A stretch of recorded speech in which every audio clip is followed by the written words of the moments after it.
Celebrated Crimes, Volume 5, Part 1. Derues by Alexandre Dumas. Translated by George Burnham Ives. Section 1. One September afternoon in 1751, towards 5:30, about a score of small boys, chattering, pushing, and tumbling over one another like a covey of partridges, issued from one of the religious schools of Chartres. The joy of the little troop just escaped from a long and wearisome captivity was doubly great. A slight accident to one of the teachers had caused the class to be dismissed half an hour earlier than usual, and in consequence of the extra work thrown on the teaching staff, the brother whose duty it was to see all the scholars safe home was compelled to omit that part of his daily task. Therefore, not only 30 or 40 minutes were stolen from work, but there was also unexpected, uncontrolled liberty, free from the surveillance of that black cassocked overseer who kept order in their ranks. 30 minutes! At that age it is a century of laughter and prospective games. Each had promised solemnly, under pain of severe punishment, to return straight to his paternal nest without delay. But the air was so fresh and pure, the country smiled all around. The school, or preferably the cage, which had just opened, lay at the extreme edge of one of the suburbs, and it only required a few steps to slip under a cluster of trees by a sparkling brook beyond which rose undulating ground, breaking the monotony of a vast and fertile plain. Was it possible to be obedient, to refrain from the desire to spread one's wings? The scent of the meadow mounted to the heads of the steadiest among them, and intoxicated even the most timid. It was resolved to betray the confidence of the reverend fathers, even at the risk of disgrace and punishment next morning, supposing the escapade were discovered. A flock of sparrows, suddenly released from a cage, could not have flown more wildly into the little wood. They were all about the same age, the eldest might be 9. They flung off coats and waistcoats, and the grass became strewn with baskets, copybooks, dictionaries, and catechisms, while the crowd of fair-haired heads, of fresh and smiling faces, noisily consulted as to which game should be chosen.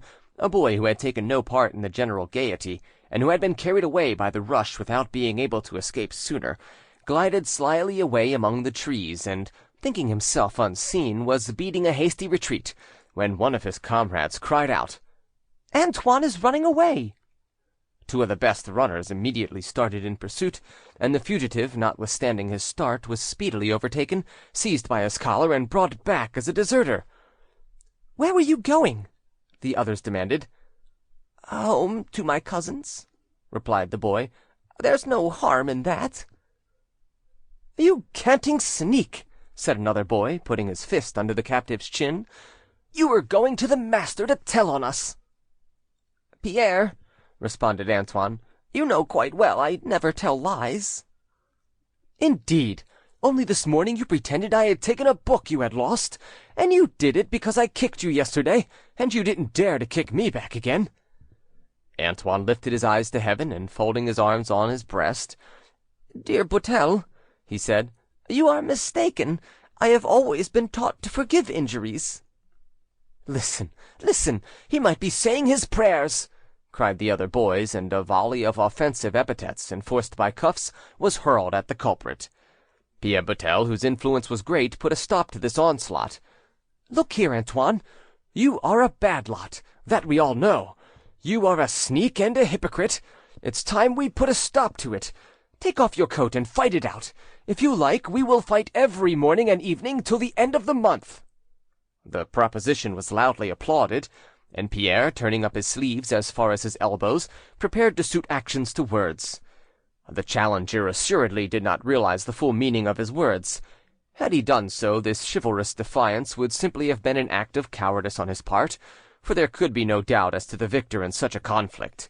The one was a boy of alert and gallant bearing, strong upon his legs, supple and muscular, a vigorous man in embryo, while the other, not quite so old, small, thin, of a sickly leaden complexion, seemed as if he might be blown away by a strong puff of wind. His skinny arms and legs hung on to his body like the claws of a spider, his fair hair inclined to red, his white skin appeared nearly bloodless, and the consciousness of weakness made him timid, and gave a shifty, uneasy look to his eyes.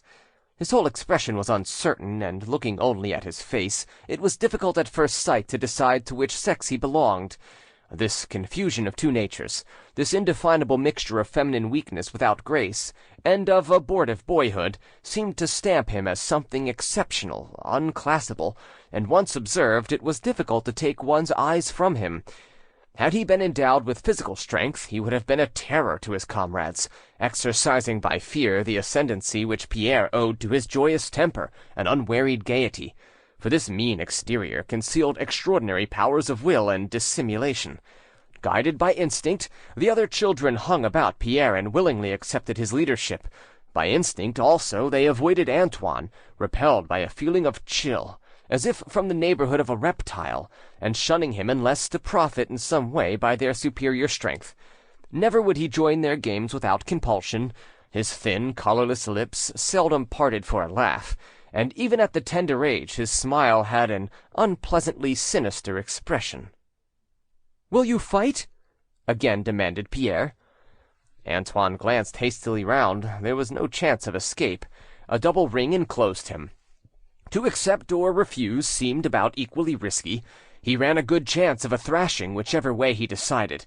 Although his heart beat loudly, no trace of emotion appeared on his pallid cheek. An unforeseen danger would have made him shriek, but he had had time to collect himself, time to shelter behind hypocrisy.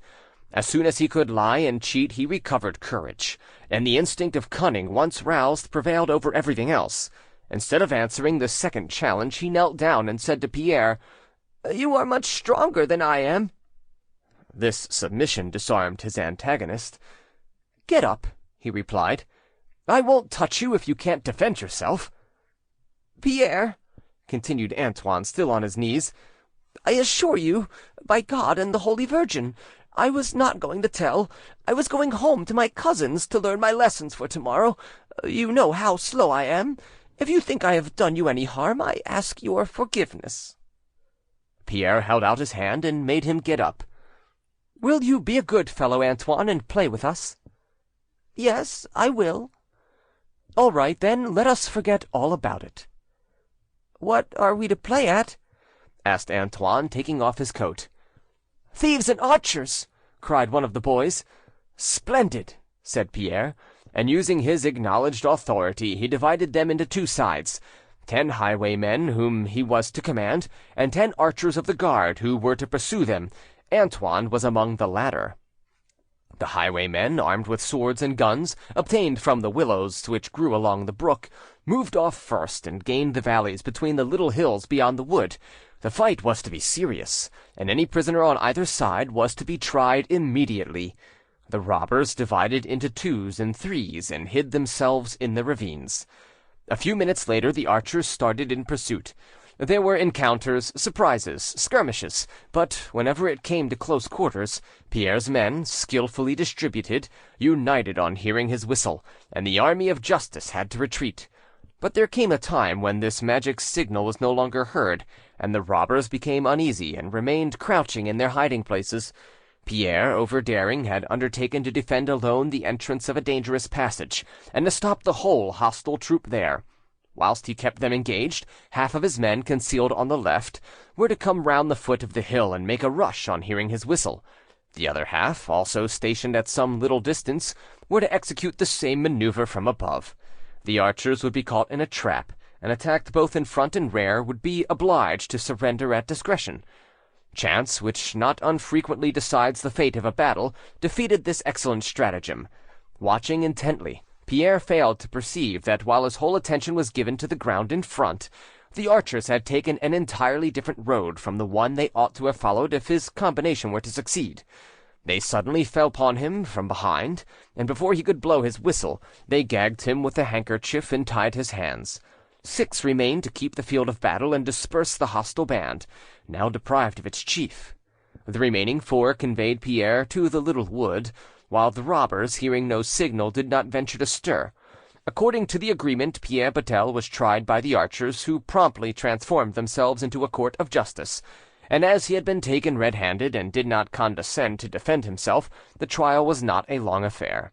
He was unanimously sentenced to be hung, and the execution was then and there carried out at the request of the criminal himself, who wanted the game to be properly played to the end, and who actually selected a suitable tree for his own execution. "But, Pierre," said one of the judges, "how can you be held up there?" "How stupid you are!" returned the captive. "I shall only pretend to be hung, of course. See here." And he fastened together several pieces of strong string which had tied some of the other boys' books, piled the latter together, and standing on tiptoe on this very insecure basis, fastened one end of the cord to a horizontal bough, and put his neck into a running knot at the other end, endeavouring to imitate the contortions of an actual sufferer. Shouts of laughter greeted him, and the victim laughed the loudest of all. 3 archers went to call the rest to behold this amusing spectacle. One, tired out, remained with the prisoner. "Ah, hangman," said Pierre, putting out his tongue at him, "are the books firm? I thought I felt them give way."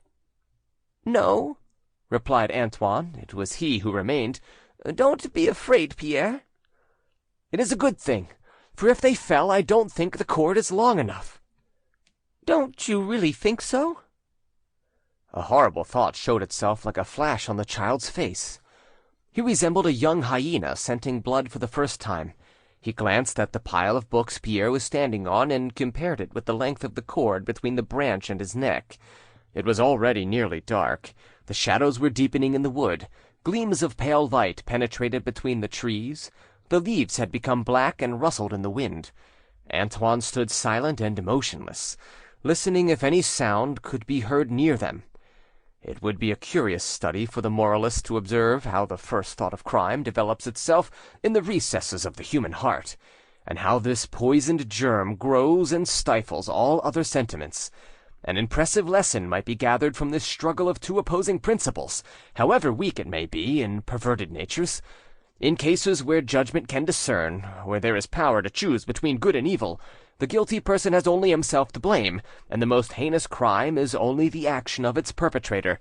It is a human action, the result of passions which might have been controlled, and one's mind is not uncertain nor one's conscience doubtful as to the guilt. But how can one conceive this taste for murder in a young child? How imagine it, without being tempted to exchange the idea of eternal sovereign justice for that of blind fatality? How can one judge without hesitation between the moral sense which has given way and the instinct which displays itself? How not exclaim that the designs of a Creator who retains the one and impels the other are sometimes mysterious and inexplicable, and that one must submit without understanding? "Do you hear them coming?" asked Pierre. "I hear nothing," replied Antoine, and a nervous shiver ran through all his members.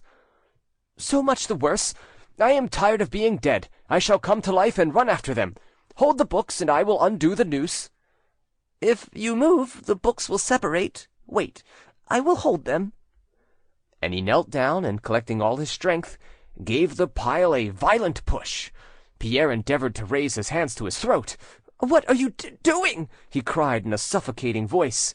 "I'm paying you out," replied Antoine, folding his arms. Pierre's feet were only a few inches from the ground, and the weight of his body at first bent the bough for a moment, but it rose again, and the unfortunate boy exhausted himself in useless efforts. At every movement the knot grew tighter, his legs struggled, his arms sought vainly something to lay hold of. Then his movements slackened, his limbs stiffened, and his hands sank down. Of so much life and vigour, nothing remained but the movement of an inert mass turning round and round upon itself. Not till then did Antoine cry for help, and when the other boys hastened up, they found him crying and tearing his hair. So violent indeed were his sobs and his despair that he could hardly be understood as he tried to explain how the books had given way under Pierre, and how he had vainly endeavoured to support him in his arms. This boy, left an orphan at 3 years old, had been brought up at first by a relation who turned him out for theft, afterwards by 2 sisters, his cousins, who were already beginning to take alarm at his abnormal perversity. This pale and fragile being, an incorrigible thief, a consummate hypocrite, and a cold-blooded assassin, was predestined to an immortality of crime, and was to find a place among the most execrable monsters for whom humanity has ever had to blush. His name was Antoine-Francois Desrues. 20 years had gone by since this horrible and mysterious event, which no one sought to unravel at the time it occurred. One June evening, 1771, 4 persons were sitting in one of the rooms of a modestly furnished dwelling on the third floor of a house in the Rue Saint-Victor. The party consisted of 3 women and an ecclesiastic, who boarded for meals only with the woman who tenanted the dwelling. The other 2 were near neighbours. They were all friends, and often met thus in the evening to play cards. They were sitting round the card table, but although it was nearly 10 o'clock, the cards had not yet been touched. They spoke in low tones, and a half-interrupted confidence had, this evening, put a check on the usual gaiety. Someone knocked gently at the door, although no sounds of steps on the creaking wooden staircase had been heard, and a wheedling voice asked for admittance. The occupier of the room, Madame Legrand, rose and admitted a man of about 26, at whose appearance the 4 friends exchanged glances, at once observed by the newcomer, who affected, however, not to see them. He bowed successively to the 3 women, and several times with the utmost respect to the abbé, making signs of apology for the interruption caused by his appearance. Then, coughing several times, he turned to Madame Legrand and said in a feeble voice, which seemed to betoken much suffering, "My kind mistress, will you and these other ladies excuse my presenting myself at such an hour and in such a costume? I am ill, and I was obliged to get up." His costume was certainly singular enough. He was wrapped in a large dressing-gown of flowered chintz. His head was adorned by a nightcap drawn up at the top and surmounted by a muslin frill. His appearance did not contradict his complaint of illness. He was barely 4 feet 6 in height. His limbs were bony, his face sharp, thin, and pale. Thus attired, coughing incessantly, dragging his feet as if he had no strength to lift them, holding a lighted candle in one hand and an egg in the other, he suggested a caricature, some imaginary invalid just escaped from Monsieur Purgon. Nevertheless, no one ventured to smile, notwithstanding his valetudinarian appearance and his air of affected humility. The perpetual blinking of the yellow eyelids which fell over the round and hollow eyes, shining with a sombre fire which he could never entirely suppress, reminded one of a bird of prey unable to face the light, and the lines of his face, the hooked nose, and the thin, constantly quivering, drawn-in lips suggested a mixture of boldness and baseness, of cunning and sincerity. But there is no book which can instruct one to read the human countenance correctly, and some special circumstance must have roused the suspicions of these 4 persons so much as to cause them to make these observations, and they were not as usual deceived by the humbug of this skilled actor, a past master in the art of deception. He continued after a moment's silence, as if he did not wish to interrupt their mute observation. "Will you oblige me by a neighbourly kindness?" "What is it, Derues?" asked Madame Legrand. A violent cough, which appeared to rend his chest, prevented him from answering immediately. When it ceased, he looked at the abbé and said with a melancholy smile, "What I ought to ask in my present state of health is your blessing, my father, and your intercession for the pardon of my sins. But everyone clings to the life which God has given him. We do not easily abandon hope. Moreover, I have always considered it wrong to neglect such means of preserving our lives as are in our power, since life is for us only a time of trial, and the longer and harder the trial, the greater our recompense in a better world. Whatever befalls us, our answer should be that of the Virgin Mary to the angel who announced the mystery of the Incarnation. Behold, the handmaid of the Lord, be it unto me according to thy word." "You are right," said the abbé, with a severe and inquisitorial look under which Derues remained quite untroubled. "It is an attribute of God to reward and to punish, and the Almighty is not deceived by him who deceives men. The psalmist has said, 'Righteous art thou, O Lord, and upright are thy judgments.'" "He has said also, 'The judgments of the Lord are true and righteous altogether,'" Derues promptly replied. This exchange of quotations from Scripture might have lasted for hours without his being at a loss, had the abbé thought fit to continue in this strain, but such a style of conversation, garnished with grave and solemn words, seemed almost sacrilegious in the mouth of a man of such ridiculous appearance, a profanation at once sad and grotesque. Derues seemed to comprehend the impression it produced, and turning again to Madame Legrand, he said, We have gotten a long way from what I came to ask you, my kind friend. I was so ill that I went early to bed, but I cannot sleep, and I have no fire. Will you have the kindness to have this egg mulled for me?" "Cannot your servant do that for you?" asked Madame Legrand. "I gave her leave to go out this evening, and though it is late she has not yet returned. If I had a fire I would not give you so much trouble, but I do not care to light one at this hour. You know I am always afraid of accidents, and they so easily happen." "Very well, then," replied Madame Legrand. "Go back to your room, and my servant will bring it to you." "Thank you," said Derues, bowing. "Many thanks." As he turned to depart, Madame Legrand spoke again.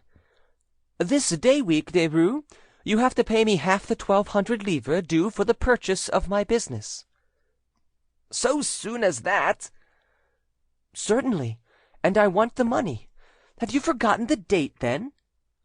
"Oh, dear, I have never looked at the agreement since it was drawn up. I did not think the time was so near. It is the fault of my bad memory. But I will contrive to pay you, although trade is very bad, and in 3 days I shall have to pay more than 15,000 livres to different people." He bowed again and departed, apparently exhausted by the effort of sustaining so long a conversation. As soon as they were alone, the abbe exclaimed, "That man is assuredly an utter rascal. May God forgive him his hypocrisy. How is it possible we could allow him to deceive us for so long?" "But, my father," interposed one of the visitors, "are you really sure of what you have just said?" "I am not now speaking of the 79 louis d'or which have been stolen from me, although I never mentioned to anyone but you, and he was then present, that I possess such a sum, and although that very day he made a false excuse for coming to my rooms when I was out. Theft is indeed infamous, but slander is not less so, and he has slandered you disgracefully. Yes, he has spread a report that you, Madame Legrand, you, his former mistress and benefactress, have put temptation in his way, and desired to commit carnal sin with him. This is now whispered the neighbourhood all around us. It will soon be said aloud, and we have been so completely his dupes. We have helped him so much to acquire a reputation for uprightness, that it would now be impossible to destroy our own work. If I were to accuse him of theft, and you charge him with lying, probably neither of us would be believed.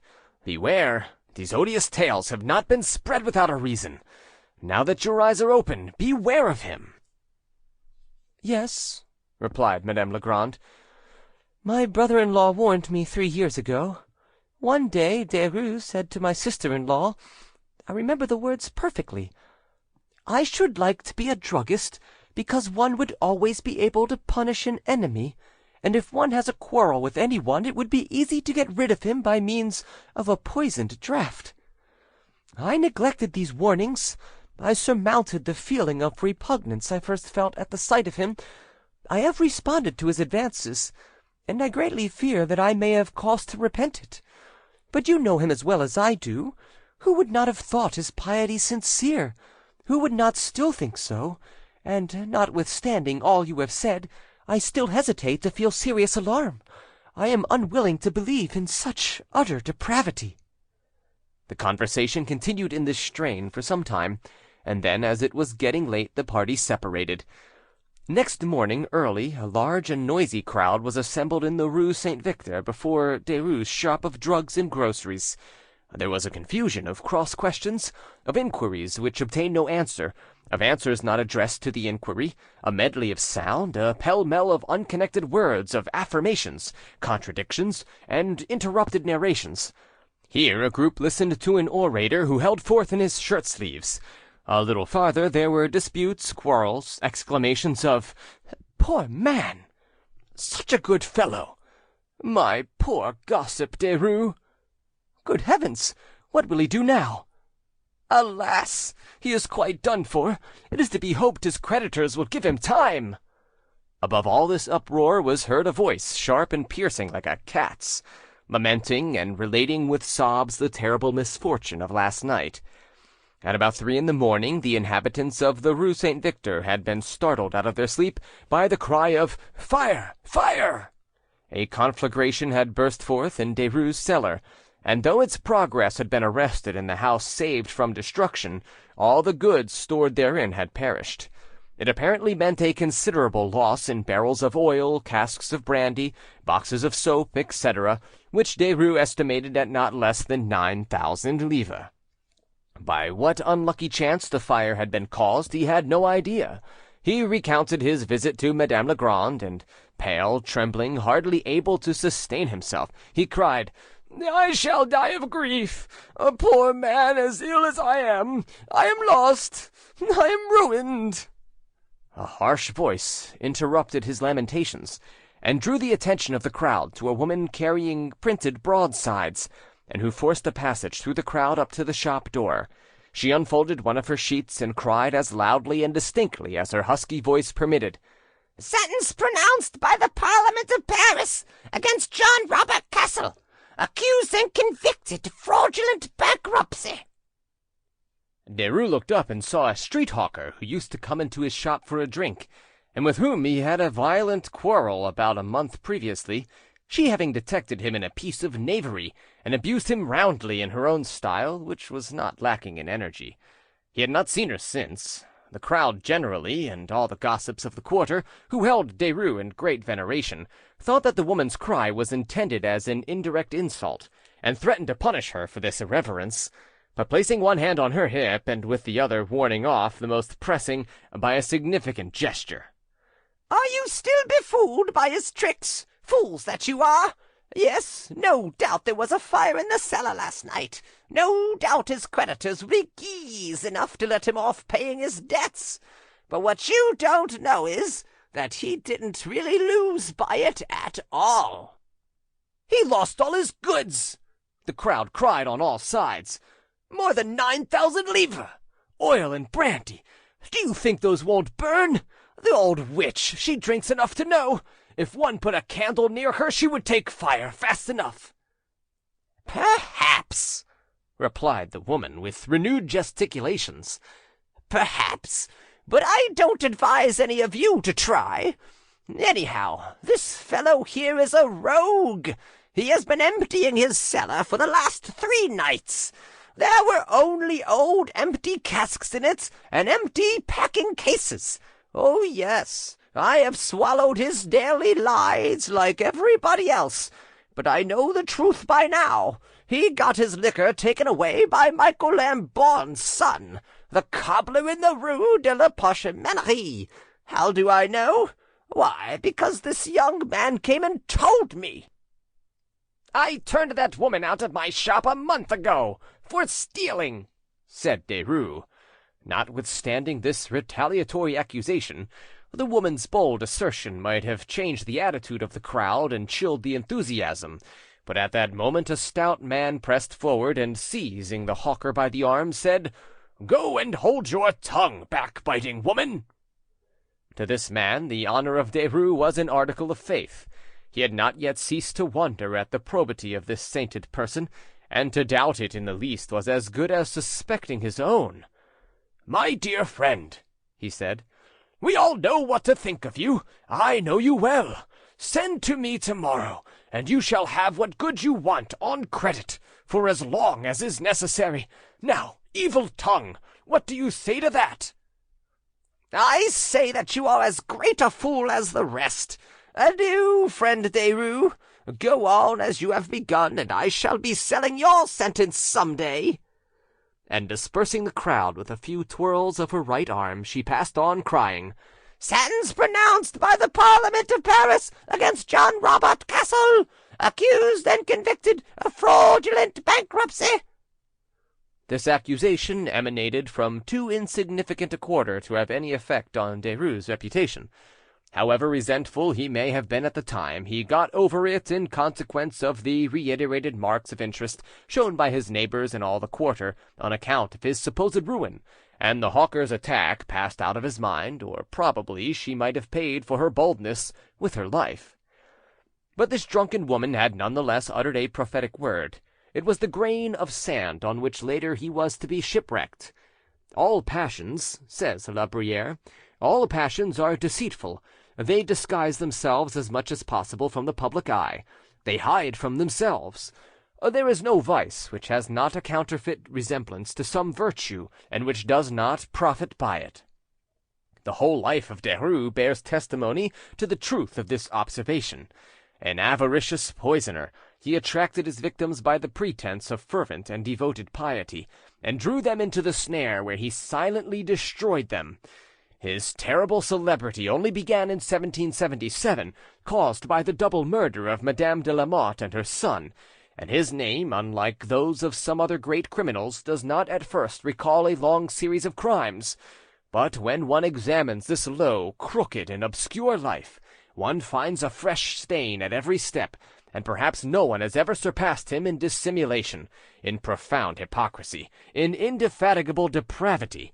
Derues was executed at 32, and his whole life was steeped in vice.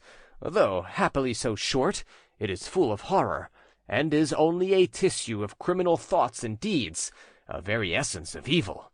He had no hesitation, no remorse, no repose, no relaxation. He seemed compelled to lie, to steal, to poison.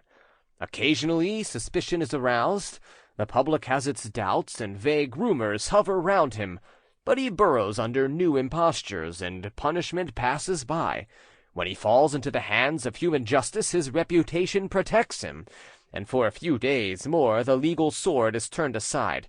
Hypocrisy is so completely a part of his nature that even when there is no longer any hope, when he is irrevocably sentenced and he knows that he can no longer deceive anyone, neither mankind nor him whose name he profanes by this last sacrilege, he yet exclaims, "O Christ, I shall suffer even as thou!" It is only by the light of his funeral pyre that the dark places of his life can be examined, that this bloody plot is unravelled, and that other victims, forgotten and lost in the shadows, arise like spectres at the foot of a scaffold, and escort the assassin to his doom. Let us trace rapidly the history of Derues' early years, effaced and forgotten in the notoriety of his death. These few pages are not written for the glorification of crime, and if in our own days, as a result of the corruption of our manners, and of a deplorable confusion of all notions of right and wrong, it has been sought to make him an object of public interest, we on our part only wish to bring him into notice, and place him momentarily on a pedestal, in order to cast him still lower, that his fall may yet be greater. What has been permitted by God may be related by man. Decaying and satiated communities need not be treated as children. They require neither diplomatic handling nor precaution, and it may be good that they should see and touch the putrescent sores which canker them. Why fear to mention that which everyone knows? Why dread to sound the abyss which can be measured by everyone? Why fear to bring into the light of day unmasked wickedness, even though it confronts the public gaze unblushingly? Extreme turpitude and extreme excellence are both in the schemes of Providence, and the poet has summed up eternal morality for all ages and nations in this sublime exclamation, "Abstulit hunc tandem Rufini poem tumultum." Besides, and we cannot insist too earnestly that our intention must not be mistaken, if we had wished to inspire any other sentiment than that of horror, we should have chosen a more imposing personage from the annals of crime. There have been deeds which required audacity, a sort of grandeur, a false heroism. There have been criminals who held in check all the regular and legitimate forces of society, and whom one regarded with a mixture of terror and pity. There is nothing of that in Derues, not even a trace of courage, nothing but a shameless cupidity, exercising itself at first in the theft of a few pence filched from the poor. Nothing but the illicit gains and rascalities of a cheating shopkeeper and vile money-lender, a depraved cowardice which dared not strike openly, but slew in the dark. It is the story of an unclean reptile which drags itself underground, leaving everywhere the trail of its poisonous saliva. Such was the man whose life we have undertaken to narrate, a man who represents a complete type of wickedness, and who corresponds to the most hideous sketch ever devised by poet or romance writer. facts without importance of their own, which would be childish if recorded of anyone else, obtain a sombre reflection from other facts which precede them, and thenceforth cannot be passed over in silence. The historian is obliged to collect and note them, as showing the logical development of this degraded being. He unites them in sequence and counts the successive steps of the ladder mounted by the criminal. We have seen the early exploit of this assassin by instinct. We find him, 20 years later, an incendiary and a fraudulent bankrupt. What had happened in the interval? With how much treachery and crime had he filled this space of 20 years? Let us return to his infancy. His unconquerable taste for theft caused him to be expelled by the relations who had taken charge of him. An anecdote is told which shows his impudence and incurable perversity. One day he was caught taking some money and was soundly whipped by his cousins. When this was over, the child, instead of showing any sorrow or asking forgiveness, ran away with a sneer, and seeing they were out of breath, exclaimed, "You are tired, are you? Well, I am not." Despairing of any control over this evil disposition, the relations refused to keep him, and sent him to Chartres, where 2 other cousins agreed to have him out of charity. They were simple-minded women of great and sincere piety, who imagined that good example and religious teaching might have a happy influence on their young relation. The result was contrary to their expectation. The sole fruit of their teaching was that Derues learned to be a cheat and a hypocrite, and to assume the mask of respectability. Here also repeated thefts ensured him sound corrections. Knowing his cousins' extreme economy, not to say avarice, he mocked them when they broke a lath over his shoulders. "There now, I am so glad. That will cost you 2 farthings." His benefactresses' patience becoming exhausted, he left their house, and was apprenticed to a tin man at Chartres. His master died, and an ironmonger of the same town took him as a shop-boy, and from this he passed on to a druggist and grocer. Until now, although 15 years old, he had shown no preference for one trade more than another, but it was now necessary he should choose some profession, and his share in the family property amounted to the modest sum of 3,500 livres. His residence with his last master revealed a decided taste, but it was only another evil instinct developing itself. The poisoner had scented poison, being always surrounded with drugs which were health-giving or hurtful, according to the use made of them. Derues would probably have settled at Chartres, but repeated thefts obliged him to leave the town, the profession of druggist and grocer being one which presented most chances of fortune, and being, moreover, adapted to his tastes. His family apprenticed him to a grocer in the Rue Comtesse d'Artois, paying a specified premium for him. End of Section 1. Section 2. Derues arrived in Paris in 1760. It was a new horizon where he was unknown. No suspicion attached to him, and he felt much at his ease. Lost in the noise and the crowd of this immense receptacle for every vice, he had time to found on hypocrisy his reputation as an honest man. When his apprenticeship expired, his master proposed to place him with his sister-in-law, who kept a similar establishment in the Rue Saint-Victor, and who had been a widow for several years. He recommended Derues as a young man whose zeal and intelligence might be useful in her business, being ignorant of various embezzlements committed by his late apprentice, who was always clever enough to cast suspicion on others. But the negotiation nearly fell through because, one day, Derues so far forgot his usual prudence and dissimulation as to allow himself to make the observation recorded above to his mistress. She, horrified, ordered him to be silent, and threatened to ask her husband to dismiss him. It required a double amount of hypocrisy to remove this unfavourable impression, but he spared no pains to obtain the confidence of the sister-in-law, who was much influenced in his favour. Every day he inquired what could be done for her. Every evening he took a basket-load of the goods she required from the Rue Comtesse d'Artois, and it excited the pity of all beholders to see this weakly young man, panting and sweating under his heavy burden, refusing any reward, and labouring merely for the pleasure of obliging, and from natural kindness of heart.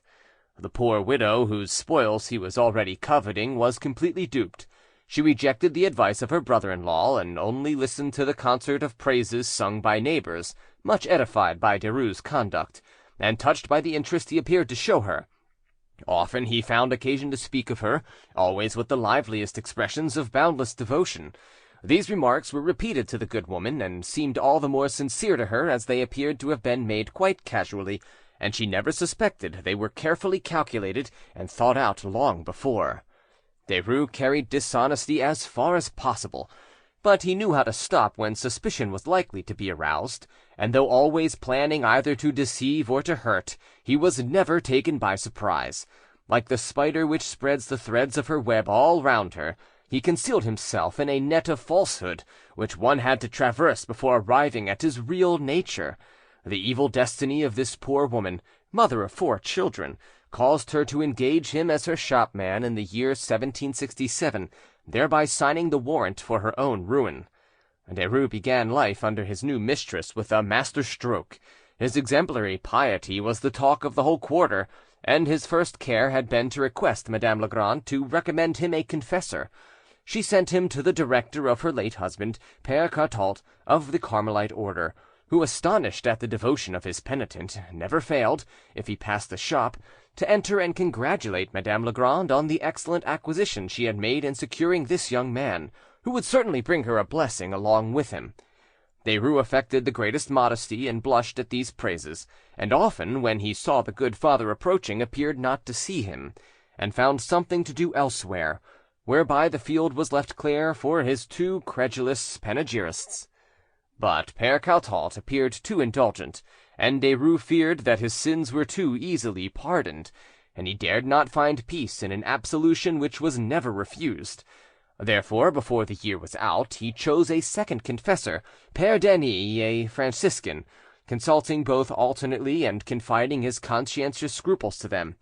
Every penance appeared too easy, and he added to those enjoined by his directors continual mortifications of his own devising, so that even Tartuffe himself would have owned his superiority. He wore about him 2 shrouds, to which were fastened relics of Madame de Chantal, also a medal of Saint Francois de Saps, and occasionally scourged himself. His mistress related that he had begged her to take a sitting at the church of Saint Nicholas, in order that he might more easily attend service when he had a day out, and had brought her a small sum which he had saved to pay half the expense. Moreover, he had slept upon straw during the whole of Lent, and took care that Madame Legrand heard of this through the servant, pretending at first to hide it as if it were something wrong. He tried to prevent the maid from going into his room, and when she found out the straw, he forbade her to mention it, which naturally made her more anxious to relate her discovery. Such a piece of piety, combined with such meritorious humility, such dread of publicity, could only increase the excellent opinion which everyone already had of him. Every day was marked by some fresh hypocrisy. One of his sisters, a novice in the convent of the Ladies of the Visitation of the Virgin, was to take the veil at Easter. Derues obtained permission to be present at the ceremony, and was to start on foot on Good Friday. When he departed, the shop happened to be full of people, and the gossips of the neighbourhood inquired where he was going. Madame Legrand desired him to have a glass of liqueur, wine he never touched, and something to eat before starting. "Oh, madame," he exclaimed, "do you think I could eat on a day like this? The day on which Christ was crucified. I will take a piece of bread with me, but I shall only eat it at the inn where I intend to sleep. I mean to fast the whole way." But this kind of thing was not sufficient. He wanted an opportunity to establish a reputation for honesty on a firm basis. Chance provided one, and he seized it immediately, although at the expense of a member of his own family. One of his brothers, who kept a public house at Chartres, came to see him. Derues, under pretence of showing him the sights of Paris, which he did not know, asked his mistress to allow him to take in the brother for a few days, which she granted. The last evening of his stay, Derues went up to his room, broke open the box which contained his clothes, turned over everything it contained, examined the clothes, and discovering 2 new cotton nightcaps, raised a cry which brought up the household. His brother just then returned, and Derues called him an infamous thief, declaring that he had stolen the money for these new articles out of the shop the evening before. His brother defended himself, protesting his innocence, and, indignant at such an incomprehensible treachery, endeavoured to turn the tables by relating some of Antoine's early misdeeds. The latter, however, stopped him by declaring on his honour that he had seen his brother the evening before go to the till, slip his hand in, and take out some money. The brother was confounded and silenced by so audacious a lie. He hesitated, stammered, and was turned out of the house. Derues worthily crowned this piece of iniquity by obliging his mistress to accept the restitution of the stolen money. It cost him 3 livres, 12 sons, but the interest it brought him was the power of stealing unsuspected. That evening he spent in prayer for the pardon of his brother's supposed guilt. All these schemes had succeeded, and brought him nearer to the desired goal, for not a soul in the quarter ventured to doubt the word of this saintly individual. His fawning manners and insinuating language varied according to the people addressed. He adapted himself to all, contradicting no one, and, while austere himself, he flattered the tastes of others. In the various houses where he visited his conversation was serious, grave, and sententious, and, as we have seen, he could quote Scripture with the readiness of a theologian. In the shop, when he had to deal with the lower classes, he showed himself acquainted with their modes of expression, and spoke the Billingsgate of the market women, which he had acquired in the Rue Comtesse d'Artois, treating them familiarly, and they generally addressed him as Gossip Derues. By his own account, he easily judged the characters of the various people with whom he came in contact. However, Père Cartault's prophecy was not fulfilled. The blessing of heaven did not descend on the Legrand establishment. There seemed to be a succession of misfortunes which all Derues' zeal and care as shopman could neither prevent nor repair.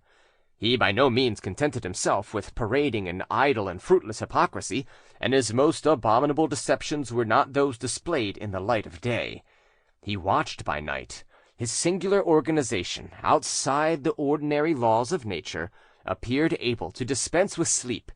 Gliding about on tiptoe, opening doors noiselessly, with all the skill of an accomplished thief, he pillaged shop and cellar, and sold his plunder in remote parts of the town under assumed names. It is difficult to understand how his strength supported the fatigue of this double existence. He had barely arrived at puberty, and art had been obliged to assist the retarded development of nature. But he lived only for evil, and the spirit of evil supplied the physical vigour which was wanting. An insane love of money, the only passion he knew, brought him by degrees back to his starting point of crime. He concealed it in hiding places wrought in the thick walls, in holes dug out by his nails. As soon as he got any, he brought it exactly as a wild beast brings a piece of bleeding flesh to his lair, and often by the glimmer of a dark lantern, kneeling in adoration before this shameful idol, his eyes sparkling with ferocious joy, with a smile which suggested a hyena's delight over its prey, he would contemplate his money, counting and kissing it. These continual thefts brought trouble into the Legrand affairs, cancelled all profits, and slowly brought on ruin. The widow had no suspicion of Derues' disgraceful dealings, and he carefully referred the damage to other causes, quite worthy of himself. Sometimes it was a bottle of oil, or of brandy, or some other commodity which was found spilt, broken, or damaged, which accidents he attributed to the enormous quantity of rats which infested the cellar and the house. At length, unable to meet her engagements, Madame Legrand made the business over to him in February 1770. He was then 25 years and 6 months old, and was accepted as a merchant grocer in August the same year. By an agreement drawn up between them, Derues undertook to pay 1,200 livres for the goodwill, and to lodge her rent-free during the remainder of her lease, which had still 9 years to run. Being thus obliged to give up business to escape bankruptcy, Madame Legrand surrendered to her creditors any goods remaining in her warehouse, and Derues easily made arrangements to take them over very cheaply. The first step thus made, he was now able to enrich himself safely, and to defraud with impunity under the cover of his stolen reputation. One of his uncles, a flour merchant at Chartres, came habitually twice a year to Paris to settle accounts with his correspondents. A sum of 1,200 francs, locked up in a drawer, was stolen from him, and, accompanied by his nephew, he went to inform the police. On investigation being made, it was found that the chest of drawers had been broken at the top, As at the time of the theft of 79 louis from the abbey, Derues was the only person known to have entered his uncle's room. The innkeeper swore to this, but the uncle took pains to justify his nephew, and showed his confidence shortly after by becoming surety for him to the extent of 5,000 livres. Derues failed to pay when the time expired, and the holder of the note was obliged to sue for the surety of it. He made use of any means, even the most impudent, which enabled him to appropriate other people's property. A provincial grocer on one occasion sent him 1,000 weight of honey in barrels to be sold on commission. 2 or 3 months passed, and he asked for an account of the sale. Derues replied that he had not yet been able to dispose of it advantageously, and there ensued a fresh delay, followed by the same question and the same reply. At length, when more than a year had passed, the grocer came to Paris, examined his barrels, and found that 500 pounds were missing. He claimed damages from Derues, who declared he had never received any more, and as the honey had been sent in confidence, and there was no contract and no receipt to show, the provincial tradesman could not obtain compensation. As though having risen by the ruin of Madame Legrand and her 4 children was not enough, Derues grudged even the morsel of bread he had been obliged to leave her. A few days after the fire in the cellar, which enabled him to go through a second bankruptcy, Madame Legrand, now undeceived and not believing his lamentations, demanded the money due to her according to their agreement. Derues pretended to look for his copy of the contract, and could not find it. "Give me yours, madame," said he. "We will write the receipt upon it. Here is the money." The widow opened her purse and took out her copy. Derues snatched it and tore it up. "Now," he exclaimed, "you are paid. I owe you nothing now. If you like, I will declare it on oath in court, and no one will disbelieve my word." "Wretched man," said the unfortunate widow, "may God forgive your soul, but your body will assuredly end on the gallows." It was all in vain that she complained, and told of this abominable swindle. Derues had been beforehand with her, and the slander he had disseminated bore its fruits. It was said that his old mistress was endeavouring by an odious falsehood to destroy the reputation of a man who had refused to be her lover. Although reduced to poverty, she left the house where she had a right to remain rent-free, preferring the hardest and dreariest life to the torture of remaining under the same roof with the man who had caused her ruin.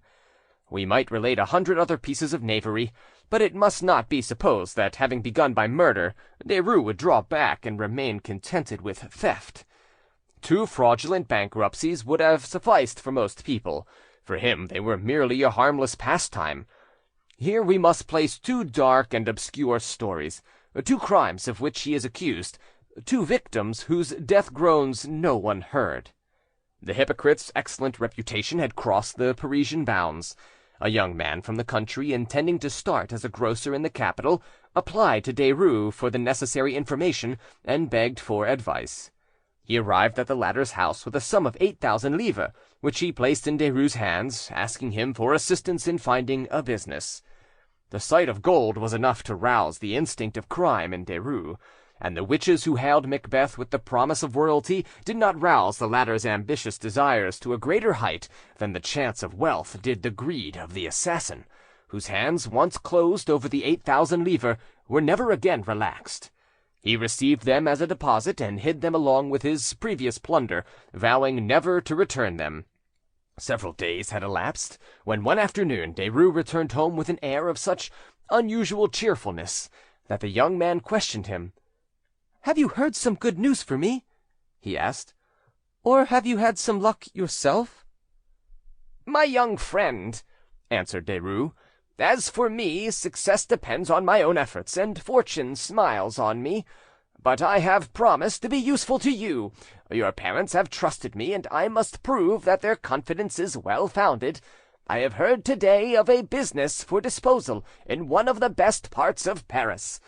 You can have it for 12,000 livres, and I wish I could lend you the amount you want. But you must write to your father. Persuade him, reason with him. Do not lose so good a chance. He must make a little sacrifice, and he will be grateful to me later." In accordance with their son's request, the young man's parents dispatched a sum of 4,000 livres, requesting Derues to lose no time in concluding the purchase. 3 weeks later, the father, very uneasy, arrived in Paris. He came to inquire about his son, having heard nothing from him. Derues received him with the utmost astonishment, appearing convinced that the young man had returned home. One day, he said, the youth informed him that he had heard from his father, who had given up all idea of establishing him in Paris, having arranged an advantageous marriage for him near home, and he had taken his 12,000 livres, for which Derues produced a receipt, and started on his return journey. One evening, when nearly dark, Derues had gone out with his guest, who complained of headache and internal pains. Where did they go? No one knew, but Derues only returned at daybreak, alone, weary and exhausted, and the young man was never heard of again. One of his apprentices was the constant object of reproof. The boy was accused of negligence, wasting his time, of spending 3 hours over a task which might have been done in less than one.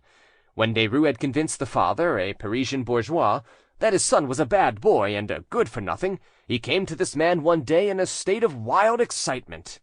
"Your son," he said, "ran away yesterday with 600 livres, with which I had to meet a bill today. He knew where I kept this money and has taken it." He threatened to go before a magistrate and denounce the thief, and was only appeased by being paid the sum he claimed to have lost. But he had gone out with the lad the evening before, and returned alone in the early hours of the morning. However, the veil which concealed the truth was becoming more and more transparent every day. 3 bankruptcies had diminished the consideration he enjoyed, and people began to listen to complaints and accusations which till now had been considered mere inventions designed to injure him. Another attempt at trickery made him feel it desirable to leave the neighbourhood. He had rented a house close to his own, the shop of which had been tenanted for 7 or 8 years by a wine merchant. He required from this man, if he wished to remain where he was, a sum of 600 livres as a payment for goodwill. Although the wine merchant considered it an exorbitant charge, yet on reflection he decided to pay it rather than go, having established a good business on these premises, as was well known. Before long, a still more arrant piece of dishonesty gave him an opportunity for revenge. A young man of good family, who was boarding with him in order to gain some business experience, having gone into Derues' shop to make some purchases, amused himself while waiting by idly, writing his name on a piece of blank paper lying on the counter, which he left there without thinking more about it. Derues, knowing the young man had means, as soon as he had gone, converted the signed paper into a promissory note for 2,000 livres to his order, payable at the majority of the signer. The bill, negotiated in trade, arrived when due at the wine merchant's, who, much surprised, called his young boarder and showed him the paper adorned with his signature. The youth was utterly confounded, having no knowledge of the bill whatever, but nevertheless could not deny his signature. On examining the paper carefully, the handwriting was recognized as Derues'. The wine merchant sent for him, and when he arrived made him enter a room, and having locked the door, produced the promissory note. Derues acknowledged having written it, and tried various falsehoods to excuse himself. No one listened to him, and the merchant threatened to place the matter in the hands of the police. Then Derues wept, implored, fell on his knees, acknowledged his guilt, and begged for mercy. He agreed to restore the 600 livres exacted from the wine merchant, on condition that he should see the note destroyed, and that the matter should end there. He was then about to be married, and dreaded a scandal. Shortly after, he married Marie-Louise Nicolet, daughter of a harness-maker at Melun. One's first impression in considering this marriage is one of profound sorrow and utmost pity for the young girl whose destiny was linked with that of this monster. One thinks of the horrible future, of youth and innocence blighted by the tainting breath of the homicide, of candour united to hypocrisy, of virtue to wickedness, of legitimate desires linked to disgraceful passions, of purity mixed with corruption. The thought of these contrasts is revolting, and one pities such a dreadful fate. But we must not decide hastily. Madame Derues has not been convicted of any active part in her husband's later crimes, but her history, combined with his, shows no trace of suffering, nor of any revolt against a terrible complicity. In her case the evidence is doubtful, and public opinion must decide later. In 1773 Derues relinquished retail business and left the St. Victor neighbourhood, having taken an apartment in the rue des Deux Boules, near the rue Bertin-Poiré, in the parish of Saint-Germain-l'Auxerrois, where he had been married. He first acted on commission for the Benedictine Camaldian fathers of the forest of Senart, who had heard of him as a man wholly given to piety. Then, giving himself up to usury, he undertook what is known as business affairs, a profession which, in such hands, could not fail to be lucrative, being aided by his exemplary morals and honest appearance. It was the more easy for him to impose on others, as he could not be accused of any of the deadly vices which so often end in ruin: gaming, wine, and women. Until now he had displayed only one passion, that of avarice, but now another developed itself, that of ambition. He bought houses and land, and when the money was due, allowed himself to be sued for it. He bought even lawsuits, which he muddled with all the skill of a rascally attorney.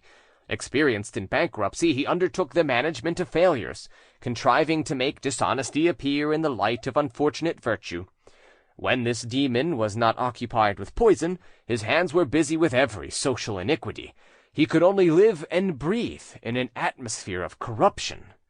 His wife, who had already presented him with a daughter, gave birth to a son in February 1774. Derues, in order to better support the airs of grandeur and the territorial title which he had assumed, invited persons of distinction to act as sponsors. The child was baptized Tuesday, February 15th. We give the text of the baptismal register as a curiosity. Antoine Maximilien Joseph, son of Antoine-Francois Desrues, gentleman, seigneur of Gendeville, Herchies, Vicomont, and other places, formerly merchant grocer, and of Madame Marie-Louise Nicolet, his wife, godfathers, Th and T.P., lords of, etc., etc., godmothers, Madame M., Fr., C.D.V., etc. Signed, A.F. Derues, Senior.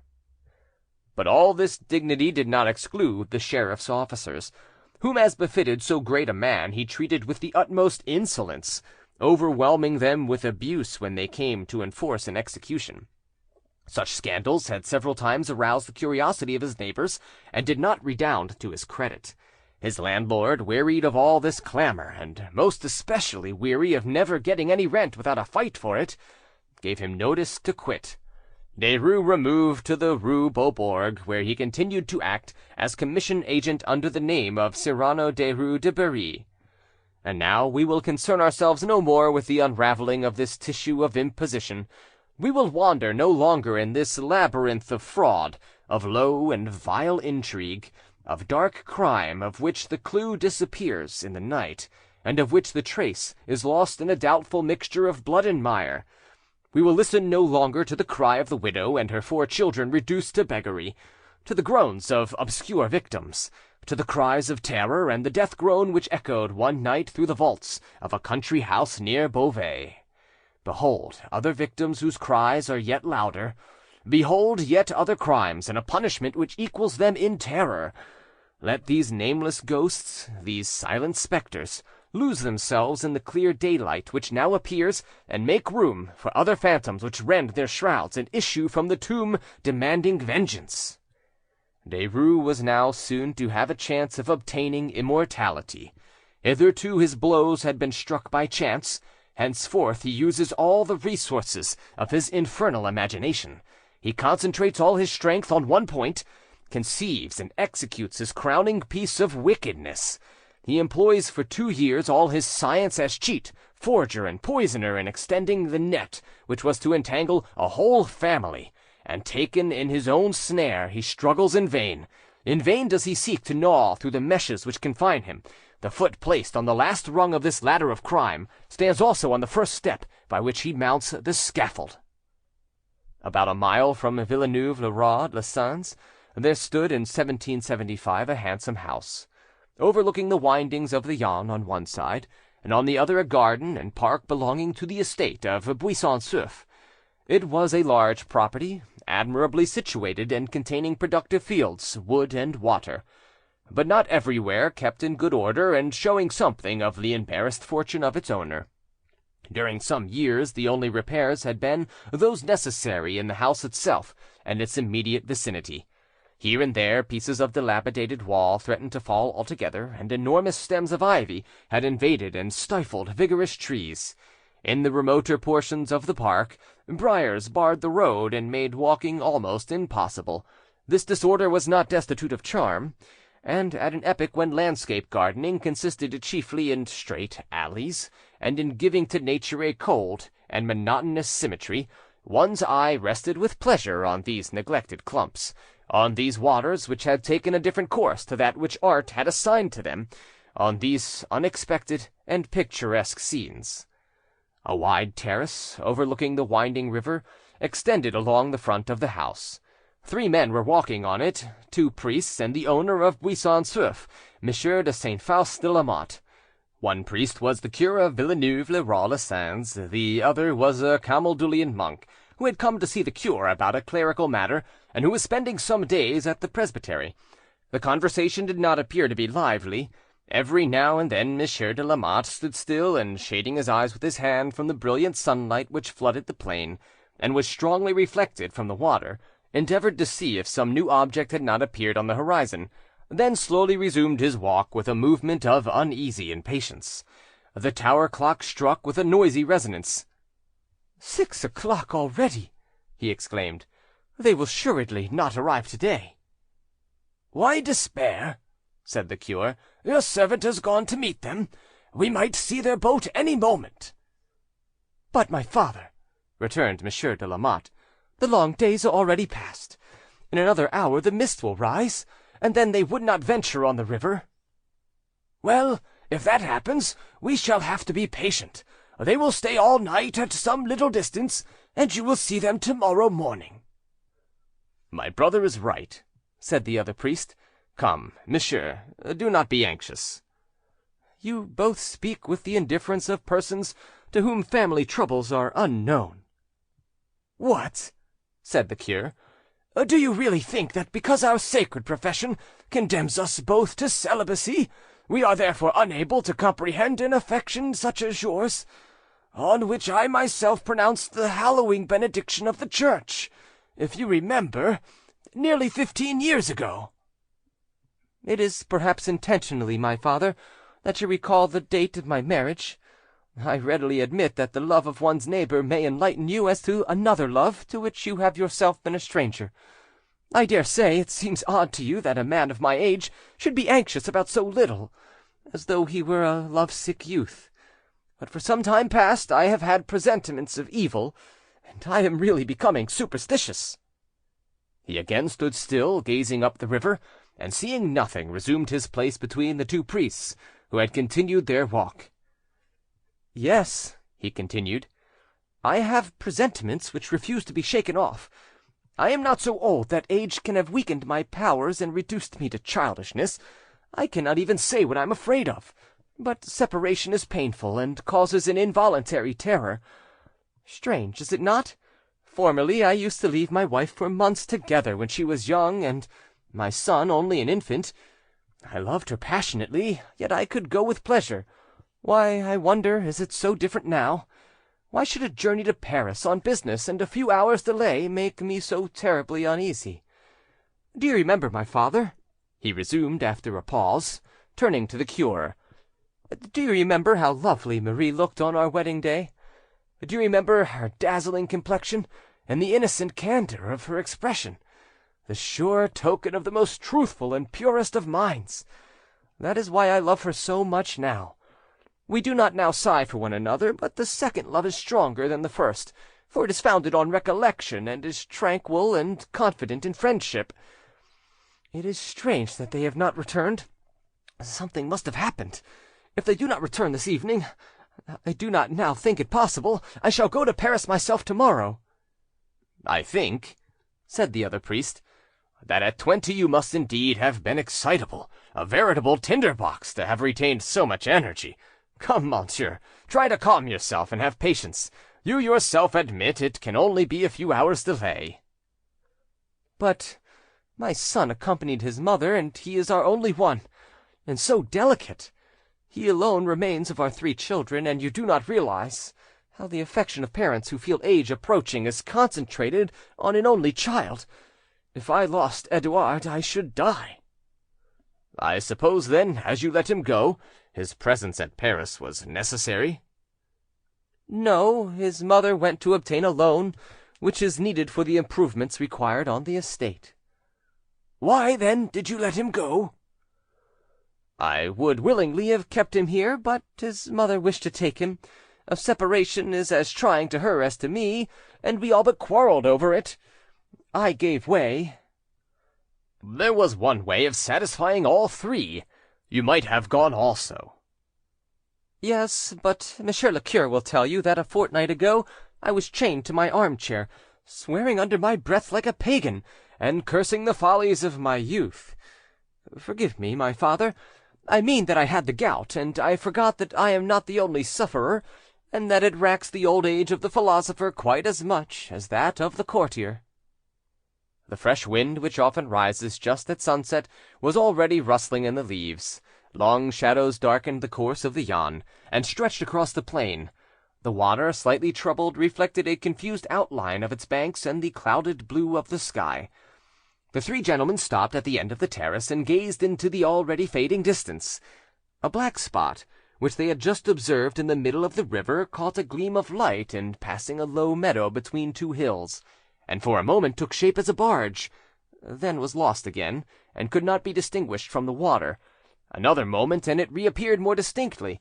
It was indeed a barge, and now the horse could be seen towing it against the current. Again it was lost at a bend of the river shaded by willows, and they had to resign themselves to incertitude for several minutes. Then a white handkerchief was waved on the prow of the boat, and Monsieur de Lamotte uttered a joyful exclamation. "It is indeed they!" he cried. "Do you see them, Monsieur le Cure? I see my boy. He is waving the handkerchief, and his mother is with him. But I think there is a third person. Yes, there is a man, is there not? Look well." "Indeed," said the cure, "if my bad sight does not deceive me, I should say there was someone seated near the rudder. But it looks like a child." "Probably someone from the neighbourhood, who has profited by the chance of a lift home." The boat was advancing rapidly. They could now hear the cracking of the whip with which the servant urged on the tow horse, and now it stopped at an easy landing place barely 50 paces from the terrace. Madame de Lamotte landed with her son, and the stranger and her husband descended from this terrace to meet her. Long before he arrived at the garden gate his son's arms were around his neck. "Are you quite well, Edouard?" "Oh, yes, perfectly." "And your mother?" "Quite well, too. She is behind, in as great a hurry to meet you as I am, but she can't run as I do, and you must go halfway." "Whom have you brought with you?" "A gentleman from Paris." "From Paris?" "Yes, Monsieur Derues, but mamma will tell you all about that. Here she is." End of Section 2. Recording by jvanstan, Savannah, Georgia.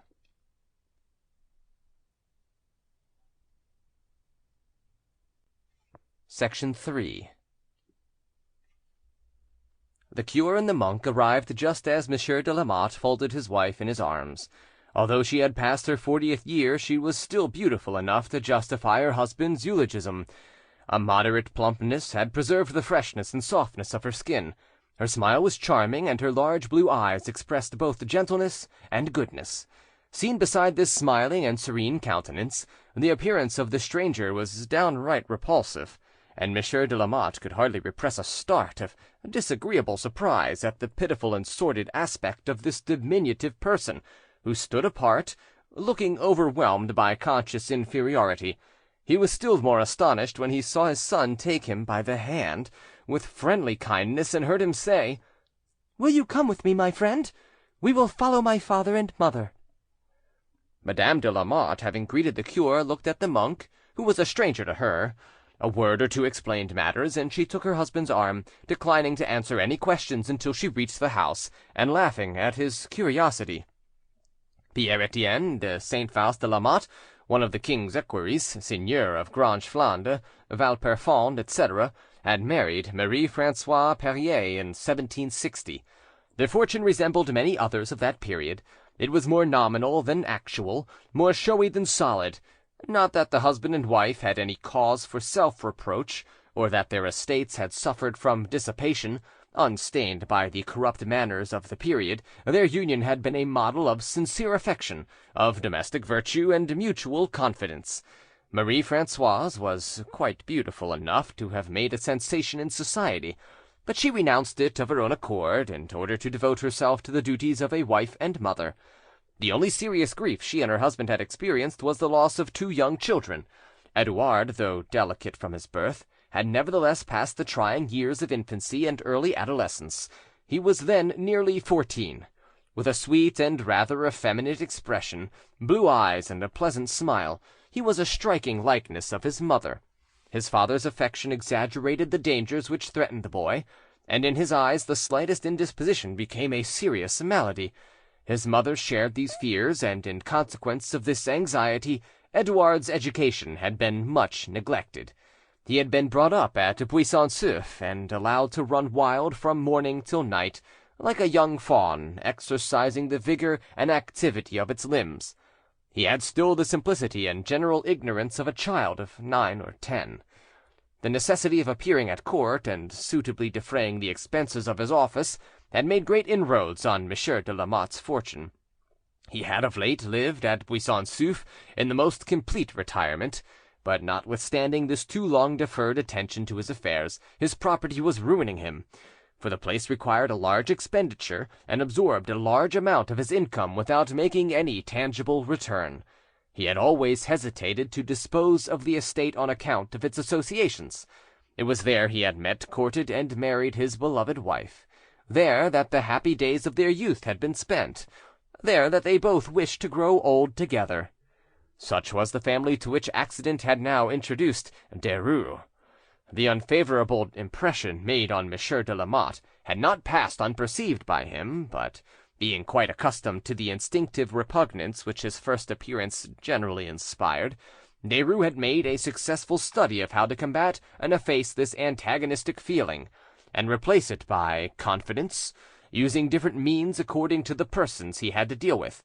He understood at once that vulgar methods would be useless with Monsieur de Lamotte, whose appearance and manners indicated both the man of the world and the man of intelligence, and also he had to consider the two priests, who were both observing him attentively. Fearing a false step, he assumed the most simple and insignificant deportment he could, knowing that sooner or later a third person would rehabilitate him in the opinion of those present. Nor did he wait long. Arrived at the drawing-room, Monsieur de Lamotte requested the company to be seated. Derues acknowledged the courtesy by a bow, and there was a moment of silence while Edouard and his mother looked at each other and smiled. The silence was broken by Madame de Lamotte. "Dear Pierre," she said, "you are surprised to see us accompanied by a stranger, but when you hear what he has done for us, you will thank me for having induced him to return here with us." "Allow me," interrupted Derues, "allow me to tell you what happened. The gratitude which Madame imagines she owes me causes her to exaggerate a small service which anybody would have been delighted to render." "No, monsieur, let me tell it." "Let mamma tell the story," said Edouard. "What is it, then? What happened?" said Monsieur de Lamotte. "I am quite ashamed," answered Derues, "but I obey your wishes, madame." "Yes," replied Madame de Lamotte. "Keep your seat. I wish it. Imagine, Pierre, just 6 days ago an accident happened to Edouard and me, which might have had serious consequences." "And you never wrote to me, Marie?" "I should only have made you anxious, and to no purpose. I had some business in one of the most crowded parts of Paris. I took a chair, and Edouard walked beside me. In the rue Beaubourg we were suddenly surrounded by a mob of low people, who were quarrelling. Carriages stopped the way, and the horses of one of these took fright in the confusion and uproar, and bolted in spite of the coachman's endeavours to keep them in hand. It was a horrible tumult, and I tried to get out of the chair, but at that moment the chairmen were both knocked down, and I fell. It is a miracle I was not crushed. I was dragged insensible from under the horse's feet, and carried into the house before which all this took place. There, sheltered in a shop and safe from the crowd which encumbered the doorway, I recovered my senses, thanks to the assistance of Monsieur Derues, who lives there. But that is not all. When I recovered I could not walk. I had been so shaken by the fright, the fall, and the danger I had incurred, and I had to accept his offer of finding me another chair when the crowd should disperse, and meanwhile to take shelter in his rooms with his wife, who showed me the kindest attention." "Monsieur," said Monsieur de Lamotte, rising, but his wife stopped him. "Wait a moment, I have not finished yet. Monsieur Derues came back in an hour, and I was then feeling better, but before I left I was stupid enough to say that I had been robbed in the confusion. My diamond earrings, which had belonged to my mother, were gone. You cannot imagine the trouble Monsieur Derues took to discover the thief, and all the appeals he made to the police. I was really ashamed."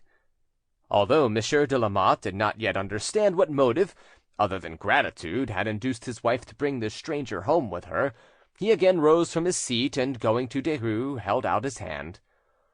"I understand now the attachment my son shows for you. You are wrong in trying to lessen your good deed in order to escape from our gratitude, Monsieur Derues." "Monsieur Derues?"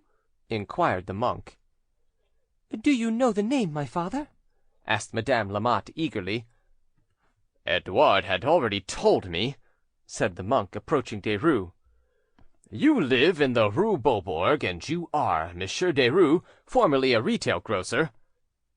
"The same, my brother." "Should you require a reference, I can give it. Chance, madame, has made you acquainted with a man whose reputation for piety and honour is well established. He will permit me to add my praises to yours." "Indeed, I do not know how I deserve so much honour." "I am Brother Marchois of the Camaldulian order. You see that I know you well." The monk then proceeded to explain that his community had confided their affairs to Derues' honesty, he undertaking to dispose of the articles manufactured by the monks in their retreat. He then recounted a number of good actions and of marks of piety, which were heard with pleasure and admiration by those present. Derues received this cloud of incense with appearance of sincere modesty and humility, which would have deceived the most skilful physiognomist. When the eulogistic warmth of the good brother began to slacken, it was already nearly dark, and the two priests had barely time to regain the presbytery without incurring the risk of breaking their necks in the rough road which led to it. They departed at once, and a room was got ready for Derues. "Tomorrow," said Madame de Lamotte as they separated, "you can discuss with my husband the business on which you came. Tomorrow or another day, for I beg that you will make yourself at home here, and the longer you will stay, the better it will please us." The night was a sleepless one for Derues, whose brain was occupied by a confusion of criminal plans. The chance which had caused his acquaintance with Madame de Lamotte, and even more the accident of Brother Marchois appearing in the nick of time to enlarge upon the praises which gave him so excellent a character, seemed like favourable omens not to be neglected. He began to imagine fresh villainies, to outline an unheard-of crime, which as yet he could not definitely trace out, but anyhow there would be plunder to seize and blood to spill, and the spirit of murder excited and kept him awake, just as remorse might have troubled the repose of another.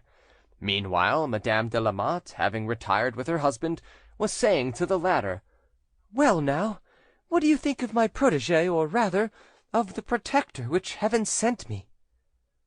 "I think that physiognomy is often very deceptive, for I should have been quite willing to hang him on the strength of his." "It is true that his appearance is not attractive, and it led me into a foolish mistake which I quickly regretted. When I recovered consciousness and saw him attending on me, much worse and more carelessly dressed than he is today." "You were frightened?" "No, not exactly, but I thought I must be indebted to a man of the lowest class, to some poor fellow who was really starving, and my first effort at gratitude was to offer him a piece of gold." "Did he refuse it?" "No, he accepted it for the poor of the parish. Then he told me his name, Cyrano Derues de Bury, and told me that the shop and the goods it contained were his own property, and that he occupied an apartment in the house.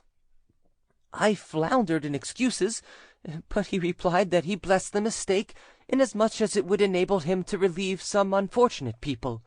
I was so touched with his goodness that I offered him a second piece of gold." "You were quite right, my dear. But what induced you to bring him to Buisson? I should have gone to see and thank him the first time I went to Paris, and meanwhile a letter would have been sufficient. Did he carry his complaisance and interest so far as to offer you his escort?" "Ah, I can see you cannot get over your first impression. Honestly, is it not so?" "Indeed," exclaimed Monsieur de Lamotte, laughing heartily, "it is truly unlucky for a decent man to have such a face as that. He ought to give Providence no rest until he obtains the gift of another countenance." "Always these prejudices. It is not the poor man's fault that he was born like that." "Well, you said something about business we were to discuss together. What is it?" "I believe he can help us to obtain the money we are in want of." "And who told him that we wanted any?" "I did." "You? Come, it certainly seems that this gentleman is to be a family friend. And pray, what induced you to confide in him to this extent?" "You would have known by now if you did not interrupt. Let me tell you all in order. The day after my accident I went out with Edouard about midday, and I went to again express my gratitude for his kindness. I was received by Madame Derues, who told me her husband was out, and that he had gone to my hotel to inquire after me and my son, and also to see if anything had been heard of my stolen earrings.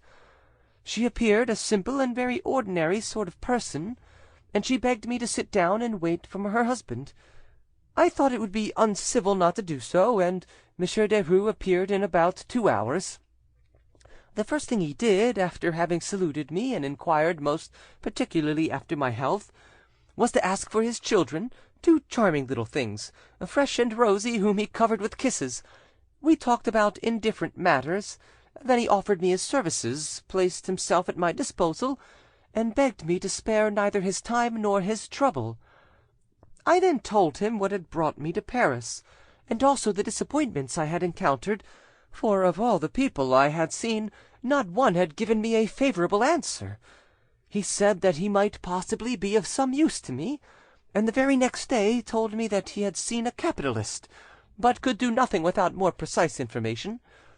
Then I thought it might be better to bring him here, so that he might talk matters over with you. When I first asked him, he refused altogether, and only yielded to my earnest entreaties and Edouard's. This is the history, dear, of the circumstances under which I made Monsieur Derues' acquaintance. I hope you do not think I have acted foolishly." "Very well," said Monsieur de Lamotte. "I will talk to him tomorrow, and in any case I promise you I will be civil to him. I will not forget that he has been useful to you." With which promise the conversation came to a close. Skilled in assuming any kind of mask, and in playing every sort of part, Derues did not find it difficult to overcome Monsieur de Lamotte's prejudices, and in order to obtain the goodwill of the father he made a skilful use of the friendship which the son had formed with him. One can hardly think that he already meditated the crime which he carried out later. One prefers to believe that these atrocious plots were not invented so long beforehand. But he was already a prey to the idea, and nothing henceforth could turn him from it. By what route he should arrive at the distant goal which his greed foresaw, he knew not as yet, but he had said to himself, "One day this property shall be mine." It was the death warrant of those who owned it. We have no details, no information as to Derues' first visit to Buisson-Souef, but when he departed he had obtained the complete confidence of the family, and a regular correspondence was carried on between him and the Lamottes. It was thus that he was able to exercise his talent of forgery, and succeeded in imitating the writing of this unfortunate lady, so as to be able even to deceive her husband. Several months passed, and none of the hopes which Derues had inspired were realized. A loan was always on the point of being arranged, and regularly failed because of some unforeseen circumstance. These pretended negotiations were managed by Derues with so much skill and cunning that instead of being suspected, he was pitied for having so much useless trouble. Meanwhile, Monsieur de Lamotte's money difficulties increased, and the sale of Buisson-Souef became inevitable. Derues offered himself as a purchaser, and actually acquired the property by private contract dated December 1775. It was agreed between the parties that the purchase money of 130,000 livres should not be paid until 1776, in order to allow Derues to collect the various sums at his disposal. It was an important purchase, which, he said, he only made on account of his interest in Monsieur de Lamotte and his wish to put an end to the latter's difficulties. But when the period agreed on arrived, towards the middle of 1776, Derues found it impossible to pay. It is certain that he never meant to do so, and a special peculiarity of this dismal story is the avarice of the man, the passion for money which overruled all his actions, and occasionally caused him to neglect necessary prudence. Enriched by 3 bankruptcies, by continual thefts, by usury, the gold he acquired promptly seemed to disappear. He stuck at nothing to obtain it, and once in his grasp he never let it go again. Frequently he risked the loss of his character for honest dealing, rather than relinquish a fraction of his wealth. According to many credible people, it was generally believed by his contemporaries that this monster possessed treasures which he had buried in the ground, the hiding place of which no one knew, not even his wife. Perhaps it is only a vague and unfounded rumour which should be rejected, or is it, perhaps, a truth which failed to reveal itself? It would be strange if after the lapse of half a century the hiding place were to open and give up the fruit of his rapine. Who knows whether some of this treasure, accidentally discovered, may not have founded fortunes whose origin is unknown, even to their possessors? Although it was of the utmost importance not to arouse Monsieur de Lamotte's suspicions, just at the moment when he ought to be paying him so large a sum, Derues was actually at this time being sued by his creditors. But in those days ordinary lawsuits had no publicity. They struggled and died between the magistrates and advocates without causing any sound. In order to escape the arrest and detention with which he was threatened, he took refuge at Buisson-Souef with his family, and remained there from Whitsuntide till the end of November.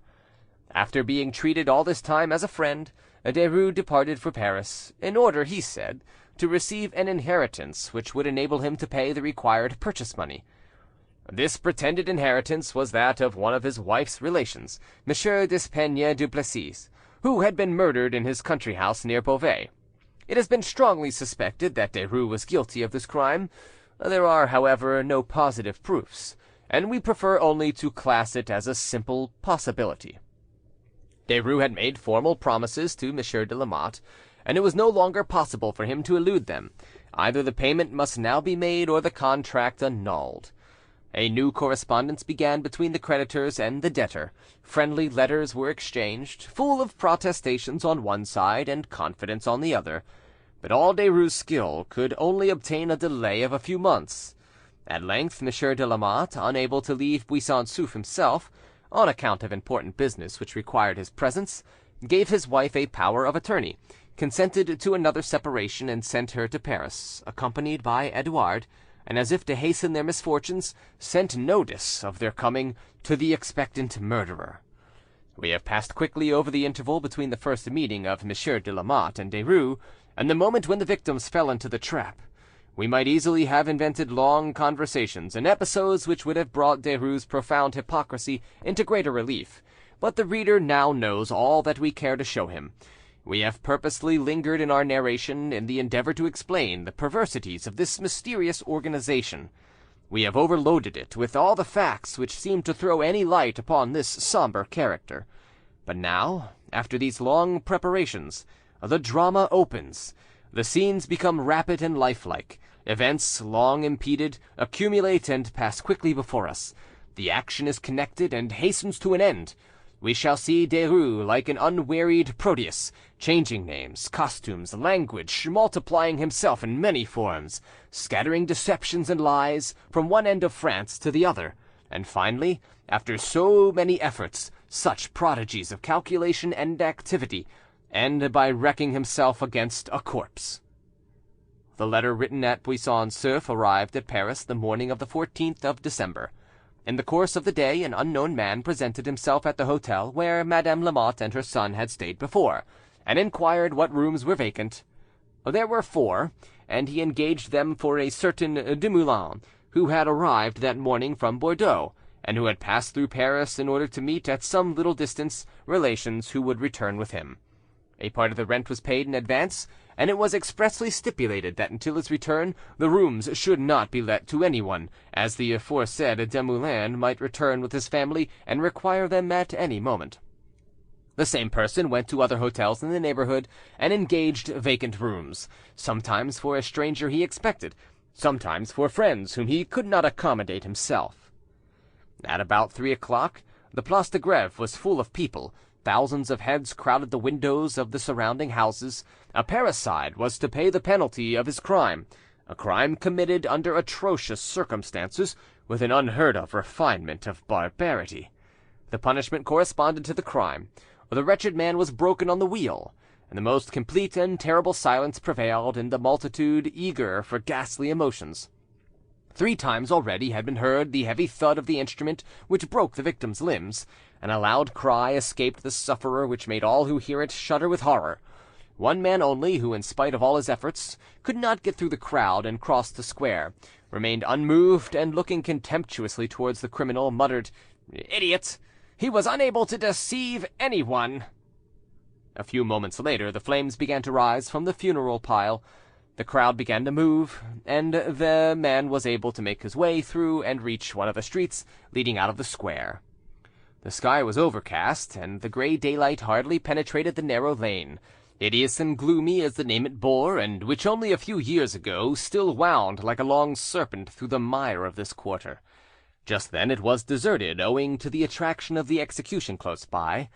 The man who had just left the square proceeded slowly, attentively, reading all the inscriptions on the doors. He stopped at number 75, where on the threshold of a shop sat a stout woman busily knitting, over whom one read in big yellow letters, "Widow Masson." He saluted the woman and asked, "Is there not a cellar to let in this house?" "There is, master," answered the widow. "Can I speak to the owner?" "And that is myself, by your leave." "Will you show me the cellar? I am a provincial wine merchant. My business often brings me to Paris, and I want a cellar where I could deposit wine which I sell on commission." They went down together, after examining the place and ascertaining that it was not too damp for the expensive wine which he wished to leave there. The man agreed about the rent, paid the first term in advance, and was entered on the widow Masson's books under the name of Ducoudray. It is hardly necessary to remark that it should have been Derues. When he returned home in the evening, his wife told him that a large box had arrived. "It is all right," he said. "The carpenter from whom I ordered it is a man of his word." Then he supped and caressed his children. The next day, being Sunday, he received the communion, to the great edification of the devout people of the neighbourhood. On Monday the 16th, Madame de Lamotte and Edouard, descending from the Montereau stagecoach, were met by Derues and his wife. "Did my husband write to you, Monsieur Derues?" inquired Madame de Lamotte. "Yes, madame, 2 days ago, and I have arranged our dwelling for your reception." "What? But did not Monsieur de Lamotte ask you to engage the rooms I have had before in the Hotel de France?" "He did not say so, and if that was your idea, I trust you will change it. Do not deprive me of the pleasure of offering you the hospitality for which so long I have accepted from you. Your room is quite ready, also one for this dear boy." And so saying, he took Edouard's hand. "And I am sure, if you ask his opinion, he will say you had better be content to stay with me." "Undoubtedly," said the boy, "and I do not see why there need be any hesitation between friends." Whether by accident or secret presentiment, or because she foresaw a possibility of business discussions between them, Madame de Lamotte objected to this agreement. Derues, having a business appointment which he was bound to keep, desired his wife to accompany the Lamottes to the Hotel de France, and in case of their not being able to find rooms there, mentioned three others as the only ones in the quarter where they could be comfortably accommodated. 2 hours later, Madame de Lamotte and her son returned to his house in the rue Beaubourg. The house which Derues occupied stood opposite the rue des Menoriers, and was pulled down quite lately to make way for the rue Rambuteau. In 1776 it was one of the finest houses of the rue Beaubourg, and it required a certain income to be able to live there, the rents being tolerably high. A large arched doorway gave admittance to a passage, lighted at the other end by a small court, on the far side of which was the shop into which Madame de Lamotte had been taken on the occasion of the accident.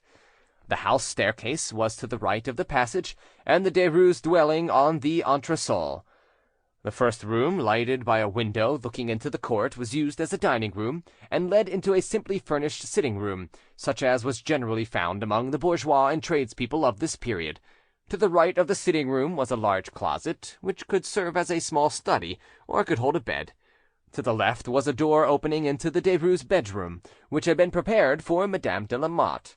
Madame Derues would occupy one of the two beds which stood in the alcove. Derues made a bed up in the sitting room, and Edouard was accommodated in the little study. Nothing particular happened during the first few days which followed the Lamotte's arrival. They had not come to Paris only on account of the Buisson-Souef affairs. Edouard was nearly 16, and after much hesitation his parents had decided on placing him in some school where his hitherto neglected education might receive more attention. Derues undertook to find a capable tutor, in whose house the boy would be brought up in the religious feeling which the cure of Buisson and his own exhortations had already tended to develop. These proceedings, added to Madame de Lamotte's endeavours to collect various sums due to her husband, took some time. Perhaps, when on the point of executing a terrible crime, Derues tried to postpone that fatal moment, although, considering his character, this seems unlikely, for one cannot do him the honour of crediting him with a single moment of remorse, doubt, or pity. Far from it. It appears from all the information which can be gathered that Derues, faithful to his own traditions, was simply experimenting on his unfortunate guests, for no sooner were they in his house than both began to complain of constant nausea, which they had never suffered from before. While he thus ascertained the strength of their constitution, he was able, knowing the cause of the malady, to give them relief, so that Madame de Lamotte, although she grew daily weaker, had so much confidence in him as to think it unnecessary to call in a doctor. Fearing to alarm her husband, she never mentioned her sufferings, and her letters only spoke of the care and kind attention which she received. On the 15th of January, 1777, Edouard was placed in a school in the rue de l'Homme-Arme. His mother never saw him again. She went out once more to place her husband's power of attorney with a lawyer in the rue de Paon. On her return she felt so weak and broken down that she was obliged to go to bed and remain there for several days. On January 29th, the unfortunate lady had risen, and was sitting near the window which overlooked the deserted rue des Menetriers, where clouds of snow were drifting before the wind. Who can guess the sad thoughts which may have possessed her? All around dark, cold, and silent, tending to produce painful depression and involuntary dread. To escape the gloomy ideas which besieged her, her mind went back to the smiling times of her youth and marriage. She recalled the time when, alone at Buisson during her husband's enforced absences, she wandered with her child in the cool and shaded walks of the park, and sat out in the evening inhaling the scent of the flowers, and listening to the murmur of the water, or the sound of the whispering breeze in the leaves. Then, coming back from these sweet recollections to reality, she shed tears, and called on her husband and son. So deep was her reverie that she did not hear the room door open, did not perceive that darkness had come on. The light of a candle, dispersing the shadows, made her start. She turned her head and saw Derues coming toward her. He smiled, and she made an effort to keep back the tears which were shining in her eyes, and appear calm. "I am afraid I disturb you," he said. "I came to ask a favour, madame." "What is it, Monsieur Derues?" she inquired. "Will you allow me to have a large chest brought into this room? I ought to pack some valuable things in it, which are in my charge, and are now in this cupboard. I am afraid it will be in your way." "Is it not your own house, and is it not rather I who am in the way and a cause of trouble? Pray have it brought in, and try to forget that I am here. You are most kind to me, but I wish I could spare you all this trouble, and that I were fit to go back to Buisson. I had a letter from my husband yesterday." "We will talk about that presently, if you wish it," said Derues. "I will go and fetch the servant to help me to carry in this chest. I have put it off hitherto, but it really must be sent in 3 days." He went away and returned in a few minutes. The chest was carried in and placed before the cupboard at the foot of the bed. Alas! The poor lady little thought it was her own coffin which stood before her. The maid withdrew, and Derues assisted Madame de Lamotte to a seat near the fire, which he revived with more fuel. He sat down opposite to her, and by the feeble light of the candle placed on a small table between them, could contemplate at leisure the ravages wrought by poison on her wasted features. "I saw your son to-day," he said. "He complains that you neglect him, and have not seen him for 12 days. He does not know you have been ill, nor did I tell him. The dear boy! He loves you so tenderly." "And I also long to see him. My friend, I cannot tell you what terrible presentiments beset me. It seems as if I were threatened with some great misfortune, and just now, when you came in, I could think only of death. What is the cause of this languor and weakness? It is surely no temporary ailment. Tell me the truth. Am I not dreadfully altered? And do you not think my husband will be shocked when he sees me like this?" "You are unnecessarily anxious," replied Derues. "It is rather a failing of yours. Did I not see you last year tormenting yourself about Edouard's health, when he was not even thinking of being ill? I am not so soon alarmed. My own old profession, and that of chemistry, which I studied in my youth, have given me some acquaintance with medicine. I have frequently been consulted, and have prescribed for patients whose conditions was supposed to be desperate, and I can assure you I have never seen a better and stronger constitution than yours. Try to calm yourself, and do not call up chimeras, because a mind at ease is the greatest enemy of illness. This depression will pass, and you will regain your strength." "May God grant it, for I feel weaker every day." "We have still some business to transact together. The notary at Beauvais writes that the difficulties which prevented his paying over the inheritance of my wife's relation, Monsieur Duplessis, have mostly disappeared. I have 100,000 livres at my disposal, that is to say, at yours, and in a month at latest I shall be able to pay off my debt. You ask me to be sincere," he continued with a tinge of reproachful irony. "Be sincere in your turn, madame, and acknowledge that you and your husband have both felt uneasy, and that the delays I have been obliged to ask for have not seemed very encouraging to you." "It is true," she replied, "but we never questioned your good faith." "And you were right. One is not always able to carry out one's intentions. Events can always upset our calculations. But what really is in our power is the desire to do right, to be honest, and I can say that I never intentionally wronged anyone. And now I am happy in being able to fulfil my promises to you. I trust when I am the owner of Buisson-Souef, you will not feel obliged to leave it." "Thank you. I should like to come occasionally, for all my happy recollections are connected with it. Is it necessary for me to accompany you to Beauvais?" "Why should you not? The change would do you good." She looked up at him and smiled sadly. "I am not in a fit state to undertake it." "Not if you imagine that you are unable, certainly. Come, have you any confidence in me?" "The most complete confidence, as you know." "Very well, then. Trust to my care.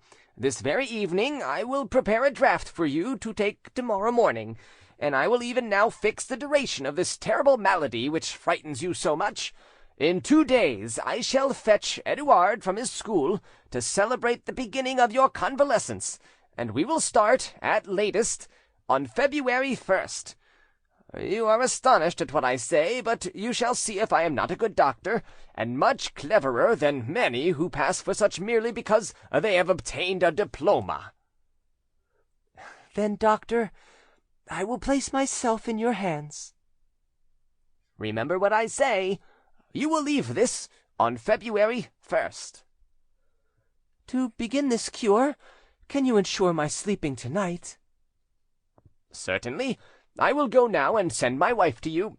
She will bring a draught, which you must promise to take." "I will exactly follow your prescriptions. Good night, my friend." "Good night, madame, and take courage." And bowing low, he left the room. The rest of the evening was spent in preparing the fatal medicine.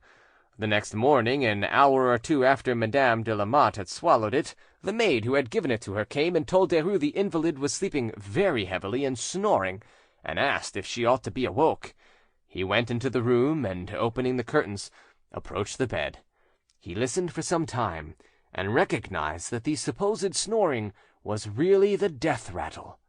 He sent the servant off to the country with a letter to one of his friends, telling her not to return until the Monday following, February 3rd. He also sent away his wife, on some unknown pretext, and remained alone with his victim. So terrible a situation ought to have troubled the mind of the most hardened criminal. A man familiar with murder and accustomed to shed blood might have felt his heart sink, and in the absence of pity might have experienced disgust at the sight of this prolonged and useless torture. But Derues, calm and easy, as if unconscious of evil, sat coolly beside the bed, as any doctor might have done. From time to time he felt the slackening pulse, and looked at the glassy and sightless eyes which turned in their orbits, and he saw without terror the approach of night, which rendered this awful tete-a-tete even more horrible. The most profound silence reigned in the house. The street was deserted, and the only sound heard was caused by an icy rain mixed with snow driven against the glass, and occasionally the howl of wind, which penetrated the chimney and scattered the ashes. A single candle placed behind the curtains lighted this dismal scene, and the irregular flicker of its flame cast weird reflections and dancing shadows on the walls of the alcove. There came a lull in the wind, the rain ceased, and during this instant of calm someone knocked, at first gently, and then sharply, at the outer door. Derues dropped the dying woman's hand and bent forward to listen.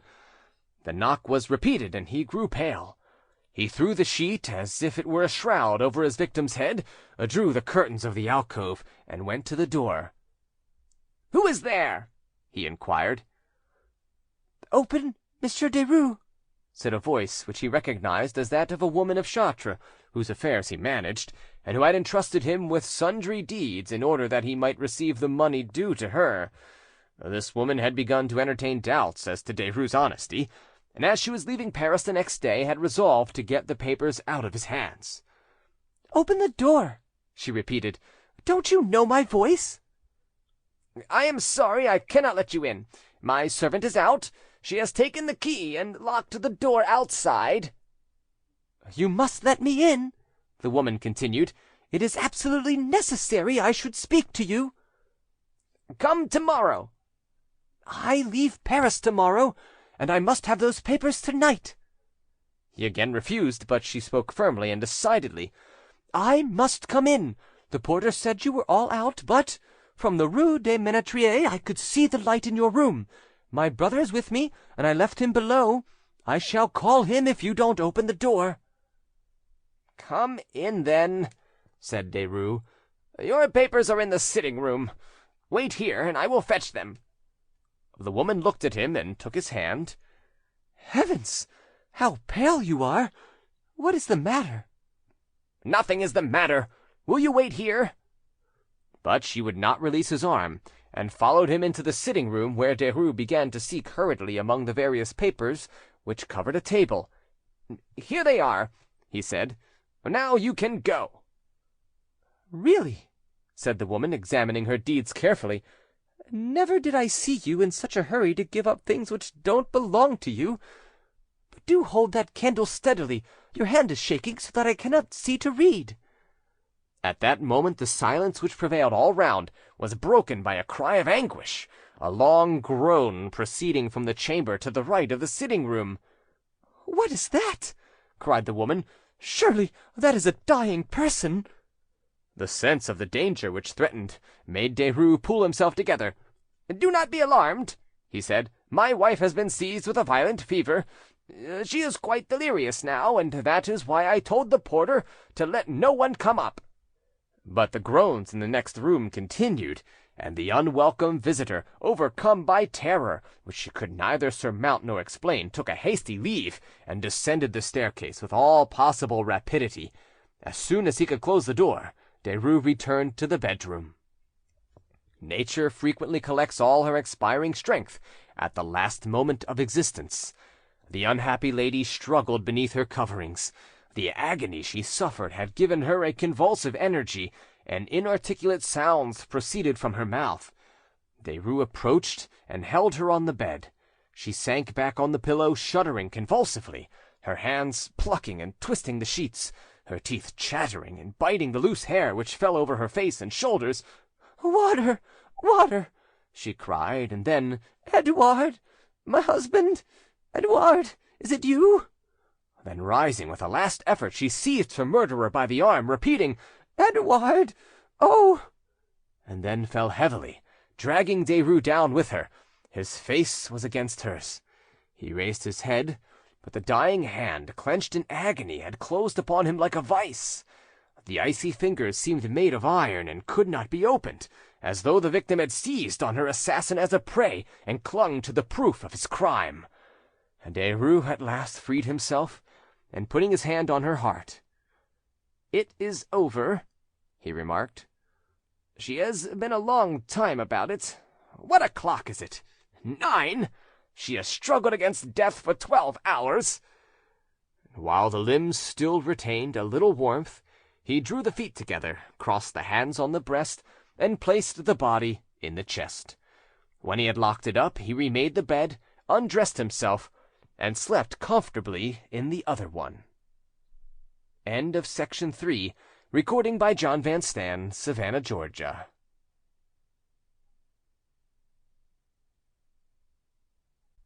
Section 4. The next day, February 1st, the day he had fixed for the going out of Madame de Lamotte, he caused the chest to be placed on a handcart and carried about 10 o'clock in the morning to the workshop of a carpenter of his acquaintance, called Mouchy, who dwelt near the Louvre. The two commissionaries employed had been selected in distant quarters and did not know each other. They were well paid, and each presented with a bottle of wine. These men could never be traced. Derues requested the carpenter's wife to allow the chest to remain in the large workshop, saying he had forgotten something at his house and would return to fetch it in 3 hours. But instead of a few hours, he left it for 2 whole days. Why, one does not know, but it may be supposed that he wanted the time to dig a trench in a sort of vault under the staircase leading to the cellar in the Rue de la Mortellerie. Whatever the cause, the delay might have been fatal, and did occasion an unforeseen encounter which nearly betrayed him. But of all the actors in this scene, he alone knew the real danger he incurred, and his coolness never deserted him for a moment. The third day, as he walked alongside the handcart on which the chest was being conveyed, he was accosted at Saint-Germain-l'Auxerrois by a creditor who had obtained a writ of execution against him, and at the imperative sign made by this man, the porter stopped.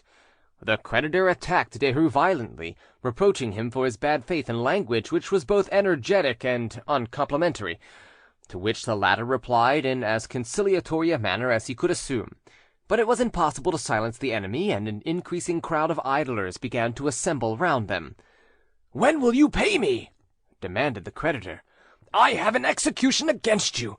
What is there in that box? Valuables which you cart away secretly, in order to laugh at my just claims, as you did 2 years ago?" Derues shuddered all over. He exhausted himself in protestations, but the other, almost beside himself, continued to shout. "Oh!" he said, turning to the crowd, "all these tricks and grimaces and signs of the cross are no good. I must have my money, and as I know what his promises are worth, I will pay myself. Come, you knave, make haste! Tell me what there is in that box. Open it, or I will fetch the police!" The crowd was divided between the creditor and debtor, and possibly a free fight would have begun, but the general attention was distracted by the arrival of another spectator. A voice heard above all the tumult caused a score of heads to turn. It was the voice of a woman crying, "The abominable history of Le Roi de Valine, condemned to death at the age of 16 for having poisoned his entire family." Continually crying her wares, the drunken, staggering woman approached the crowd, and striking out right and left with fists and elbows, forced her way to Derues. "Ah, ah!" said she, after looking him well over. "Is it you, my gossip Derues? Have you again a little affair on hand, like the one when you set fire to your shop in the Rue Saint-Victor?" Derues recognized the hawker who had abused him on the threshold of his shop some years previously, and whom he had never seen since. "Yes, yes," she continued. "You had better look at me with your little round cat's eye. Are you going to say you don't know me?" Derues appealed to his creditor. "You see," he said, "to what insults you are exposing me. I do not know this woman who abuses me." "What? You don't know me? You, who accused me of being a thief? Ah, but luckily the Menefes have been known in Paris as honest people for generations, while as for you—" "Sir," said Derues, "this case contains valuable wine, which I am commissioned to sell. Tomorrow I shall receive the money for it. Tomorrow, in the course of the day, I will pay what I owe you, but I am waited for now. Do not in heaven's name detain me longer, and thus deprive me of the means of paying at all." "Don't believe him, my good man," said the hawker. "Lying comes naturally to him, always." "Sir, I promise on my oath you shall be paid tomorrow. You had better trust the word of an honest man rather than the ravings of a drunken woman." The creditor still hesitated, but another person now spoke in Derues' favour. It was the carpenter Mouchy, who had inquired the cause of the quarrel. "For God's sake," he exclaimed, "let the gentleman go on. The chest came from my workshop, and I know there is wine inside it. He told my wife so 2 days ago." "Will you be surety for me, my friend?" asked Derues. "Certainly I will. I have not known you for 10 years in order to leave you in trouble and refuse to answer for you. What the devil are respectable people to be stopped like this in a public place? Come, sir, believe his word, as I do." After some more discussion, the porter was at last allowed to proceed with his handcart. The hawker wanted to interfere, but Mouchy warned her off and ordered her to be silent. "Ah, ah!" she cried. "What does it matter to me? Let him sell his wine if he can. I shall not drink any on his premises. This is the second time he has found a surety to my knowledge. The beggar must have some special secret for encouraging the growth of fools. Goodbye, gossip Derues. You know I shall be selling your history some day. Meanwhile, the abominable history of Le Roi de Valine, condemned to death at the age of 16 for having poisoned his entire family." While she amused the people by her grimaces and grotesque gestures, and while Mouchy held forth to some of them, Derues made his escape. Several times between Saint-Germain-l'Auxerrois and the Rue de la Mortellerie he nearly fainted, and was obliged to stop. While the danger lasted, he had had sufficient self-control to confront it coolly, but now that he calculated the depth of the abyss which for a moment had opened beneath his feet, dizziness laid hold on him. Other precautions now became necessary. His real name had been mentioned before the commissionaire, and the widow Masson, who owned the cellar, only knew him as de Coudray. He went on in front, asked for the keys, which till then had been left with her, and the chest was got downstairs without any awkward questions. Only the porter seemed astonished that this supposed wine, which was to be sold immediately, should be put in such a place, and asked if he might come the next day and move it again. Derues replied that someone was coming for it that very day. This question, and the disgraceful scene which the man had witnessed, made it necessary to get rid of him without letting him see the pit dig under the staircase. Derues tried to drag the chest toward the hole, but all his strength was insufficient to move it.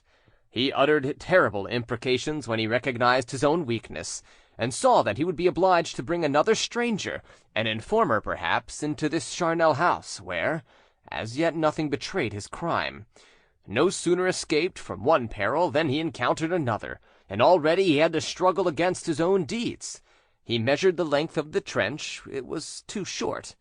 Derues went out and repaired to the place where he had hired the labourer who had dug it out, but he could not find the man, whom he had only seen once, and whose name he did not know.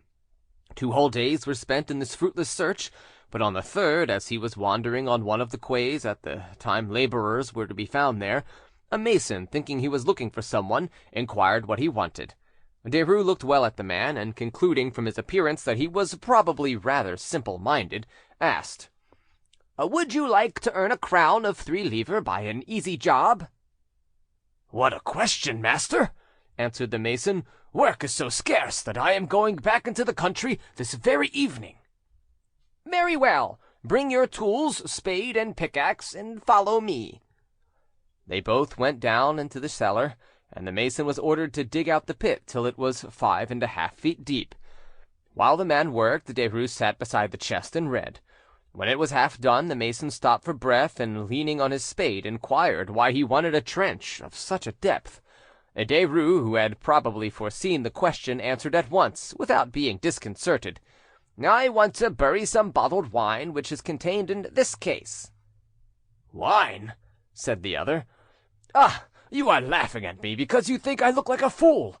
I have never yet heard of such a recipe for improving wine." "Where do you come from?" "D'Alençon." "Cider drinker? You were brought up in Normandy, that is clear. Well, you can learn from me, Jean-Baptiste Ducoudray, a wine-grower of Tours, and a wine merchant for the last 10 years, that new wine, thus buried for a year, acquires the quality and characteristics of the oldest brands." "It is possible," said the mason, again taking his spade, "but all the same, it seems a little odd to me." When he had finished, Derues asked him to help to drag the chest alongside the trench, so that it might be easier to take out the bottles and arrange them. The mason agreed, but when he moved the chest, the fetid odour which proceeded from it made him draw back, declaring that a smell such as that could not possibly proceed from wine. Derues tried to persuade him that the smell came from the drains under the cellar, the pipe of which could be seen. It appeared to satisfy him, and he again took hold of the chest, but immediately let it go again, and said positively that he could not execute Derues' orders, being convinced that the chest must contain a decomposing corpse. Then Derues threw himself at the man's feet, and acknowledged that it was the dead body of a woman, who had unfortunately lodged in his house, and who had died there suddenly from an unknown malady, and that, dreading lest he should be accused of having murdered her, he had decided to conceal the death and bury her here. The mason listened, alarmed at this confidence, and not knowing whether to believe it or not. Derues sobbed and wept at his feet, beat his breast, and tore out his hair, calling on God and the saints as witnesses of his good faith and his innocence. He showed the book he was reading while the mason excavated. It was the 7 penitential psalms. "How unfortunate I am!" he cried. "This woman died in my house, I assure you, died suddenly, before I could call a doctor. I was alone.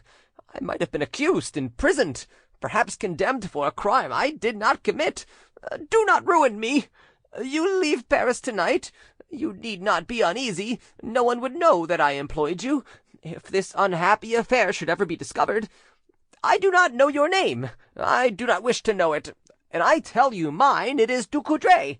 I give myself up to you, but have some pity, if not for me, yet for my wife and my 2 little children, for these poor creatures whose only support I am." Seeing that the mason was touched, Derues opened the chest. "Look," he said, "examine the body of this woman.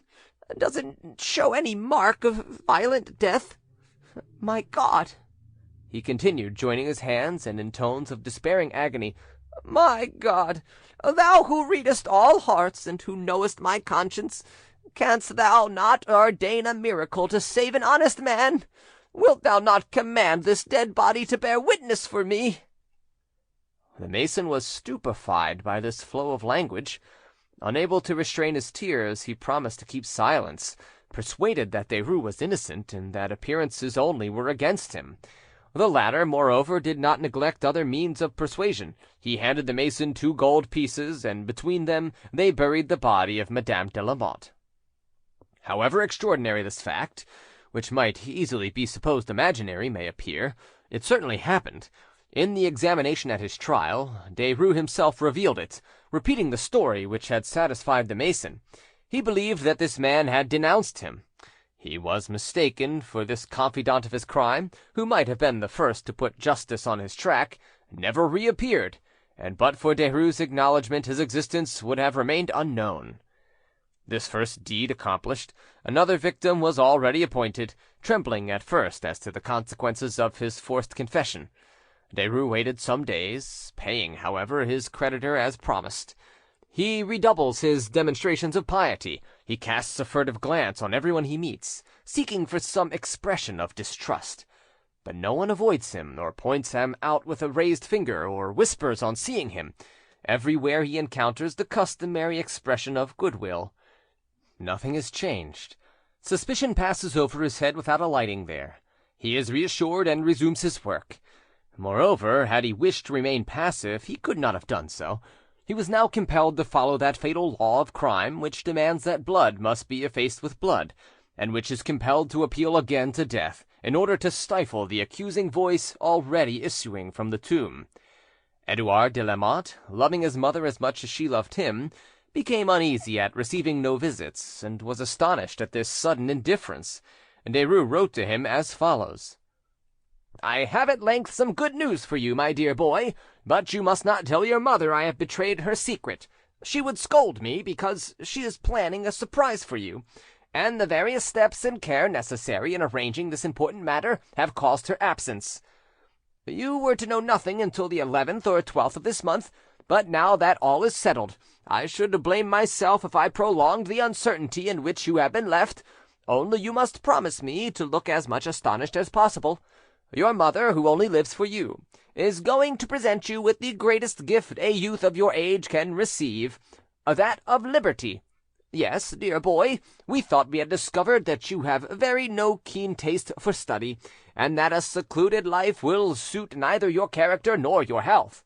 In saying this, I utter no reproach, for every man is born with his own decided tastes, and the way to success and happiness is often to allow him to follow these instincts. We have had long discussions on the subject, your mother and I, and we have thought much about your future. She has at last come to a decision, and for the last 10 days has been at Versailles, endeavouring to obtain your admission as a royal page. Here is the mystery, this is the reason which has kept her from you, and as she knew you would hear it with delight, she wished to have the pleasure of telling you herself. Therefore, once again, when you see her, which will be very soon, do not let her see I have told you. Appear to be greatly surprised. It is true that I am asking you to tell a lie, but it is a very innocent one, and its good intention will counteract its sinfulness. May God grant we never have worse upon our consciences. Thus, instead of lessons and the solemn precepts of your tutors, instead of a monotonous school life, you are going to enjoy your liberty. Also the pleasures of the court and the world. All that rather alarms me, and I ought to confess that I at first opposed this plan. I begged your mother to reflect, to consider that in this new existence you would run great risk of losing the religious feeling which inspires you, and which I have had the happiness during my sojourn at Buisson-Souef of further developing in your mind. I still recall with emotion your fervid and sincere aspirations towards the Creator when you approached the sacred table for the first time, and when, kneeling beside you and envying the purity of heart and innocence of soul which appeared to animate your countenance as with a divine radiance, I besought God that, in default of my own virtue, the love for heavenly truth with which I have inspired you might be reckoned to my account. Your piety is my work, Edouard, and I defended it against your mother's plans. But she replied that in every career a man is master of his own good or evil actions, and as I have no authority over you, and friendship only gives me the right to advise, I must give way. If this be your vocation, then follow it. My occupations are so numerous, I have to collect from different sources this 100,000 livres intended to defray the greater part of the Buisson purchase, that I have not a moment in which to come and see you this week. Spend the time in reflection, and write to me fully what you think about this plan. If, like me, you feel any scruples, you must tell them to your mother, who decidedly wants only to make you happy. Speak to me freely, openly. It is arranged that I am to fetch you on the 11th of this month, and escort you to Versailles, where Madame de Lamotte will be waiting to receive you with the utmost tenderness. Adieu, dear boy. Write to me. Your father knows nothing as yet. His consent will be asked after your decision." The answer to this letter did not have to be waited for. It was such as Derues expected. The lad accepted joyfully. The answer was, for the murderer, an arranged plea of defence, a proof which, in a given case, might link the present with the past. On the morning of February 11th, Shrove Tuesday, he went to fetch the young de Lamotte from his school, telling the master that he was desired by the youth's mother to conduct him to Versailles. But instead he took him to his own house, saying that he had a letter from Madame de Lamotte asking them not to come till the next day. So they started on Ash Wednesday, Edouard having breakfasted on chocolate. Arrived at Versailles, they stopped at the Fleur-de-Lis inn, but the sickness which the boy had complained of during the journey became very serious, and the innkeeper, having young children, and believing that he recognized symptoms of smallpox, which just then was ravaging Versailles, refused to receive them, saying he had no vacant room. This might have disconcerted anyone but Derues, but his audacity, activity, and resource seemed to increase with each fresh obstacle. Leaving Edouard in a room on the ground floor, which had no communication with the rest of the inn, he went at once to look for lodgings, and hastily explored the town. After a fruitless search, he found at last, at the junction of the rue Saint-Honore with that of the Orangerie, a cooper named Martin, who had a furnished room to spare. This he hired at 30 sous per day for himself and his nephew, who had been taken suddenly ill under the name of Beaupré. To avoid being questioned later, he informed the cooper in a few words that he was a doctor, that he had come to Versailles in order to place his nephew in one of the offices of the town, that in a few days the latter's mother would arrive to join him in seeing and making application to influential persons about the court, to whom he had letters of introduction. As soon as he had delivered this fable with all the appearance of truth, with which he knew so well how to disguise his falsehoods, he went back to the young de Lamotte, who was already so exhausted that he was hardly able to drag himself as far as the cooper's house. He fainted on arrival, and was carried into the hired room, where Derues begged to be left alone with him, and only asked for certain beverages, which he told the people how to prepare.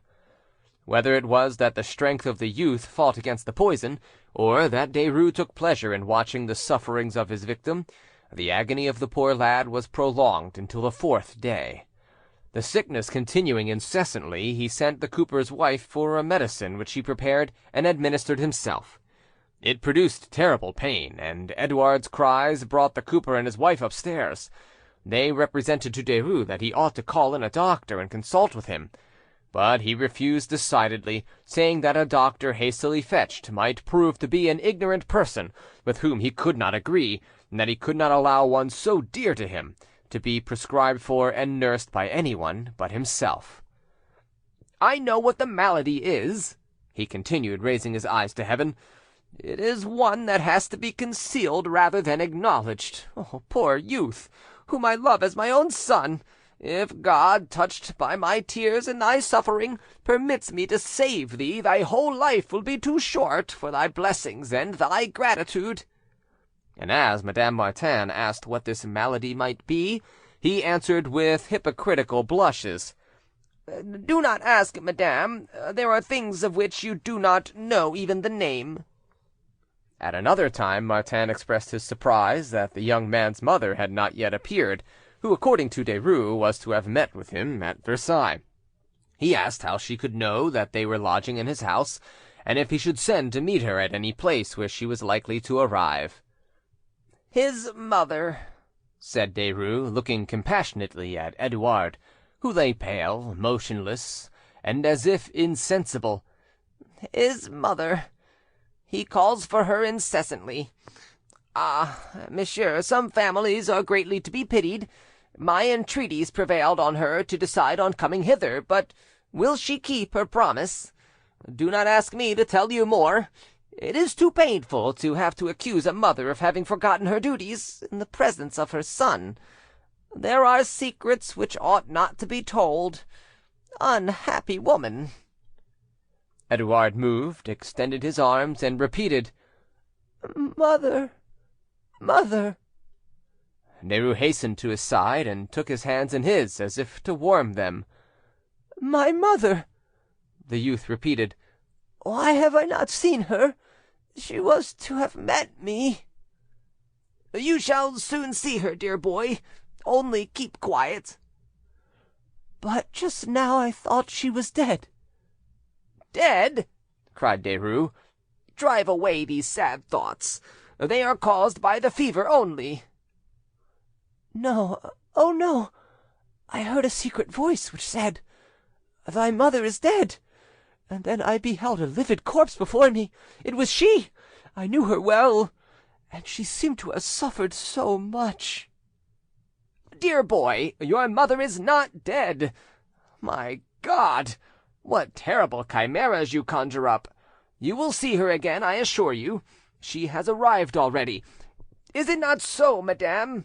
he asked, turning toward the Martins, who were both leaning against the foot of the bed and signing to them to support this pious falsehood, in order to calm the young man. "Did she not arrive, and come to his bedside, and kiss him while he slept? And she will soon come again?" "Yes, yes," said Madame Martin, wiping her eyes. "And she begged my husband and me to help your uncle to take great care of you." The youth moved again, and looking round him with a dazed expression, said, "My uncle?" "You had better go," said Derues in a whisper to the Martins. "I'm afraid he is delirious again. I will prepare a draught which will give him a little rest and sleep." "Adieu, then, adieu," answered Madame Martin. "And may Heaven bless you for the care you bestow on this poor young man." On Friday evening, violent vomiting appeared to have benefited the sufferer. He had rejected most of the poison, and had a fairly quiet night. But on the Saturday morning Derues sent the cooper's little girl to buy more medicine, which he prepared himself like the first. The day was horrible, and about 6 in the evening, seeing his victim was at the last gasp, he opened a little window overlooking the shop, and summoned the cooper, requesting him to go at once for a priest. When the latter arrived, he found Derues in tears, kneeling at the dying boy's bedside, and now, by the light of 2 tapers placed on a table, flanking the holy water stoup, there began what on one side was an abominable and sacrilegious comedy, a disgraceful parody of that which Christians consider most sacred and most dear; on the other, a pious and consoling ceremony.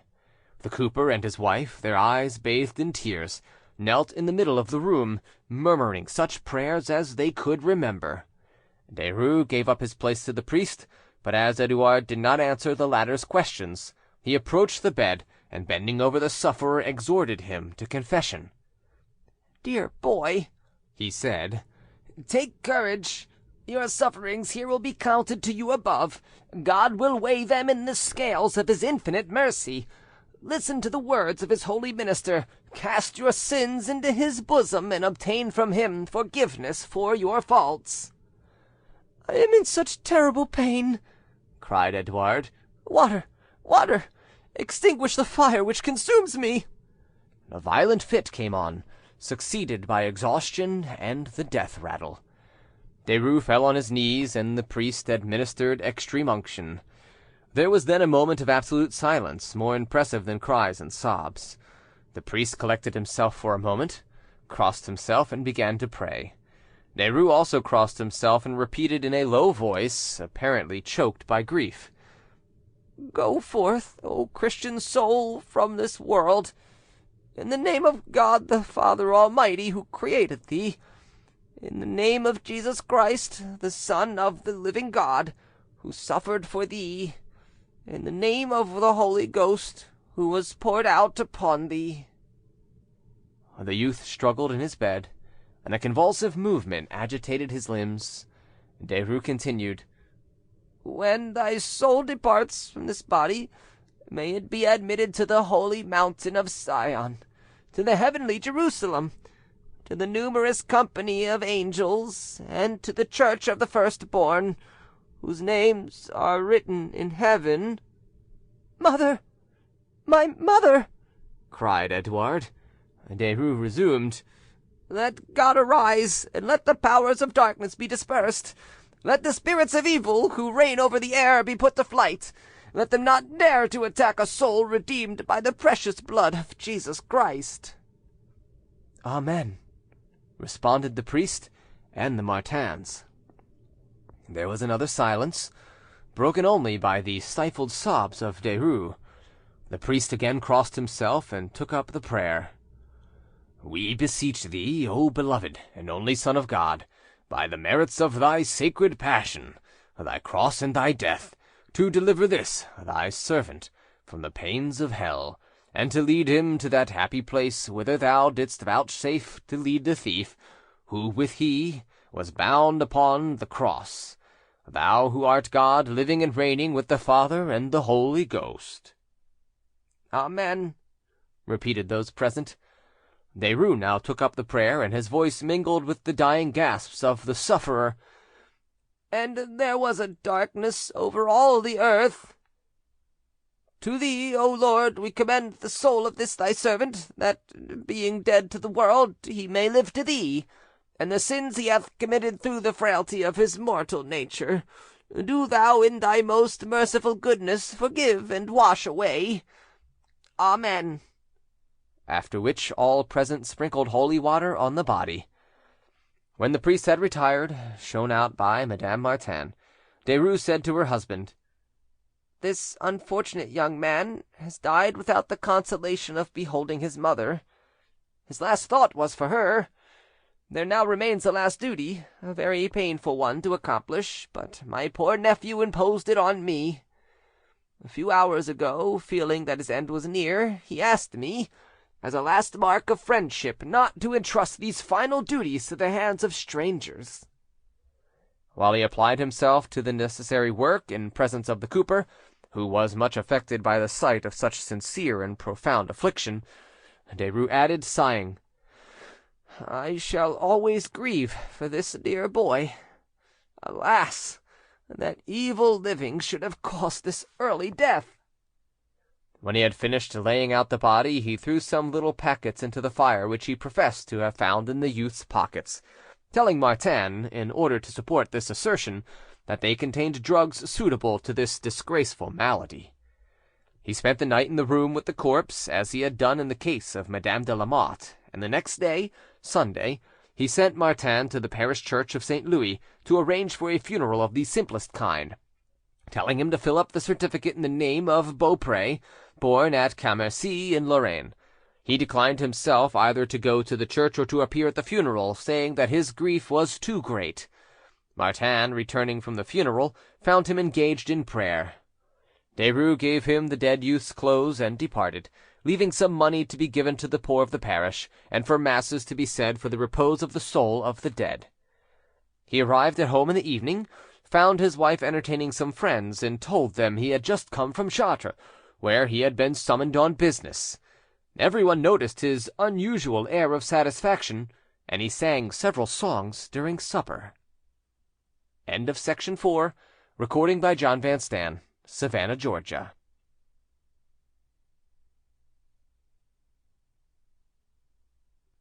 Section 5. Having accomplished these two crimes, Derues did not remain idle. When the murderer's part of his nature was at rest, the thief reappeared. His extreme avarice now made him regret the expense caused by the deaths of Madame de Lamotte and her son, and he wished to recoup himself. 2 days after his return from Versailles, he ventured to present himself at Edouard's school. He told the master that he had received a letter from Madame de Lamotte, saying that she wished to keep her son, and asking him to obtain Edouard's belongings. The schoolmaster's wife, who was present, replied that that could not be, that Monsieur de Lamotte would have known of his wife's intention, that she would not have taken such a step without consulting him, and that only the evening before they had received a present of game from Buisson-Souef, with a letter in which Monsieur de Lamotte entreated them to take great care of his son. "If what you say is true," she continued, "Madame de Lamotte is no doubt acting on your advice in taking away her son, but I will write to Buisson." "You had better not do anything in the matter," said Derues, turning to the schoolmaster. "It is quite possible that Monsieur de Lamotte does not know. I am aware that his wife does not always consult him. She is at Versailles, where I took Edouard to her, and I will inform her of your objection." To ensure impunity for these murders, Derues had resolved on the death of Monsieur de Lamotte, but before executing this last crime, he wished for some proof of the recent pretended agreements between himself and Madame de Lamotte. He would not wait for the disappearance of the whole family before presenting himself as the lawful proprietor of Buisson-Souef. Prudence required him to shelter himself behind a deed which should have been executed by that lady. On February 27th, he appeared at the office of Madame de Lamotte's lawyer in the Rue de Paon, and, with all the persuasion of an artful tongue, demanded the power of attorney on that lady's behalf, saying that he had, by private contract, just paid 100,000 livres on the total amount of purchase, which money was now deposited with a notary. The lawyer, much astonished that an affair of such importance should have been arranged without any reference to himself, refused to give up the deed to anyone but Monsieur or Madame de Lamotte, and inquired why the latter did not appear herself. Derues replied that she was at Versailles, and that he was to send the deed to her there. He repeated his request, and the lawyer his refusal, until Derues retired, saying he would find means to compel him to give up the deed. He actually did the same day present a petition to the civil authority, in which Cyrano Derues de Bury sets forth arrangements made with Madame de Lamotte, founded on the deed given by her husband, and requires permission to seize and withdraw said deed from the custody in which it remains at present. The petition is granted. The lawyer objects that he can only give up the deed to either Monsieur or Madame de Lamotte, unless he be otherwise ordered. Derues has the effrontery to again appeal to the civil authority, but for the reasons given by that public officer the affair is adjourned. These two futile efforts might have compromised Derues had they been heard of at Buisson-Souef, but everything seemed to conspire in the criminal's favour. Neither the schoolmaster's wife nor the lawyer thought of writing to Monsieur de Lamotte. The latter, as yet unsuspecting, was tormented by other anxieties, and kept at home by illness. In these days distance is shortened, and one can travel from Villeneuve-le-Roi-les-Sens to Paris in a few hours. This was not the case in 1777, when private industry and activity, stifled by routine and privilege, had not yet experienced the need of providing the means for rapid communication. Half a day was required to go from the capital to Versailles. A journey of 20 leagues required at least 2 days and a night, and bristled with obstacles and delays of all kinds. These difficulties of transport, still greater during bad weather, and a long and serious attack of gout, explained why Monsieur de Lamotte, who was so ready to take alarm, had remained separated from his wife from the middle of December to the end of February.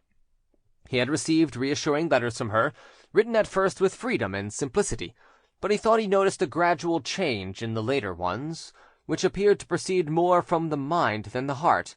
A style which aimed at being natural was interspersed with unnecessary expressions of affection, unusual between married people well assured of their mutual love.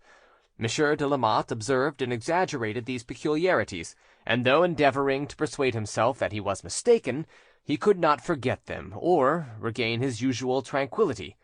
Being somewhat ashamed of his anxiety, he kept his fears to himself. One morning, as he was sunk in a large armchair by the fire, his sitting-room door opened, and the cure entered, who was surprised by his despondent, sad, and pale appearance. "What is the matter?" he inquired. "Have you had an extra bad night?" "Yes," answered Monsieur de Lamotte. "Well, have you any news from Paris?" "Nothing for a whole week. It is odd, is it not?"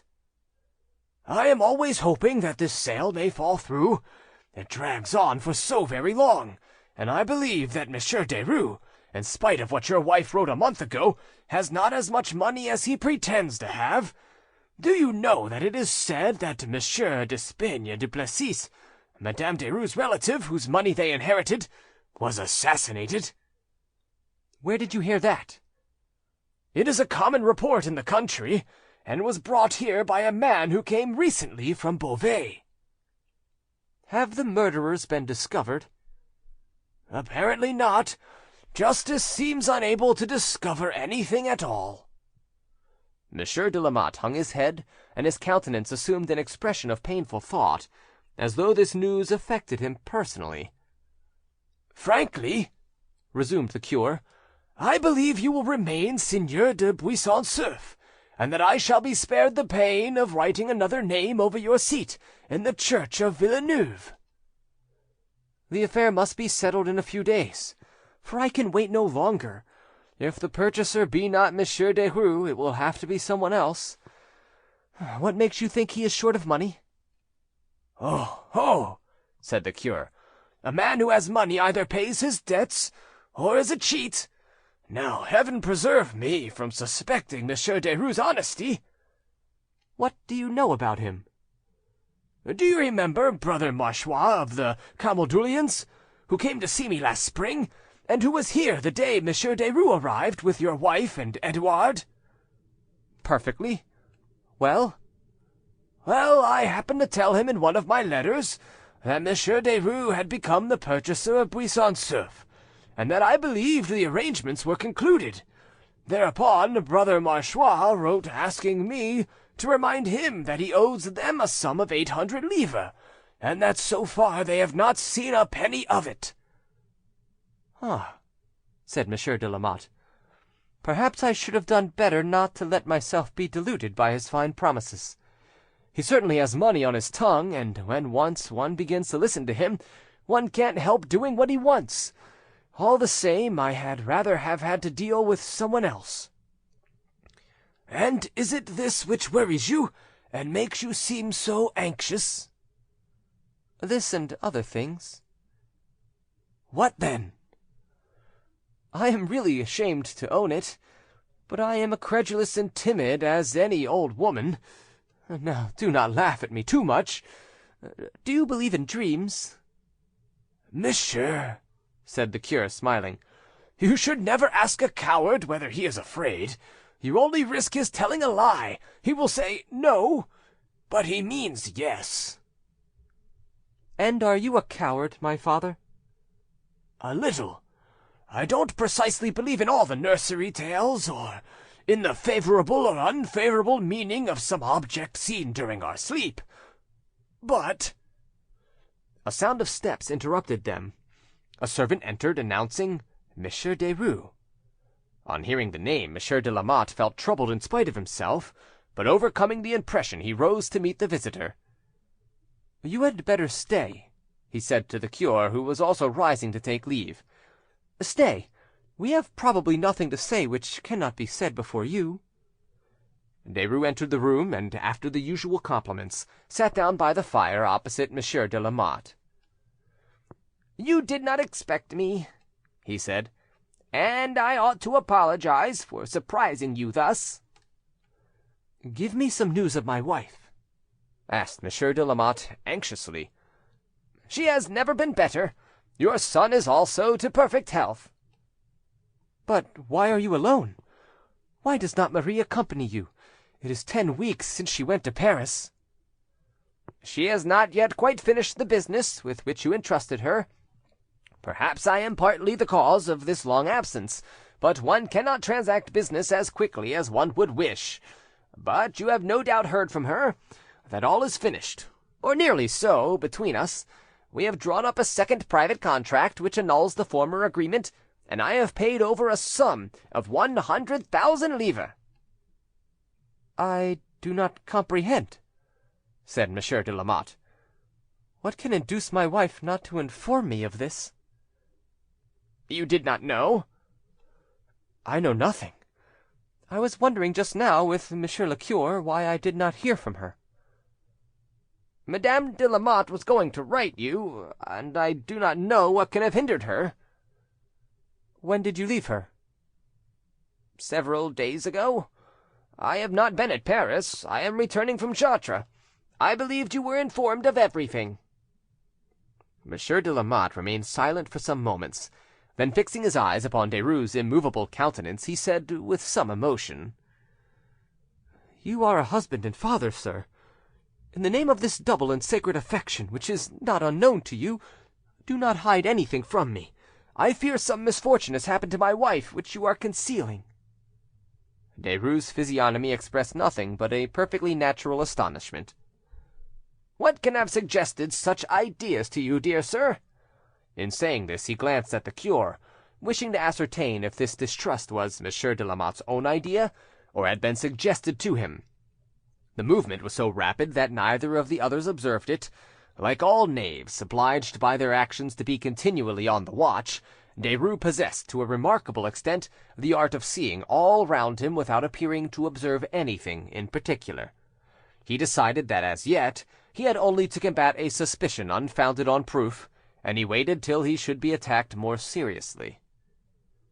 "I do not know," he said, "what may have happened during my absence.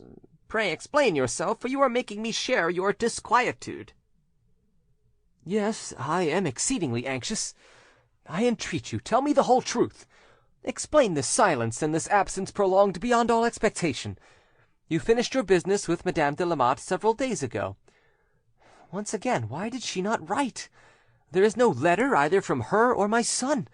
Tomorrow I shall send someone to Paris." "Good heavens!" answered Derues. "Is there nothing but an accident which could cause this delay? Well, then," he continued, with an embarrassed look of a man compelled to betray a confidence, "well, then I see that in order to reassure you, I shall have to give up a secret entrusted to me." He then told Monsieur de Lamotte that his wife was no longer at Paris, but at Versailles, where she was endeavouring to obtain an important and lucrative appointment, and that, if she had left him in ignorance of her efforts in this direction, it was only to give him an agreeable surprise. He added that she had removed her son from the school, and hoped to place him either in the riding school or amongst the royal pages. To prove his words, he opened his paper case, and produced a letter written by Edouard in answer to the one quoted above. All this was related so simply, and with such an appearance of good faith, that the cure was quite convinced, and to Monsieur de Lamotte the plans attributed to his wife were not entirely improbable. Derues had learnt indirectly that such a career for Edouard had been actually under consideration. However, though Monsieur de Lamotte's entire ignorance prevented him from making any serious objection, his fears were not entirely at rest, but for the present he appeared satisfied with the explanation. The cure resumed the conversation. "What you tell us ought to drive away gloomy ideas. Just now, when you were announced, Monsieur de Lamotte was confiding his troubles to me. I was as concerned as he was, and I could say nothing to help him. Never did visitor arrive more apropos. Well, my friend, what now remains of your vain terrors? What was it you were saying just as Monsieur Derues arrived? Ah, we were discussing dreams. You asked if I believed in them." Monsieur de Lamotte, who had sunk back in his easy chair and seemed lost in his reflections, started on hearing these words. He raised his head and looked again at Derues, but the latter had had time to note the impression produced by the cure's remark, and this renewed examination did not disturb him. "Yes," said Monsieur de Lamotte, "I had asked that question." "And I was going to answer that there are certain secret warnings which can be received by the soul, long before they are intelligible to the bodily senses, revelations not understood at first, but which later connect themselves with realities of which there are in some way the precursors. Do you agree with me, Monsieur Derues?" "I have no opinion on such a subject, and must leave the discussion to more learned people than myself. I do not know whether such apparitions really mean anything or not, and I have not sought to fathom these mysteries, thinking them outside the realm of human intelligence." "Nevertheless," said the cure, "we are obliged to recognize their existence." "Yes, but without either understanding or explaining them, like many other eternal truths. I follow the rule given in the Imitation of Jesus Christ. beware, my son, of considering too curiously the things beyond thine intelligence." "And I also submit, and avoid too curious consideration. But has not the soul knowledge of many wondrous things, which we can yet neither see nor touch? I repeat, there are things which cannot be denied." Derues listened attentively, continually on his guard, and afraid, he knew not why, of becoming entangled in this conversation as in a trap. He carefully watched Monsieur de Lamotte, whose eyes never left him. The cure resumed. "Here is an instance which I was bound to accept, seeing it happened to myself. I was then 20, and my mother lived in the neighbourhood of Tours, whilst I was at the cemetery of Montpellier. After several years of separation, I had obtained permission to go and see her. I wrote telling her of this good news, and I received her answer, full of joy and tenderness. My brother and sister were to be informed. It was going to be a family meeting, a real festivity, and I started with a light and joyous heart. My impatience was so great that, having stopped for supper at some village inn some 10 leagues from Tours, I would not wait till the next morning for the coach which went that way, but continued the journey on foot, and walked all night. It was a long and difficult road, but happiness redoubled my strength. About an hour after sunrise, I saw distinctly the smoke and the village roofs, and I hurried on to surprise my family a little sooner. I never felt more active, more light-hearted and gay. Everything seemed to smile before and around me. Turning a corner of the hedge, I met a peasant whom I recognized. All at once, it seemed as if a veil spread over my sight. All my hopes and joy suddenly vanished. A funereal idea took possession of me, and I said, taking the hand of the man who had not yet spoken, "My mother is dead. I am convinced my mother is dead." He hung down his head and answered, "She is to be buried this morning." Now, whence came this revelation? I had seen no one, spoke to no one. A moment before I had no idea of it. Derues made a gesture of surprise. Monsieur de Lamotte put his hand to his eyes and said to the cure, "Your presentiments were true. Mine, happily, are unfounded. But listen, and tell me if in the state of anxiety which oppresses me, I had not good reason for alarm and for fearing some fatal misfortune." His eyes again sought Derues. "Toward the middle of last night I at length fell asleep, but interrupted every moment. The sleep was more a fatigue than a rest. I seemed to hear confused noises all around me. I saw brilliant lights which dazzled me, and then sank back into silence and darkness. Sometimes I heard someone weeping near my bed. Again plaintive voices called to me out of the darkness. I stretched out my arms, but nothing met them. I fought with phantoms. At length a cold hand grasped mine and led me rapidly forward. Under a dark and damp vault, a woman lay on the ground, bleeding, inanimate. It was my wife. At the same moment a groan made me look round, and I beheld a man striking my son with a dagger. I cried out and awoke, bathed in cold perspiration, panting under this terrible vision. I was obliged to get up and walk about and speak aloud, in order to convince myself it was only a dream. I tried to go to sleep again, but the same visions still pursued me. I saw always the same man armed with 2 daggers, streaming with blood. I heard always the cries of his 2 victims. When day came, I felt utterly broken, worn out. And this morning you, my father, could see by my despondency what an impression this awful night had made upon me." During this recital, Derues' calmness never gave way for a single moment, and the most skilful physiognomist could only have discovered an expression of incredulous curiosity on his countenance. "Monsieur le cure's story," said he, "impressed me much. Yours only brings back my uncertainty. It is less possible than ever to deliver any opinion on this serious question of dreams, since the second instance contradicts the first."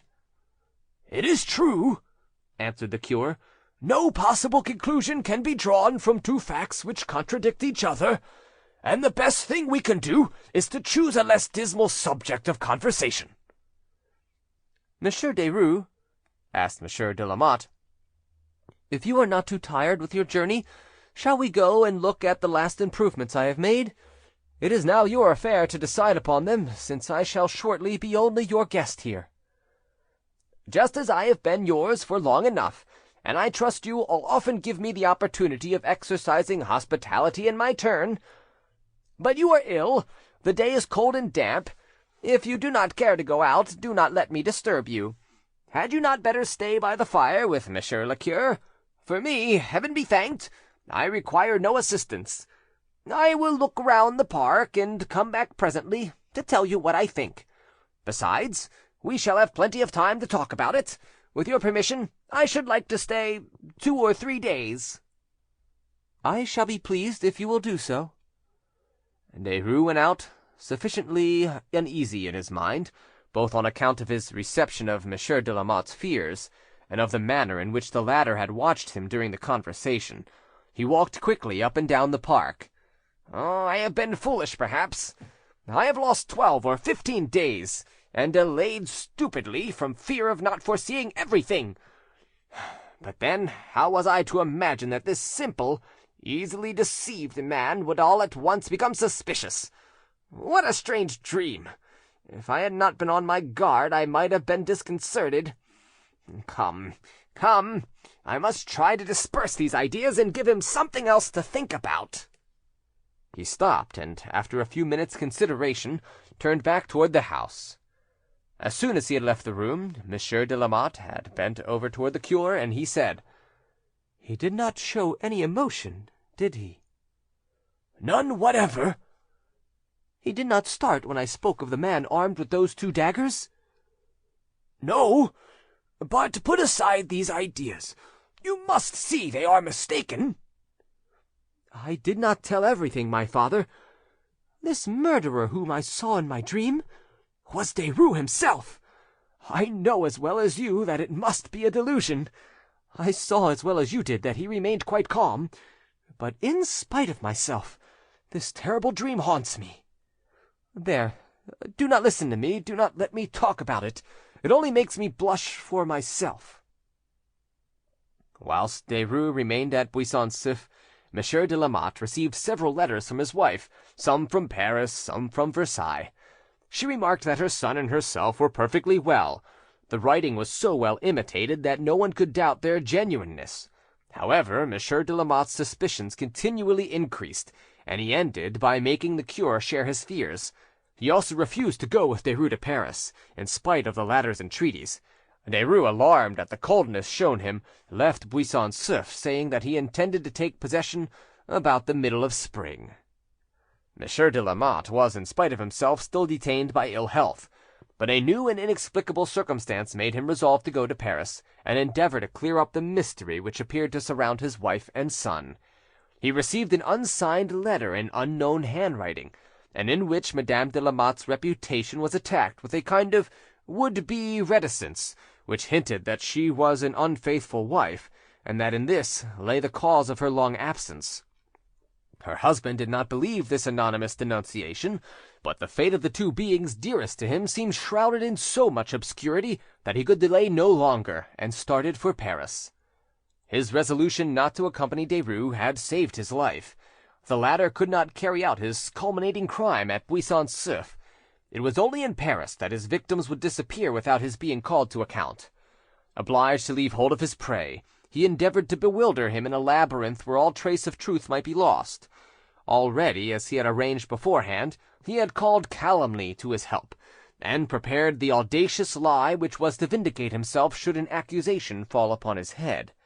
He had hoped that Monsieur de Lamotte would fall defenceless into his hands, but now a careful examination of his position, showing the impossibility of avoiding an explanation had become inevitable, made him change all his plans, and compelled him to devise an infernal plot, so skilfully laid that it bid fair to defeat all human sagacity. Monsieur de Lamotte arrived in Paris early in March. Chance decided that he should lodge in the rue de la Mortellerie, in a house not far from the one where his wife's body lay buried. He went to see Derues, hoping to surprise him, and determined to make him speak, but found he was not at home. Madame Derues, whether acting with the discretion of an accomplice, or really ignorant of her husband's proceedings, could not say where he was likely to be found. She said that he told her nothing about his actions, and that Monsieur de Lamotte must have observed during their stay at Buisson, which was true, that she never questioned him, but obeyed his wishes in everything, and that he had now gone away without saying where he was going. She acknowledged that Madame de Lamotte had lodged with them for 6 weeks, and that she knew that lady had been at Versailles, but since then she had heard nothing. All Monsieur de Lamotte's questions, his entreaties, prayers, or threats, obtained no other answer. He went to the lawyer in the Rue de Paon, to the schoolmaster, and found the same uncertainty, the same ignorance. His wife and his son had gone to Versailles. There the clue ended which ought to guide his investigations. He went to this town. No one could give him any information. The very name of Lamotte was unknown. He returned to Paris, questioned and examined the people of the quarter, the proprietor of the Hotel de France, where his wife had stayed on her former visit. At length, wearied with useless efforts, he implored help from justice. Then his complaints ceased. He was advised to maintain a prudent silence, and to await Derues' return. The latter thoroughly understood that, having failed to dissipate Monsieur de Lamotte's fears, there was no longer an instant to lose, and that the pretended private contract of February 12th would not of itself prove the existence of Madame de Lamotte. This is how he employed the time spent by the unhappy husband in fruitless investigation. On March 12th, a woman, her face hidden in the hood of her cloak, or Therese, as it was then called, appeared in the office of Maitre N, a notary at Lyons. She gave her name as Marie Francoise Perfier, wife of Monsieur Saint Faust de Lamotte, but separated as to goods and estate from him. She caused a deed to be drawn up, authorizing her husband to receive the arrears of 30,000 livres remaining from the price of the estate of Buisson-Souef, situated near Villeneuve-le-Roi-les-Sens. The deed was drawn up and signed by Madame de Lamotte, by the notary and one of his colleagues. This woman was Derues. If we remember that he only arrived at Buisson February 28th, and remained there some days, it becomes difficult to understand how at that period so long a journey as that from Paris to Lyons could have been accomplished with such rapidity. Fear must have given him wings. We will now explain what use he intended to make of it, and what fable, a masterpiece of cunning and of lies, he had invented. On his arrival in Paris, he found a summons to appear before the magistrate of police. He expected this and appeared quite tranquil, ready to answer any questions. Monsieur de Lamotte was present. It was a formal examination, and the magistrate first asked why he had left Paris. "Monsieur," replied Derues, "I have nothing to hide, and none of my actions need fear the daylight. But before replying, I should like to understand my position. As a domiciled citizen, I have a right to require this. Will you kindly inform me why I have been summoned to appear before you, whether on account of anything personal to myself, or simply to give information as to something which may be within my knowledge?" "You are acquainted with this gentleman, and cannot therefore be ignorant of the cause of the present inquiry?" "I am nevertheless quite in ignorance of it." "Be good enough to answer my question. Why did you leave Paris, and where have you been?" "I was absent for business reasons." "What business?" "I shall say no more." "Take care. You have incurred serious suspicions, and silence will not tend to clear you." Derues hung down his head with an air of resignation, and Monsieur de Lamotte, seeing in this attitude a silent confession of crime, exclaimed, "Wretched man! What have you done with my wife and my son?" "Your son," said Derues slowly and with peculiar emphasis. He again cast down his eyes.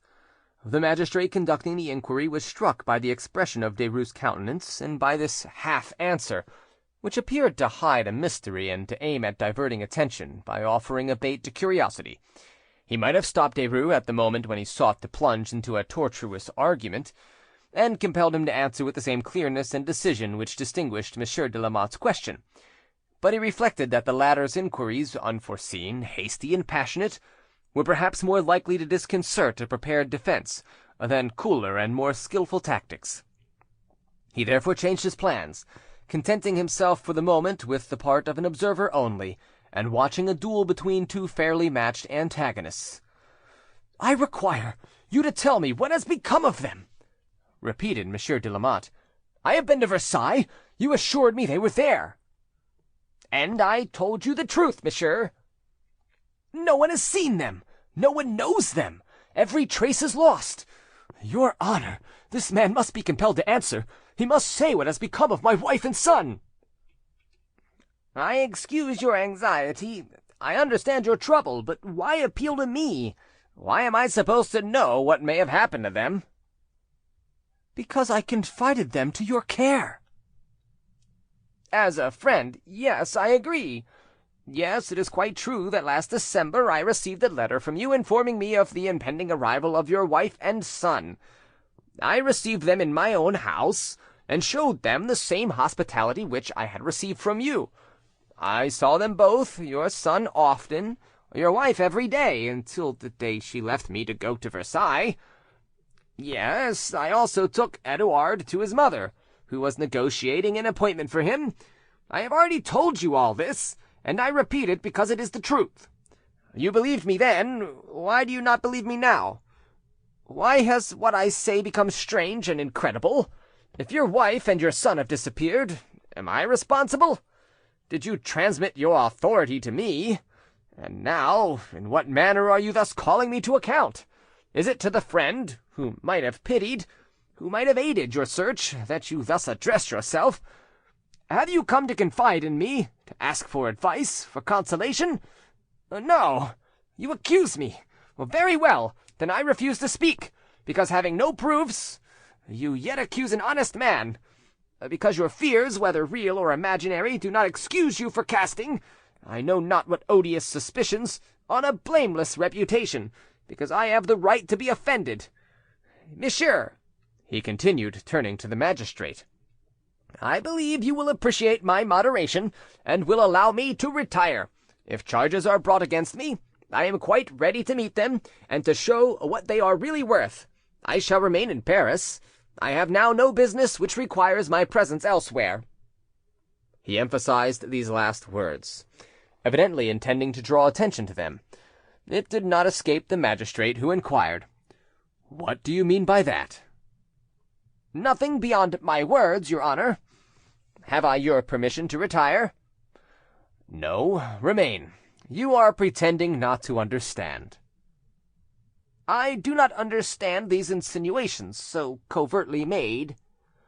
Monsieur de Lamotte rose, exclaiming, "Insinuations! What more can I say to compel you to answer?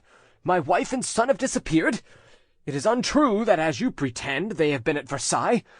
You deceived me at Buisson-Souef, just as you are deceiving me now, and as you are endeavouring to deceive justice by inventing fresh lies. Where are they? What has become of them? I am tormented by all the fears possible to a husband and a father. I imagine all the most terrible misfortunes, and I accuse you to your face of having caused their death. Is this sufficient, or do you still accuse me of covert insinuations?" Derues turned to the magistrate. "Is this charge enough to place me in the position of a criminal, if I do not give a satisfactory explanation?" "Certainly. You should have thought of that sooner." "Then," he continued, addressing Monsieur de Lamotte, "I understand you persist in this odious accusation?" "I certainly persist in it." "You have forgotten our friendship, broken all bonds between us. I am in your eyes only a miserable assassin. You consider my silence as guilty? You will ruin me if I do not speak?" "It is true." "There is still time for reflection. Consider what you are doing. I will forget your insults and your anger. Your trouble is great enough without my reproaches being added to it. But you desire that I should speak? You desire it absolutely?" "I do desire it." "Very well, then, it shall be as you wish." Derues surveyed Monsieur de Lamotte with a look which seemed to say, "I pity you." He then added with a sigh, "I am now ready to answer. Your Honour, will you have the kindness to resume my examination?" Derues had succeeded in taking up an advantageous position. If he had begun narrating the extraordinary romance he had invented, the least penetrating eye must have perceived its improbability, and one would have felt it required some support at every turn. But since he had resisted being forced to tell it, and apparently only ceded to Monsieur de Lamotte's violent persistency, the situation was changed, and this refusal to speak, coming from a man who thereby compromised his personal safety, took the semblance of generosity, and was likely to arouse the magistrate's curiosity and prepare his mind for unusual and mysterious revelations. This was exactly what Derues wanted, and he awaited the interrogation with calm and tranquillity. "Why did you leave Paris?" the magistrate demanded a second time. "I have already had the honour to inform you that important business necessitated my absence."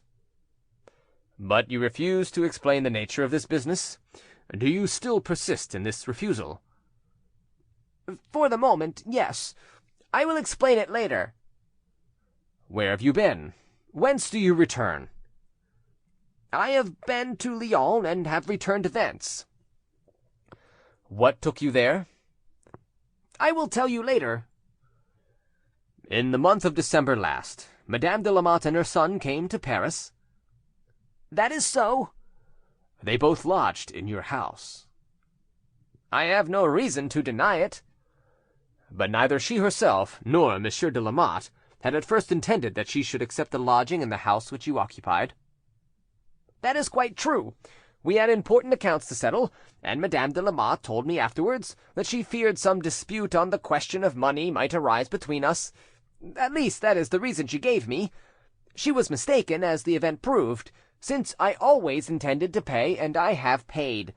But she may have had another reason which she preferred not to give." "It was the distrust of this man which she felt," exclaimed Monsieur de Lamotte. Derues answered only with a melancholy smile. "Silence, monsieur," said the magistrate. "Silence. Do not interrupt." Then addressing Derues, "Another motive. What motive do you suppose?" "Possibly she preferred to be more free, and able to receive any visitor she wished." "What do you mean?" "It is only supposition on my part. I do not insist upon it." "But the supposition appears to contain a hint injurious to Madame de Lamotte's reputation." "Oh no," replied Derues after a moment's silence. This sort of insinuation appeared strange to the magistrate, who resolved to try and force Derues to abandon these treacherous reticences, behind which he sheltered himself.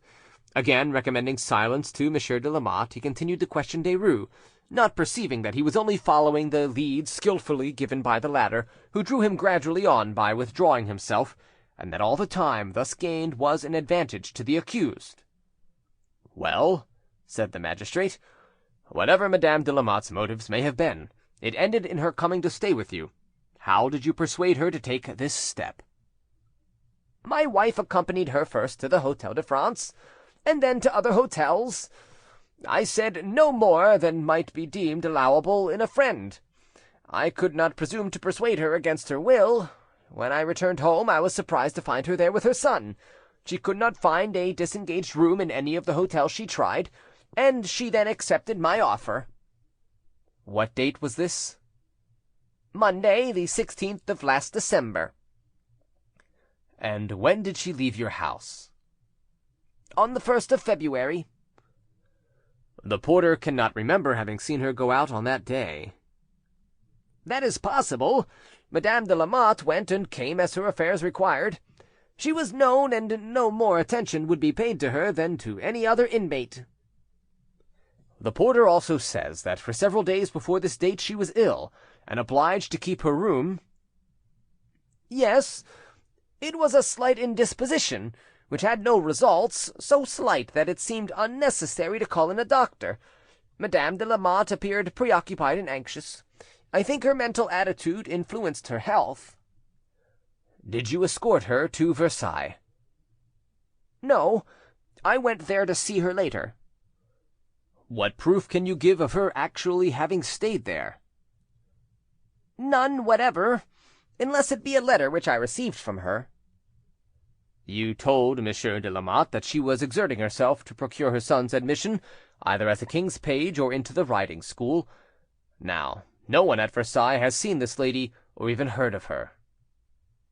"I only repeated what she told me." "Where was she staying?" "I do not know." "What? She wrote to you, you went to see her, and yet you do not know where she was lodging?" "That is so." "But it is impossible."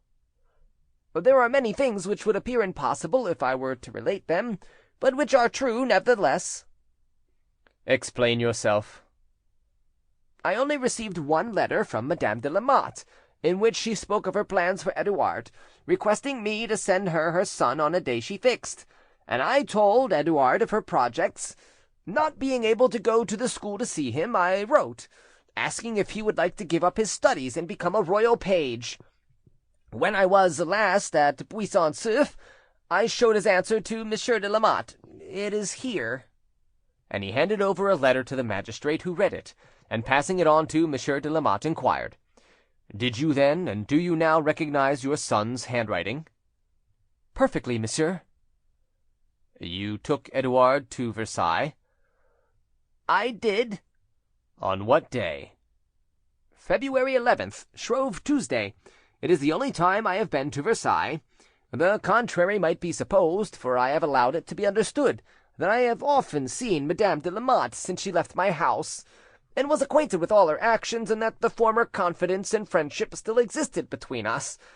In allowing this, I have acted a lie, and transgressed the habitual sincerity of my whole life." This assertion produced a bad impression on the magistrate. Derues perceived it, and to avert evil consequences, hastened to add, "My conduct can only be appreciated when it is known in entirety. I misunderstood the meaning of Madame de Lamotte's letter. She asked me to send her son. I thought to oblige her by accompanying him, and not leaving him to go alone. So we travelled together, and arrived at Versailles about midday. As I got down from the coach, I saw Madame de Lamotte at the palace gate, and observed, to my astonishment, that my presence displeased her. She was not alone." He stopped, although he had evidently reached the most interesting point of his story. End of Section 5. Recording by jvanstan, Savannah, Georgia.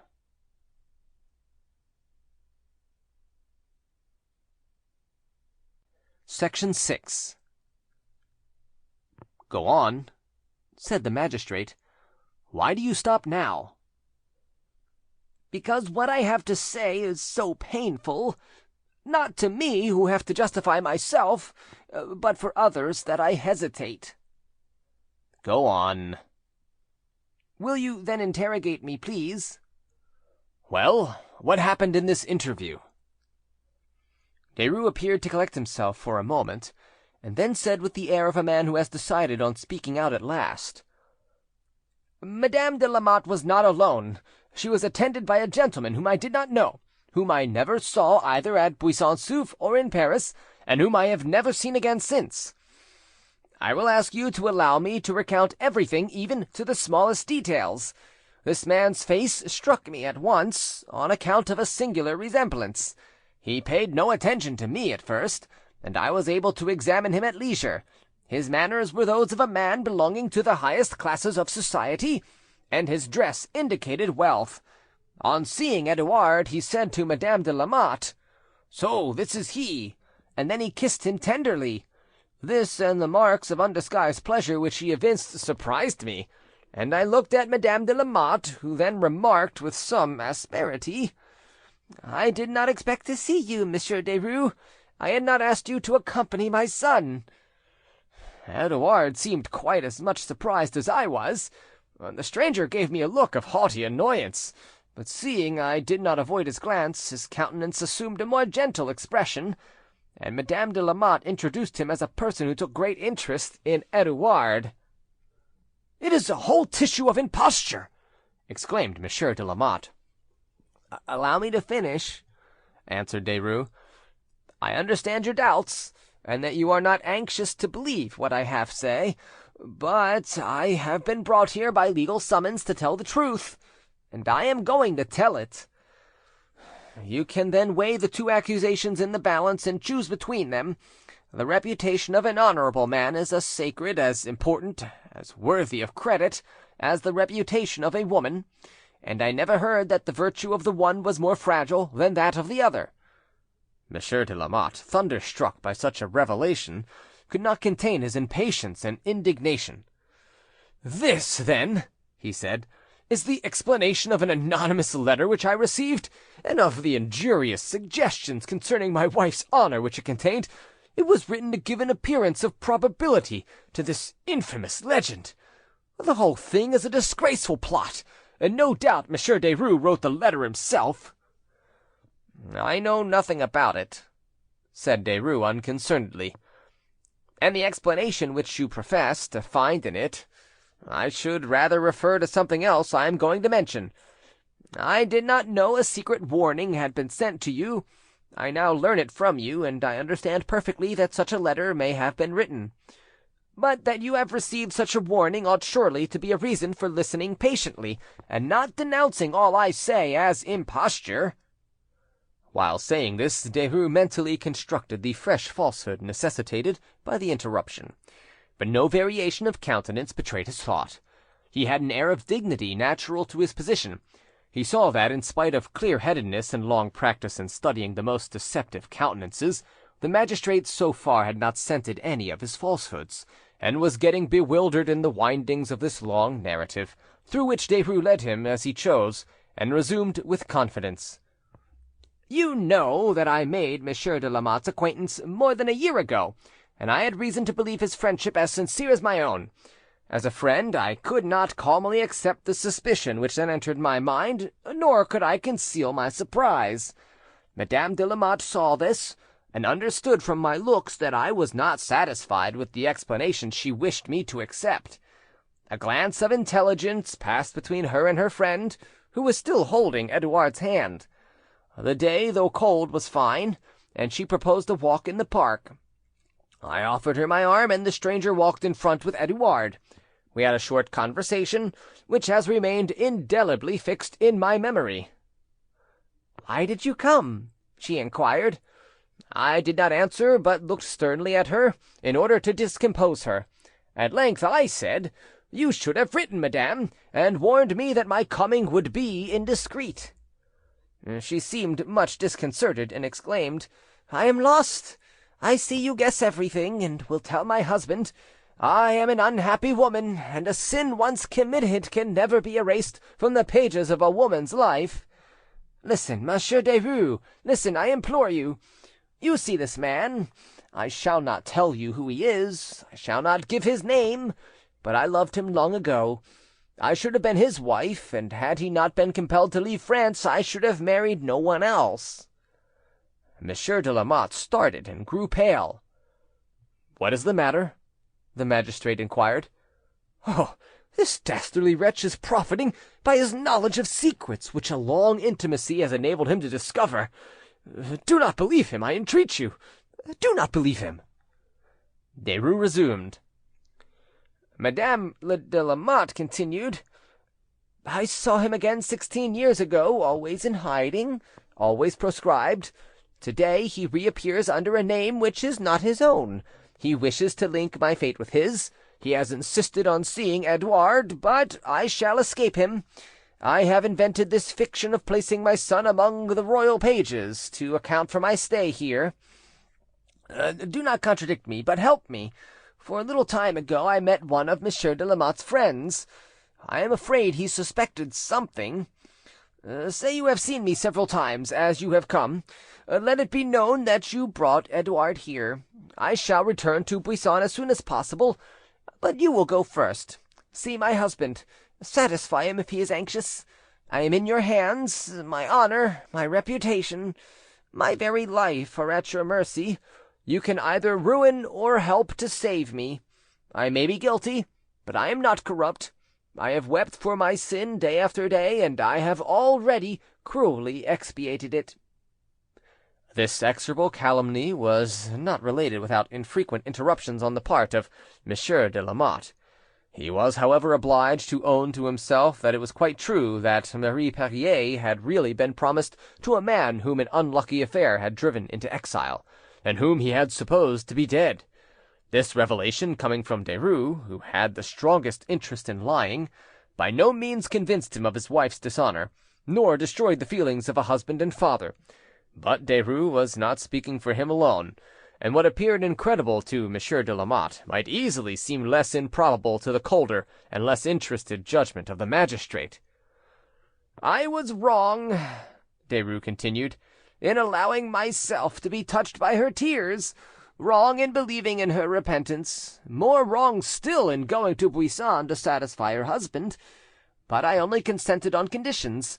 Madame de Lamotte promised me to return shortly to Paris, vowing that her son should never know the truth, and that the rest of her life should be devoted to atoning for her sin by a boundless devotion. She then begged me to leave her, and told me she would write to me at Paris to fix the day of her return. This is what happened, and this is why I went to Buisson, and gave my support to a lying fiction. With one word, I might have destroyed the happiness of 17 years. I did not wish to do so. I believed in the remorse. I believe in it still, in spite of all appearances. I have refused to speak this very day, and made every effort to prolong an illusion which I know it will be terrible to lose." There was a moment of silence. This fable, so atrociously ingenious, was simply and impressively narrated, and with an air of candour well contrived to impose on the magistrate, or at least to suggest grave doubts to his mind. Derues, with his usual cunning, had conformed his language to the quality of his listener. Any tricks, professions of piety, quotations from sacred books, so largely indulged in when he wished to bamboozle people of a lower class, would here have told against him. He knew when to abstain, and carried the art of deception far enough to be able to lay aside the appearance of hypocrisy. He had described all the circumstances without affectation, and if this unexpected accusation was wholly unproved, it yet rested on a possible fact, and did not appear absolutely incredible. The magistrate went through it all again, and made him repeat every detail, without being able to make him contradict himself or show the smallest embarrassment. While interrogating Derues, he kept his eyes fixed upon him, and this double examination, being quite fruitless, only increased his perplexity. However, he never relaxed the incredulous severity of his demeanour, nor the imperative and threatening tone of his voice. "You acknowledged having been at Lyons?" he asked. "I have been there." "At the beginning of this examination you said you would explain the reason of this journey later." "I am ready to do so, for the journey is connected with the facts I have just narrated. It was caused by them." "Explain it." "I again ask permission to relate fully. I did not hear from Versailles. I began to fear Monsieur de Lamotte's anxiety would bring him to Paris. Bound by the promise I had made to his wife to avert all suspicion, and to satisfy any doubts he might conceive, and, must I add, also remembering that it was important for me to inform him of our new arrangements, and of this payment of 100,000 livres—" "That payment is assuredly fictitious," interrupted Monsieur de Lamotte. "We must have some proof of it." "I will prove it presently," answered Derues. "So I went to Buisson, as I have already told you. On my return I found a letter from Madame de Lamotte, a letter with a Paris stamp, which had arrived that morning. I was surprised that she should write when actually in Paris. I opened the letter and was still more surprised. I have not the letter with me, but I recollect the sense of it perfectly, if not the wording, and I can produce it if necessary. Madame de Lamotte was at Lyons with her son, and this person whose name I do not know, and whom I do not care to mention before her husband. She had confided this letter to a person who was coming to Paris, and who was to bring it to me. But this individual, whose name was Marquis, regretted that, having to start again immediately, he was obliged to entrust it to the post. This is the sense of its contents. Madame de Lamotte wrote that she found herself obliged to follow this nameless person to Lyons, and she begged me to send her news of her husband and of the state of his affairs, but said not one single word of any probable return. I became very uneasy at the news of this clandestine departure, I had no security except a private contract annulling our first agreement on the payment of 100,000 livres, and that this was not a sufficient and regular receipt I knew, because the lawyer had already refused to surrender Monsieur de Lamotte's power of attorney. I thought over all the difficulties which this flight, which would have to be kept secret, was likely to produce, and I started for Lyons without writing or giving any notice of my intention. I had no information. I did not even know whether Madame de Lamotte was passing by another name, as at Versailles, but chance decreed that I met her the very day of my arrival. She was alone, and complained bitterly of her fate, saying she had been compelled to follow this individual to Lyons, but that very soon she would be free and would return to Paris. But I was struck by the uncertainty of her manner, and said I should not leave her without obtaining a deed in proof of our recent arrangements. She refused at first, saying it was unnecessary, as she would so soon return, but I insisted strongly. I told her I had already compromised myself by telling Monsieur de Lamotte that she was at Versailles, endeavouring to procure an appointment for her son, that since she had been compelled to come to Lyons, the same person might take her elsewhere, so that she might disappear any day, might leave France without leaving a trace, without any written acknowledgment of her own dishonour, and that when all these falsehoods were discovered, I should appear in the light of an accomplice. I also said that, as she had unfortunately lodged in my house in Paris, and had requested me to remove her son from his school, explanations would be required from me, and perhaps I should be accused of this double disappearance. Finally, I declared that if she did not give me some proofs of her existence, willingly or unwillingly, I would go at once to a magistrate. My firmness made her reflect. "My good Monsieur Derues," she said, "I ask your forgiveness for all the trouble I have caused you. I will give you this deed tomorrow. Today is too late, but come to this same place tomorrow, and you shall see me again." I hesitated, I confess, to let her go. "Ah," she said, grasping my hands, "do not suspect me of intending to deceive you. I swear that I will meet you here at 4 o'clock. It is enough that I have ruined myself and perhaps my son, without also entangling you in my unhappy fate. Yes, you are right, this deed is important, necessary for you, and you shall have it. But do not show yourself here. If you were seen, I might not be able to do what I ought to do. Tomorrow you shall see me again, I swear it." She then left me, and the next day, the 12th of March, I was exact at the rendezvous, and Madame de Lamotte arrived a moment later. She gave me a deed authorizing her husband to receive the arrears of 30,000 livres remaining from the purchase money of Buisson Souef. I endeavoured again to express my opinion of her conduct. She listened in silence, as if my words affected her deeply. We were walking together when she told me she had some business in a house we were passing, and asked me to wait for her. I waited more than an hour, and then discovered that this house, like many others in Lyons, had an exit in another street, and I understood that Madame de Lamotte had escaped by this passage, and that I might wait in vain.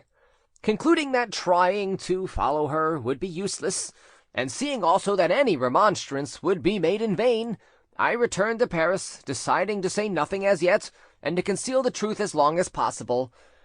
I still had hopes, and I did not count on being so soon called on to defend myself. I thought that when I had to speak it would be as a friend, and not as an accused person. This, sir, is the explanation of my conduct, and I regret that this justification, so easy for myself, should be so cruelly painful for another. You have seen the efforts which I made to defer it." Monsieur de Lamotte had heard this second part of Derues' recital with a more silent indignation. Not that he admitted its probability, but he was confounded by this monstrous imposture, and, as it were, terror-stricken by such profound hypocrisy. His mind revolted at the idea of his wife being accused of adultery, but while he repelled this charge with decision, he saw the confirmation of his secret terrors and presentiments, and his heart sank within him at the prospect of exploring this abyss of iniquity. He was pale, gasping for breath, as though he himself had been the criminal, while scorching tears furrowed his cheeks. He tried to speak, but his voice failed. He wanted to fling back at Derues the names of traitor and assassin, and he was obliged to bear in silence the look of mingled grief and pity which the latter bestowed upon him. The magistrate, calmer and master of his emotions, but tolerably bewildered in this labyrinth of cleverly connected lies, thought it desirable to ask some further questions. "How," said he, "did you obtain this sum of 100,000 livres, which you say you paid over to Madame de Lamotte?" "I have been engaged in business for several years, and have acquired some fortune." "Nevertheless, you have postponed the obligation of making this payment several times, so that Monsieur de Lamotte had begun to feel uneasiness on the subject. This was the chief reason of his wife's coming to Paris."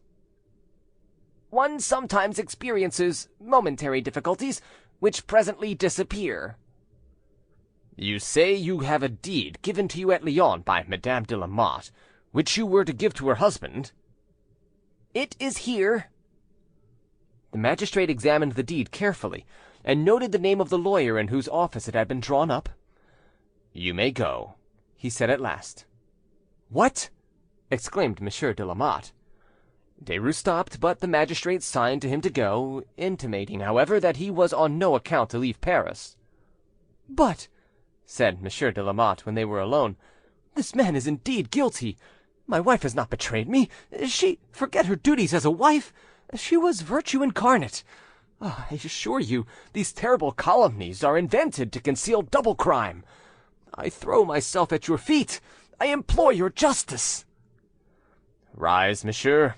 This is only a preliminary examination, and I confess that so far he comes well out of it, for imagination can hardly understand such a depth of deceit. I watched him closely the whole time, and I could discover no sign of alarm, no contradiction in either face or language. If guilty, he must be the greatest hypocrite that ever existed. But I shall neglect nothing. If a criminal is allowed to flatter himself with impunity, he frequently forgets to be prudent, and I have seen many betray themselves when they thought they had nothing to fear. Patience, and trust to the justice of both God and man."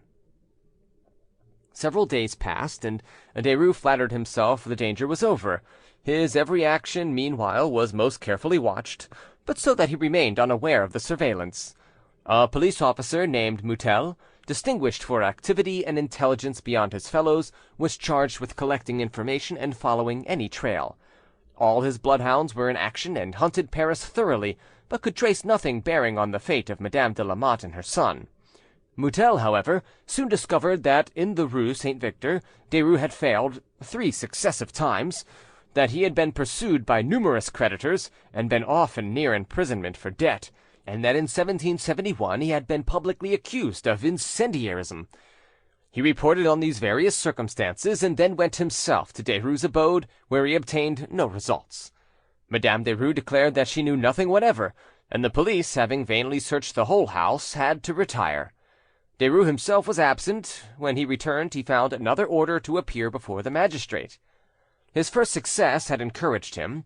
He appeared before the magistrate accompanied by a lawyer, and full of confidence, complaining loudly that the police, in searching during his absence, had offended against the rights of a domiciled burgess, and ought to have waited his return. Affecting a just indignation at Monsieur de Lamotte's conduct towards him, he presented a demand that the latter should be declared a calumniator, and should pay damages for the injury caused to his reputation. But this time his effrontery and audacity were of little avail. The magistrate easily detected him in flagrant lies. He declared at first that he had paid the 100,000 livres with his own money, but when reminded of his various bankruptcies, the claims of his creditors, and the judgments obtained against him as an insolvent debtor, he made a complete volte-face, and declared he had borrowed the money from an advocate named Duclos, to whom he had given a bond in presence of a notary. In spite of all his protestations, the magistrate committed him to solitary confinement at Fort l'Evêque. As yet nothing was publicly known, but vague reports and gossip, carried from shop to shop, circulated among the people, and began to reach the higher classes of society. The infallible instinct which is aroused among the masses is truly marvellous. A crime is committed which seems at first likely to defeat justice, and the public conscience is aroused. Long before the tortuous folds which envelope the mystery can be penetrated, while it is still sunk in profound obscurity, the voice of the nation, like an excited hive, buzzes around the secret. Though the magistrates doubt, the public curiosity fixes itself, and never leaves go. If the criminal's hiding place is changed, it follows the track, points it out, decries it in the gloom. This is what happened on the news of Derues' arrest. The affair was everywhere discussed, although the information was incomplete, reports inexact, and no real publicity to be obtained. The romance which Derues had invented by way of defence, and which became known as well as Monsieur de Lamotte's accusation, obtained no credence whatever. On the contrary, all the reports to his discredit were eagerly adopted. As yet no crime could be traced, but the public presentiment divined an atrocious one. Have we not often seen similar agitations?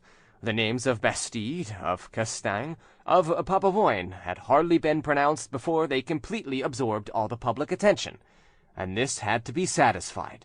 Light had to be thrown on the darkness. Society demanded vengeance. Derues felt some alarm in his dungeon, but his presence of mind and his dissimulation in no wise deserted him. He swore afresh every day to the truth of his statements. But his last false assertion turned against him. The bond for 100,000 livres which he professed to have given to Duclos was a counterfeit which Duclos had annulled by a sort of counter-declaration made the same day. Another circumstance, intended to ensure his safety, only redoubled suspicion. On April 8th, notes payable to order to the amount of 78,000 livres were received by Monsieur de Lamotte's lawyer, as if coming from Madame de Lamotte. It appeared extraordinary that these notes, which arrived in an ordinary stamped envelope, should not be accompanied by any letter of advice, and suspicion attached to Madame Derues, who hitherto had remained unnoticed. An inquiry as to where the packet had been posted soon revealed the office, distinguished by a letter of the alphabet, and the postmaster described a servant maid who had brought the letter and paid for it. The description resembled the Derues servant, and this girl, much alarmed, acknowledged after a great deal of hesitation that she had posted the letter in obedience to her mistress's orders. Whereupon Madame Derues was sent as prisoner to Fort l'Evêque, and her husband transferred to the Grand Châtelet. On being interrogated, she at length owned that she had sent these notes to Monsieur de Lamotte's lawyer, and that her husband had given them her in an envelope hidden in the soiled lining for which she had brought him clean in exchange.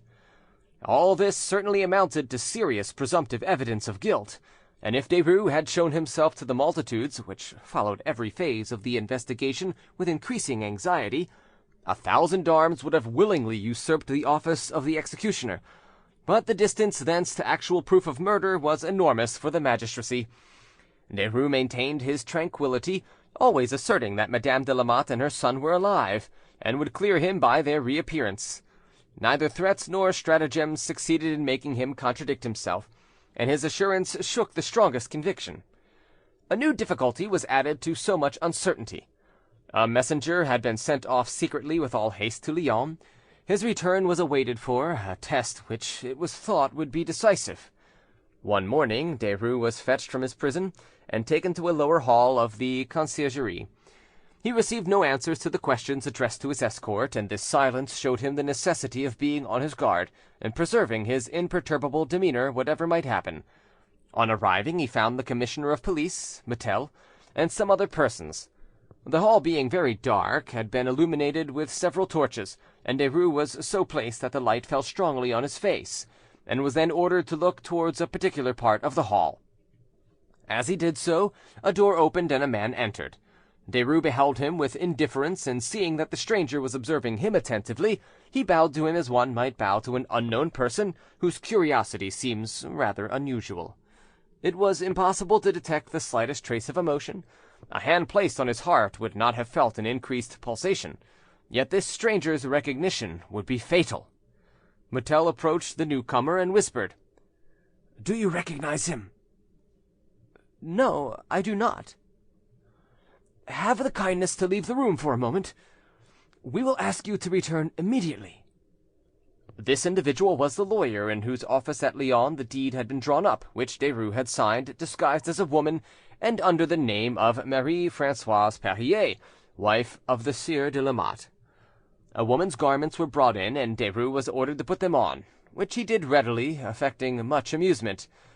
As he was assisted to disguise himself, he laughed, stroked his chin, and assumed mincing airs, carrying effrontery so far as to ask for a mirror.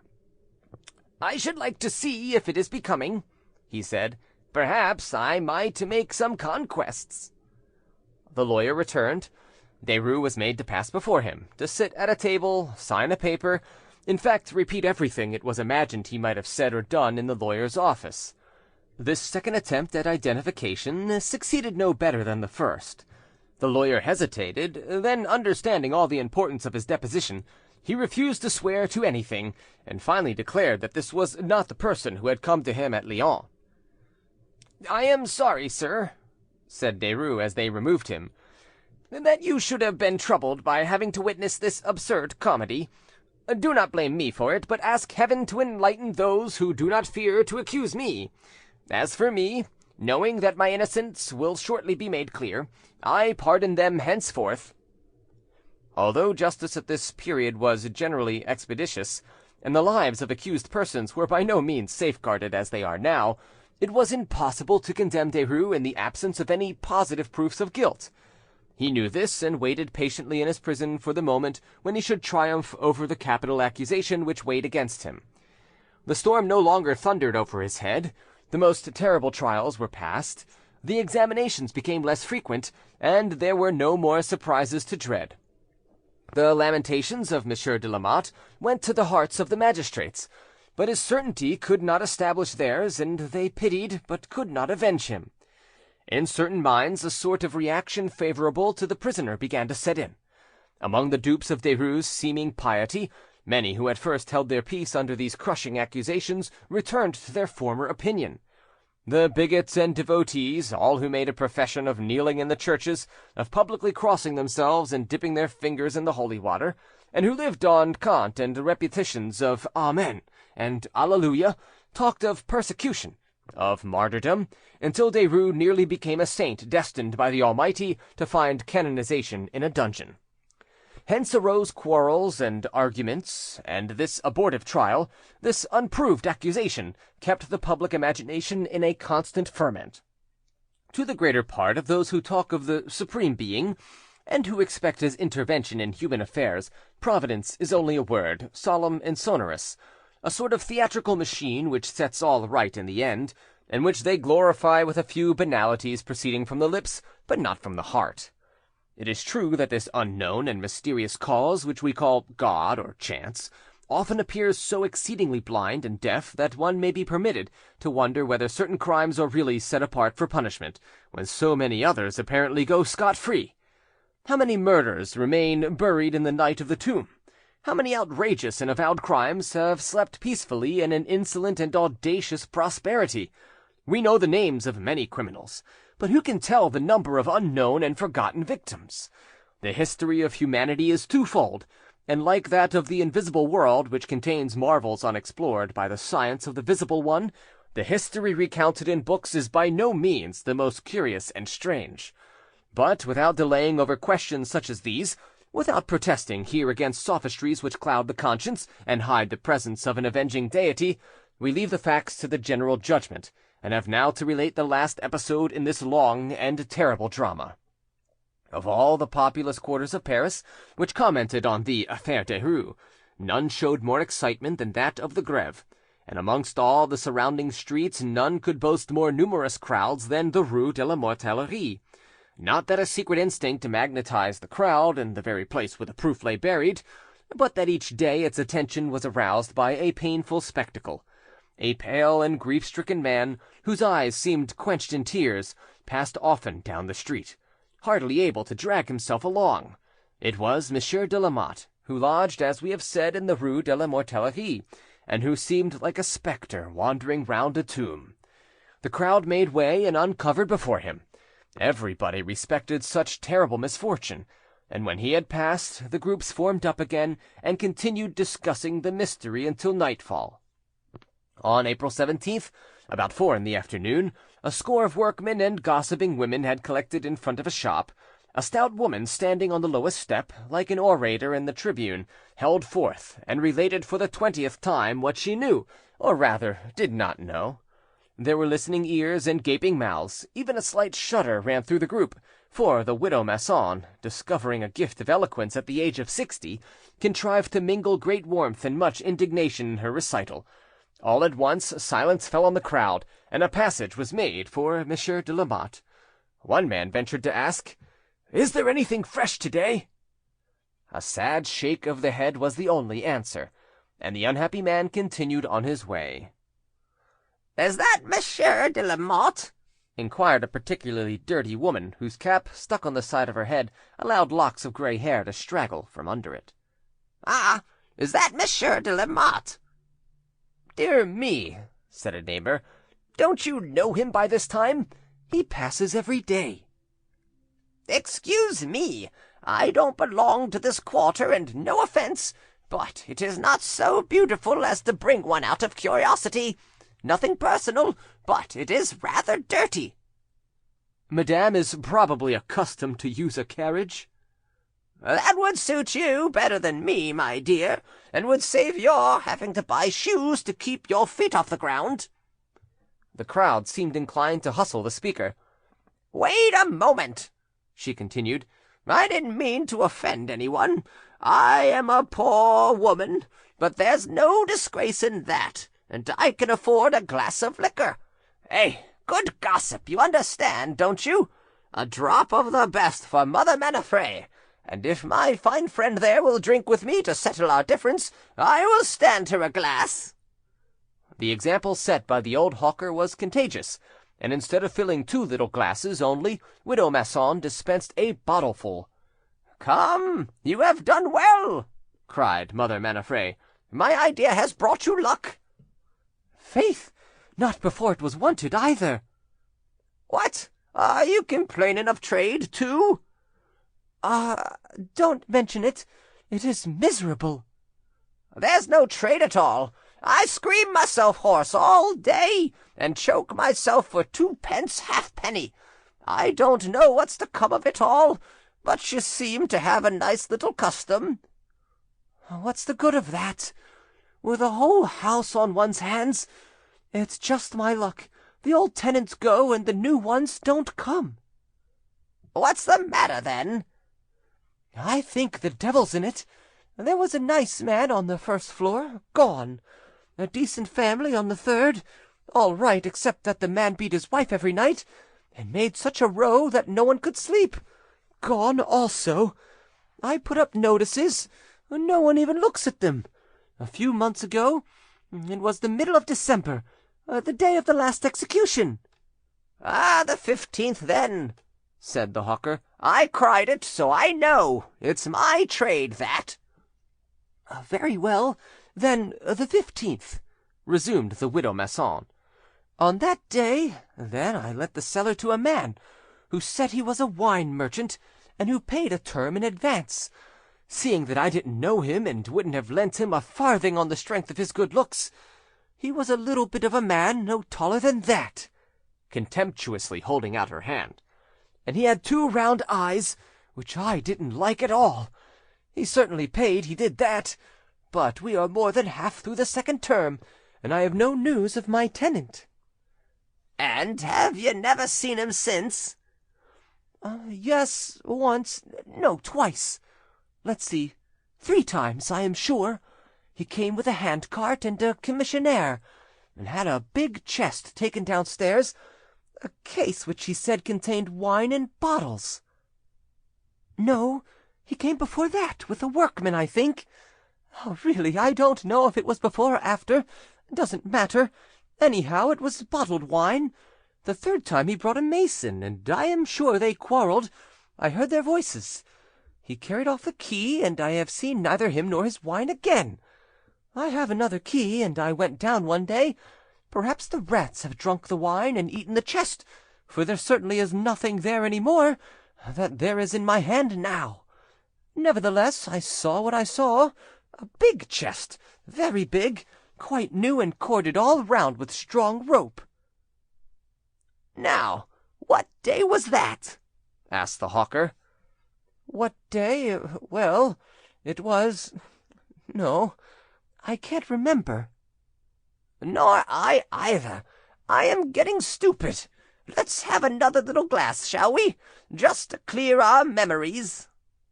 The expedient was not crowned with success. The memories failed to recover themselves. The crowd waited, attentive, as may be supposed. Suddenly the hawker exclaimed, "What a fool I am! I am going to find that, if I only have still got it." She felt eagerly in the pocket of her underskirt and produced several pieces of dirty, crumpled paper. As she unfolded one after another, she asked, "A big chest, wasn't it?" "Oh, yes, very big." "And quite new?" "Quite new." "And corded?" "Yes, I can see it now." "So can I. Good gracious! It was the day when I sold the history of Leroy de Verline, the 1st of February."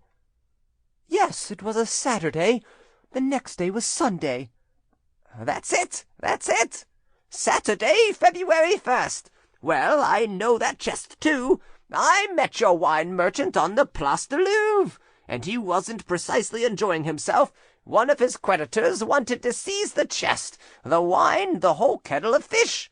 A little man, isn't he? A scarecrow?" "Just so." "And has red hair?" "That's the man." "And looks like a hypocrite?" "You've hit it exactly." "And he is a hypocrite, enough to make one shudder.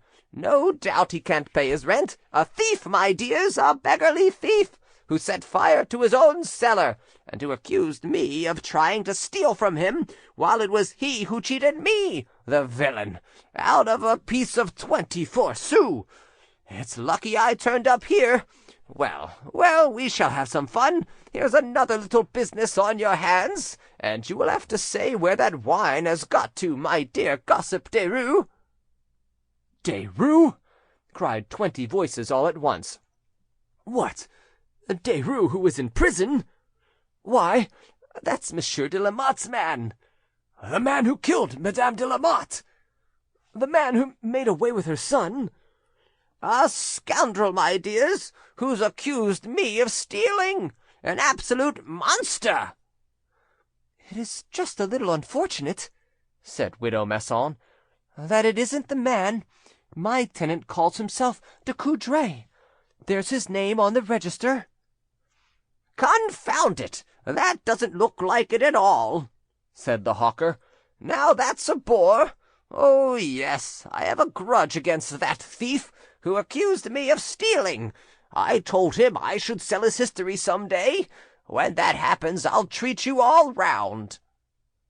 As a foretaste of the fulfilment of this promise, the company disposed of a second bottle of liqueur, and, becoming excited, they chattered at random for some time, but at length slowly dispersed, and the street relapsed into the silence of night. But a few hours later, the inhabitants were surprised to see the two ends occupied by unknown people, while other sinister-looking persons patrolled it all night, as if keeping guard. The next morning a carriage escorted by police stopped at the widow Masson's door. An officer of police got out and entered a neighbouring house, whence he emerged a quarter of an hour later with Monsieur de Lamotte leaning on his arm. The officer demanded the key of the cellar, which last December had been hired from the widow Masson by a person named Ducoudray, and went down to it with Monsieur de Lamotte and one of his subordinates. The carriage standing at the door, the presence of the commissioner Mutel, the chatter of the previous evening had naturally roused everybody's imagination. But this excitement had to be kept for home use. The whole street was under arrest, and its inhabitants were forbidden to leave their houses.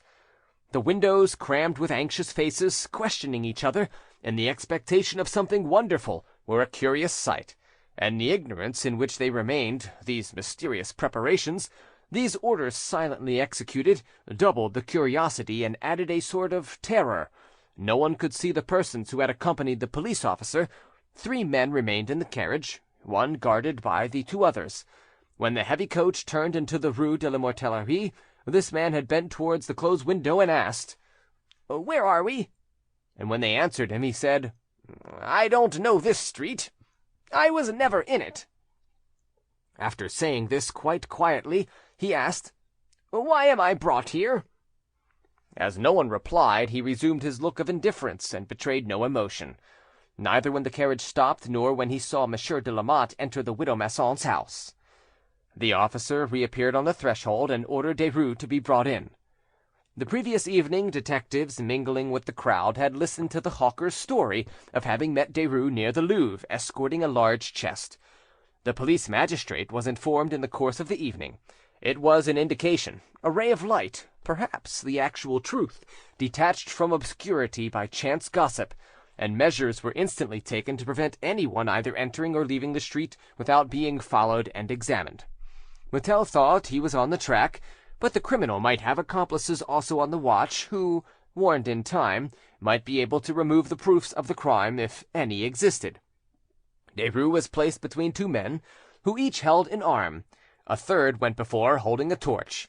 The commissioner, followed by men also carrying torches and provided with spades and pickaxes, came behind, and in this order they descended into the vault. It was a dismal and terrifying procession.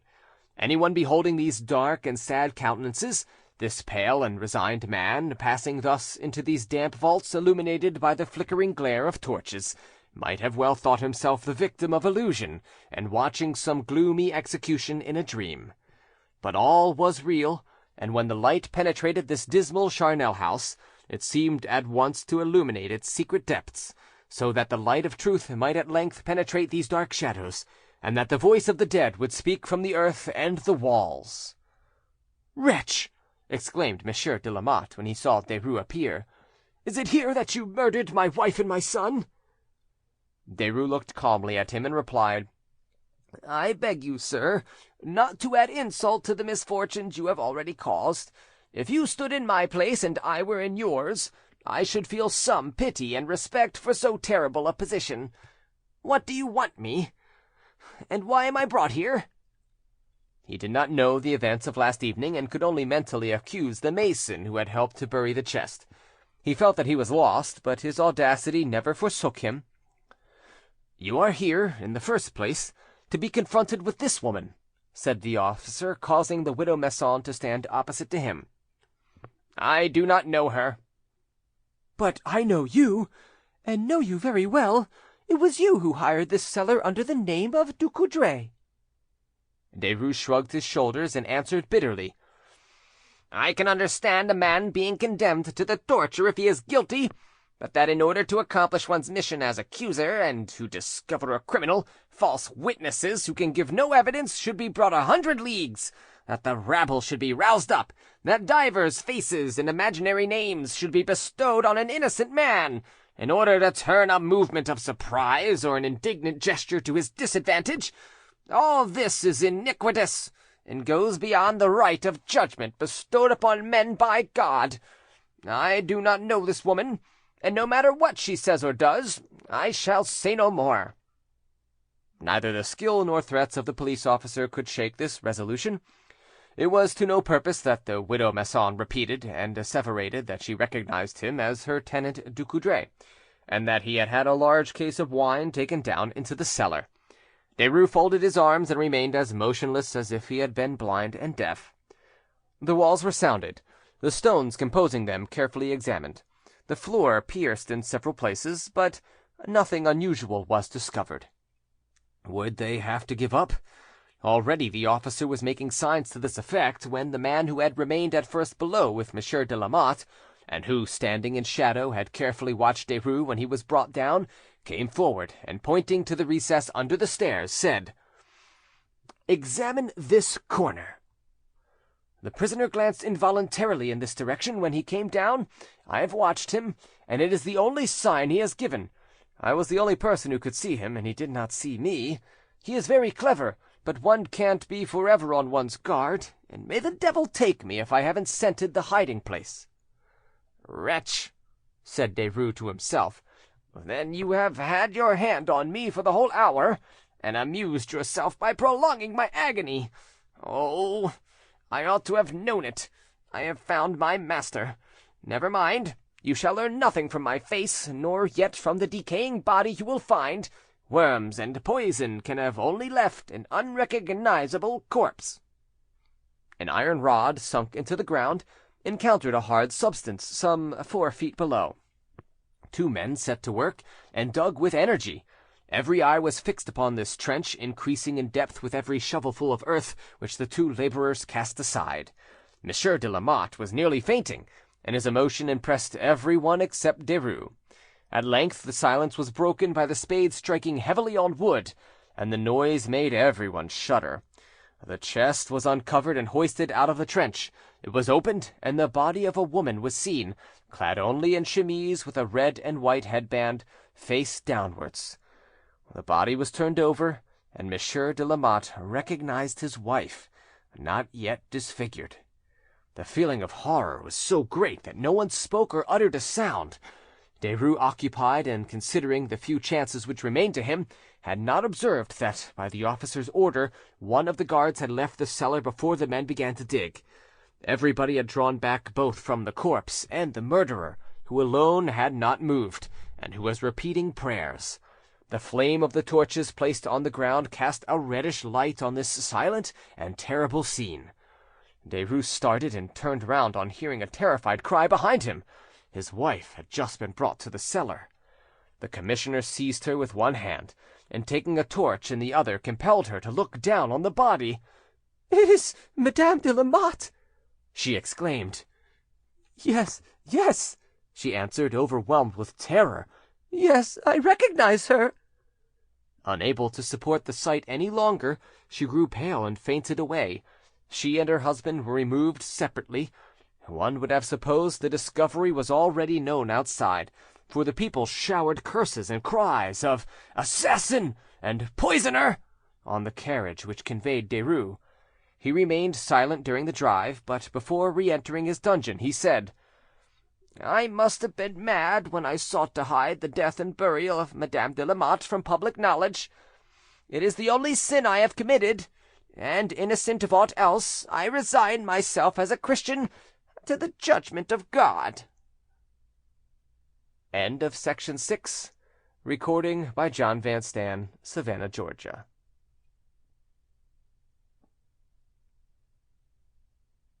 Section 7.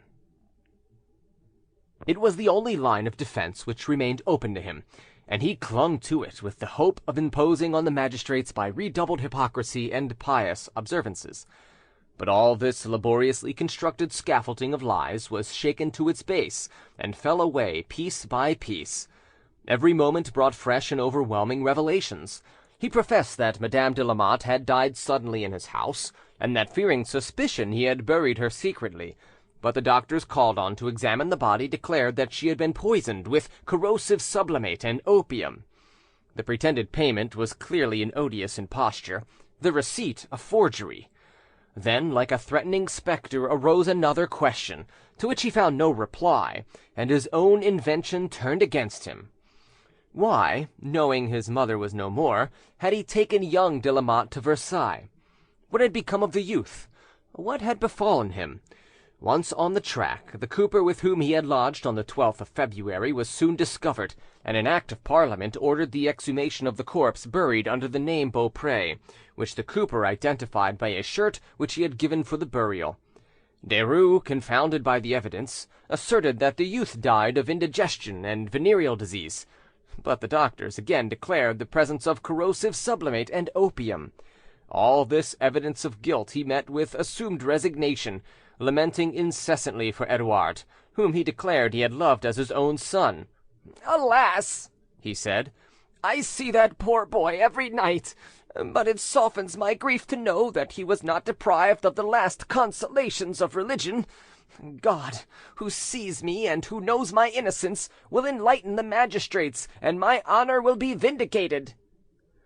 The evidence being complete, Derues was condemned by sentence of the Châtelet, pronounced April 30th and confirmed by Parliament May 5th. We give the decree as it is found in the archives. This court, having considered the trial held before the provost of Paris, or his deputy lieutenant at the Châtelet, for the satisfaction of the aforesaid deputy at the aforesaid Châtelet, at the request of the deputy of the king's attorney general at the foresaid court, summoner and plaintiff against Antoine-Francois Desrues and Marie-Louise Nicolais, his wife, defendants and accused, prisoners in the prisons of the Conciergerie of the Palace of Paris, who have appealed from the sentence given at the aforesaid trial, the 30th day of April 1777, by which the aforesaid Antoine-Francois Desrues has been declared duly attainted and convicted of attempting unlawfully to appropriate without payment the estate of Buisson-Ysseuf belonging to the Sieur and Dame de Saint-Faust de la Motte, from whom he had bought the said estate by private contract on the 22nd day of December 1775, and also of having unworthily abused the hospitality shown by him since the 16th day of December last towards the aforesaid Dame de la Motte, who arrived in Paris on the aforesaid day in order to conclude with him the bargain agreed on in December 1775.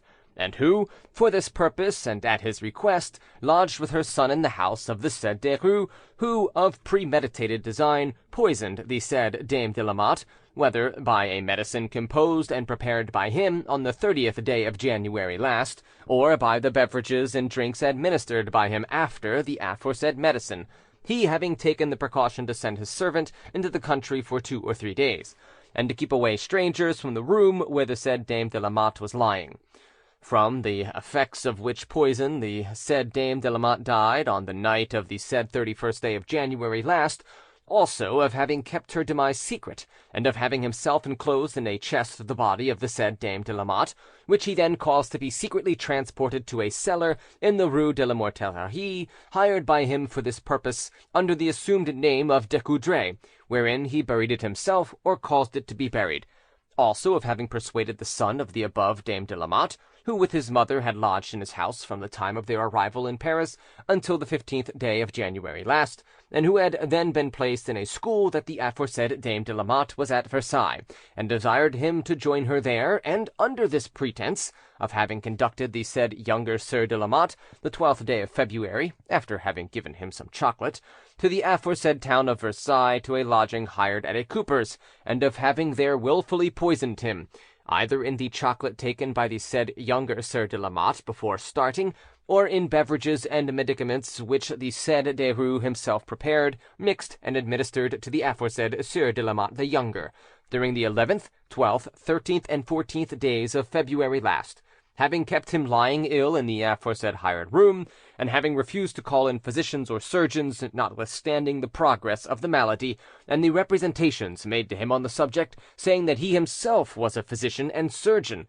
from which poison the said Sieur de la Motte the younger died on the 15th day of February last, at 9 o'clock in the evening, in the arms of the aforesaid Derues, who, affecting the deepest grief and shedding tears, actually exhorted the aforesaid Sieur de la Motte to confession, and repeated the prayers for the dying, after which he himself laid out the body for burial, saying that the deceased had begged him to do so, and telling the people of the house that he had died of venereal disease, also of having caused him to be buried the next day in the churchyard of the parish church of St. Louis at the aforesaid Versailles, and of having entered the deceased in the register of the said parish under a false birthplace, and the false name of Beaupre, which name the said Derues had himself assumed on arriving at the said lodging, and had given to the said Sieur de la Motte the younger, whom he declared to be his nephew. Also, to cover these atrocities, and in order to appropriate to himself the aforesaid estate of Buisson-Ysseuf, he is convicted of having calumniated the aforesaid Dame de la Motte, and of having used various manoeuvres and practised several deceptions, to wit: first, in signing or causing to be signed the names of the above Dame de la Motte to a deed of private contract between the said Derues and his wife on one side, and the aforesaid Dame de la Motte by right of a power of attorney given by her husband on the other, the which deed is dated the 12th day of February, and was therefore written after the decease of the said Dame de la Motte, by which deed the said Dame de la Motte appears to change the previous conventions agreed on in the first deed of the 22nd of December in the year 1775, and acknowledges receipt from the said Derues of a sum of 100,000 livres as being the price of the estate of Buisson. Secondly, in signing before a notary the 9th day of February last a feigned acknowledgment for a third part of 100,000 livres, in order to give credence to the pretended payment made by him. Thirdly, in announcing and publishing and attesting even by oath at the time of an examination before the Commission of Mutel that he had really paid in cash to the aforesaid Dame de la Motte the aforesaid 100,000 livres, and that she, being provided with this money, had fled with her son and a certain person unknown. Fourthly, in depositing with a notary the deed of private contract bearing the pretended receipt for the above sum of 100,000 livres, and pursuing at law the execution of this deed and of his claim to the possession of the said estate. Fifthly, in signing or causing to be signed by another person, before the notaries of the town of Lyons, whither he had gone for this purpose, a deed dated the 12th of March, by which the supposed Dame de Lamotte appeared to accept the payment of the 100,000 livres, and to give authority to this Sieur de Lamotte, her husband, to receive the arrears of the remainder of the price of the said estate, the which deed he produced as a proof of the existence of the said Dame de Lamotte. Sixthly, in causing to be sent by other hands, under the name of the aforesaid Dame de Lamotte, to a lawyer on the 8th day of April 1777, at a time when he was in prison, and had been compelled to abandon the fable that he had paid the aforesaid sum of 100,000 livres in hard cash, and had substituted a pretended payment made in notes. The notes pretended to have been given by him in payment to the said Dame de Lamotte. Seventh, and finally, in maintaining constantly until the discovery of the body of the aforesaid Dame de Lamotte that the said dame was still alive, and that he had seen her at the town of Lyons, as has been stated above. In atonement has been condemned, etc., etc., etc. His goods are hereby declared acquired and confiscated to the king, or to whomsoever his majesty shall appoint, first deducting the sum of 200 livres as fine for the king, in case the confiscation is not to the sole profit of his majesty, and also the sum of 600 livres for masses to be said for the repose of the souls of the aforesaid Dame de Lamotte and her son. And before being executed, the said Antoine-Francois Desrues shall suffer the question ordinary and extraordinary, in order that from his mouth may be learned the truth of these facts, and also the names of his accomplices. And the decision of the judges in the proceedings with regard to the above-mentioned Marie-Louise Nicolet, wife of Derues, is delayed until after the execution of the above sentence. It is also decreed that the mortuary act of the aforesaid de Lamotte the Younger, dated the 16th day of February last, in the register of deaths belonging to the parish church of St. Louis at Versailles, be amended, and his correct names be substituted, in order that the said Sieur de Lamotte, the father, and other persons interested may produce said names before the magistrates if required. And it is also decreed that this sentence be printed and published by the deputy of the Attorney General at the Châtelet, and affixed to the walls in the usual places and crossroads of the town, provostship, and viscounty of Paris, and wherever else requisite.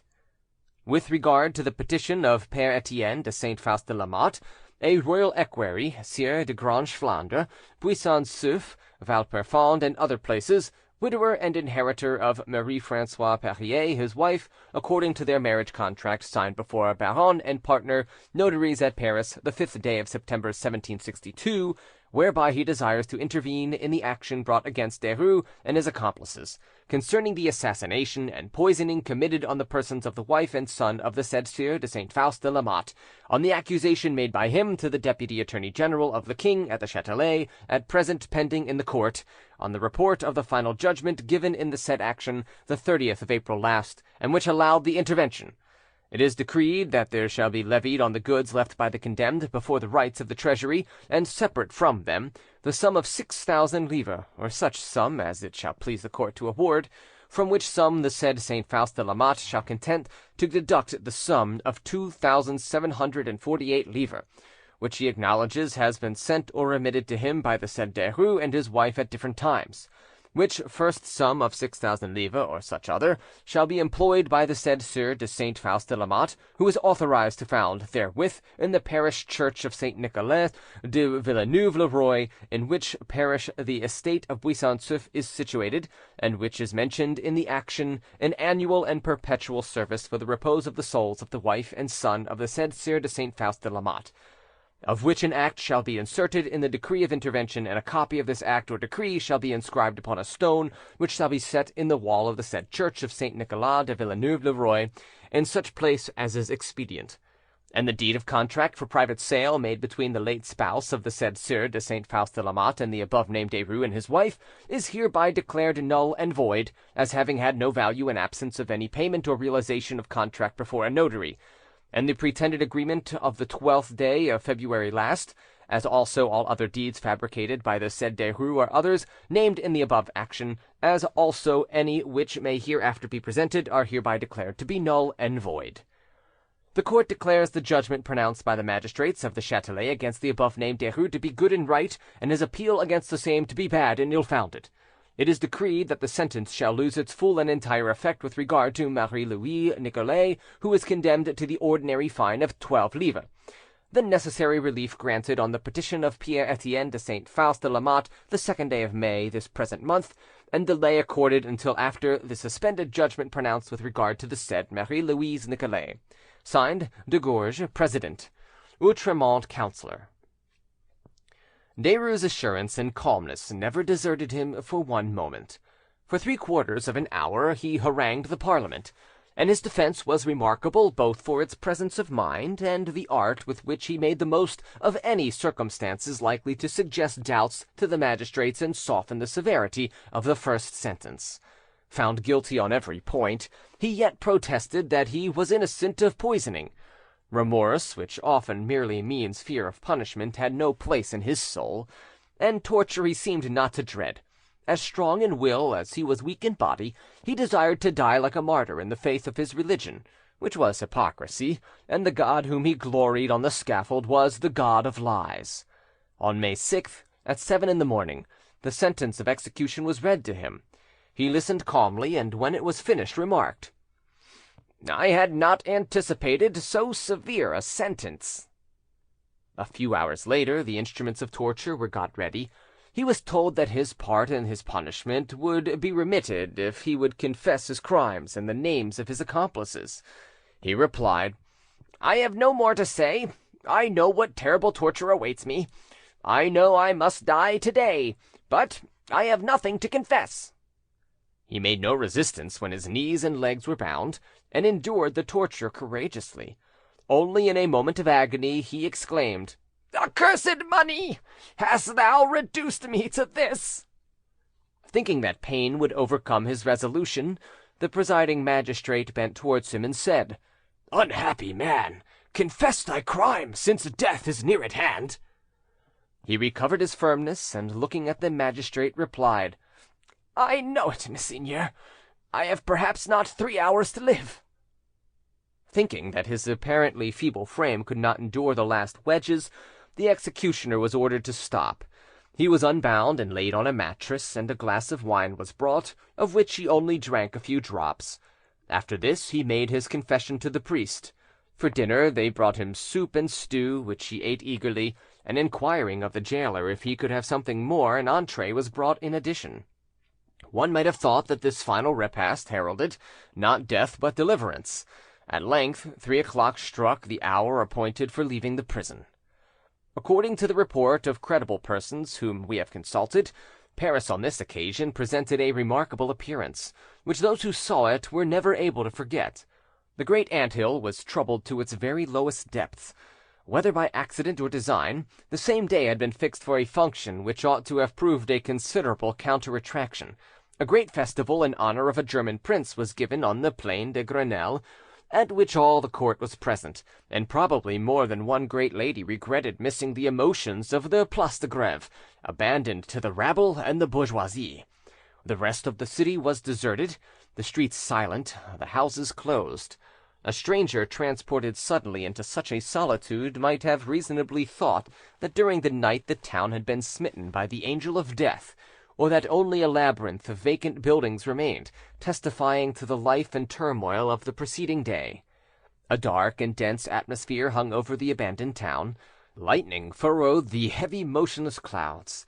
In the distance the occasional rumble of thunder was heard, answered by the cannon of the royal fete. The crowd was divided between the powers of heaven and earth, the terrible majesty of the Eternal on one side, on the other the frivolous pomp of royalty, eternal punishment and transient grandeur in opposition. Like the waters of a flood leaving dry the fields which they have covered, so the waves of the multitude forsook their usual course. Thousands of men and women crowded together along the route which the death cart would take. An ocean of heads undulated like the ears in a wheat field. The old houses, hired at high rates, quivered under the weight of eager spectators, and the window sashes had been removed to afford a better view.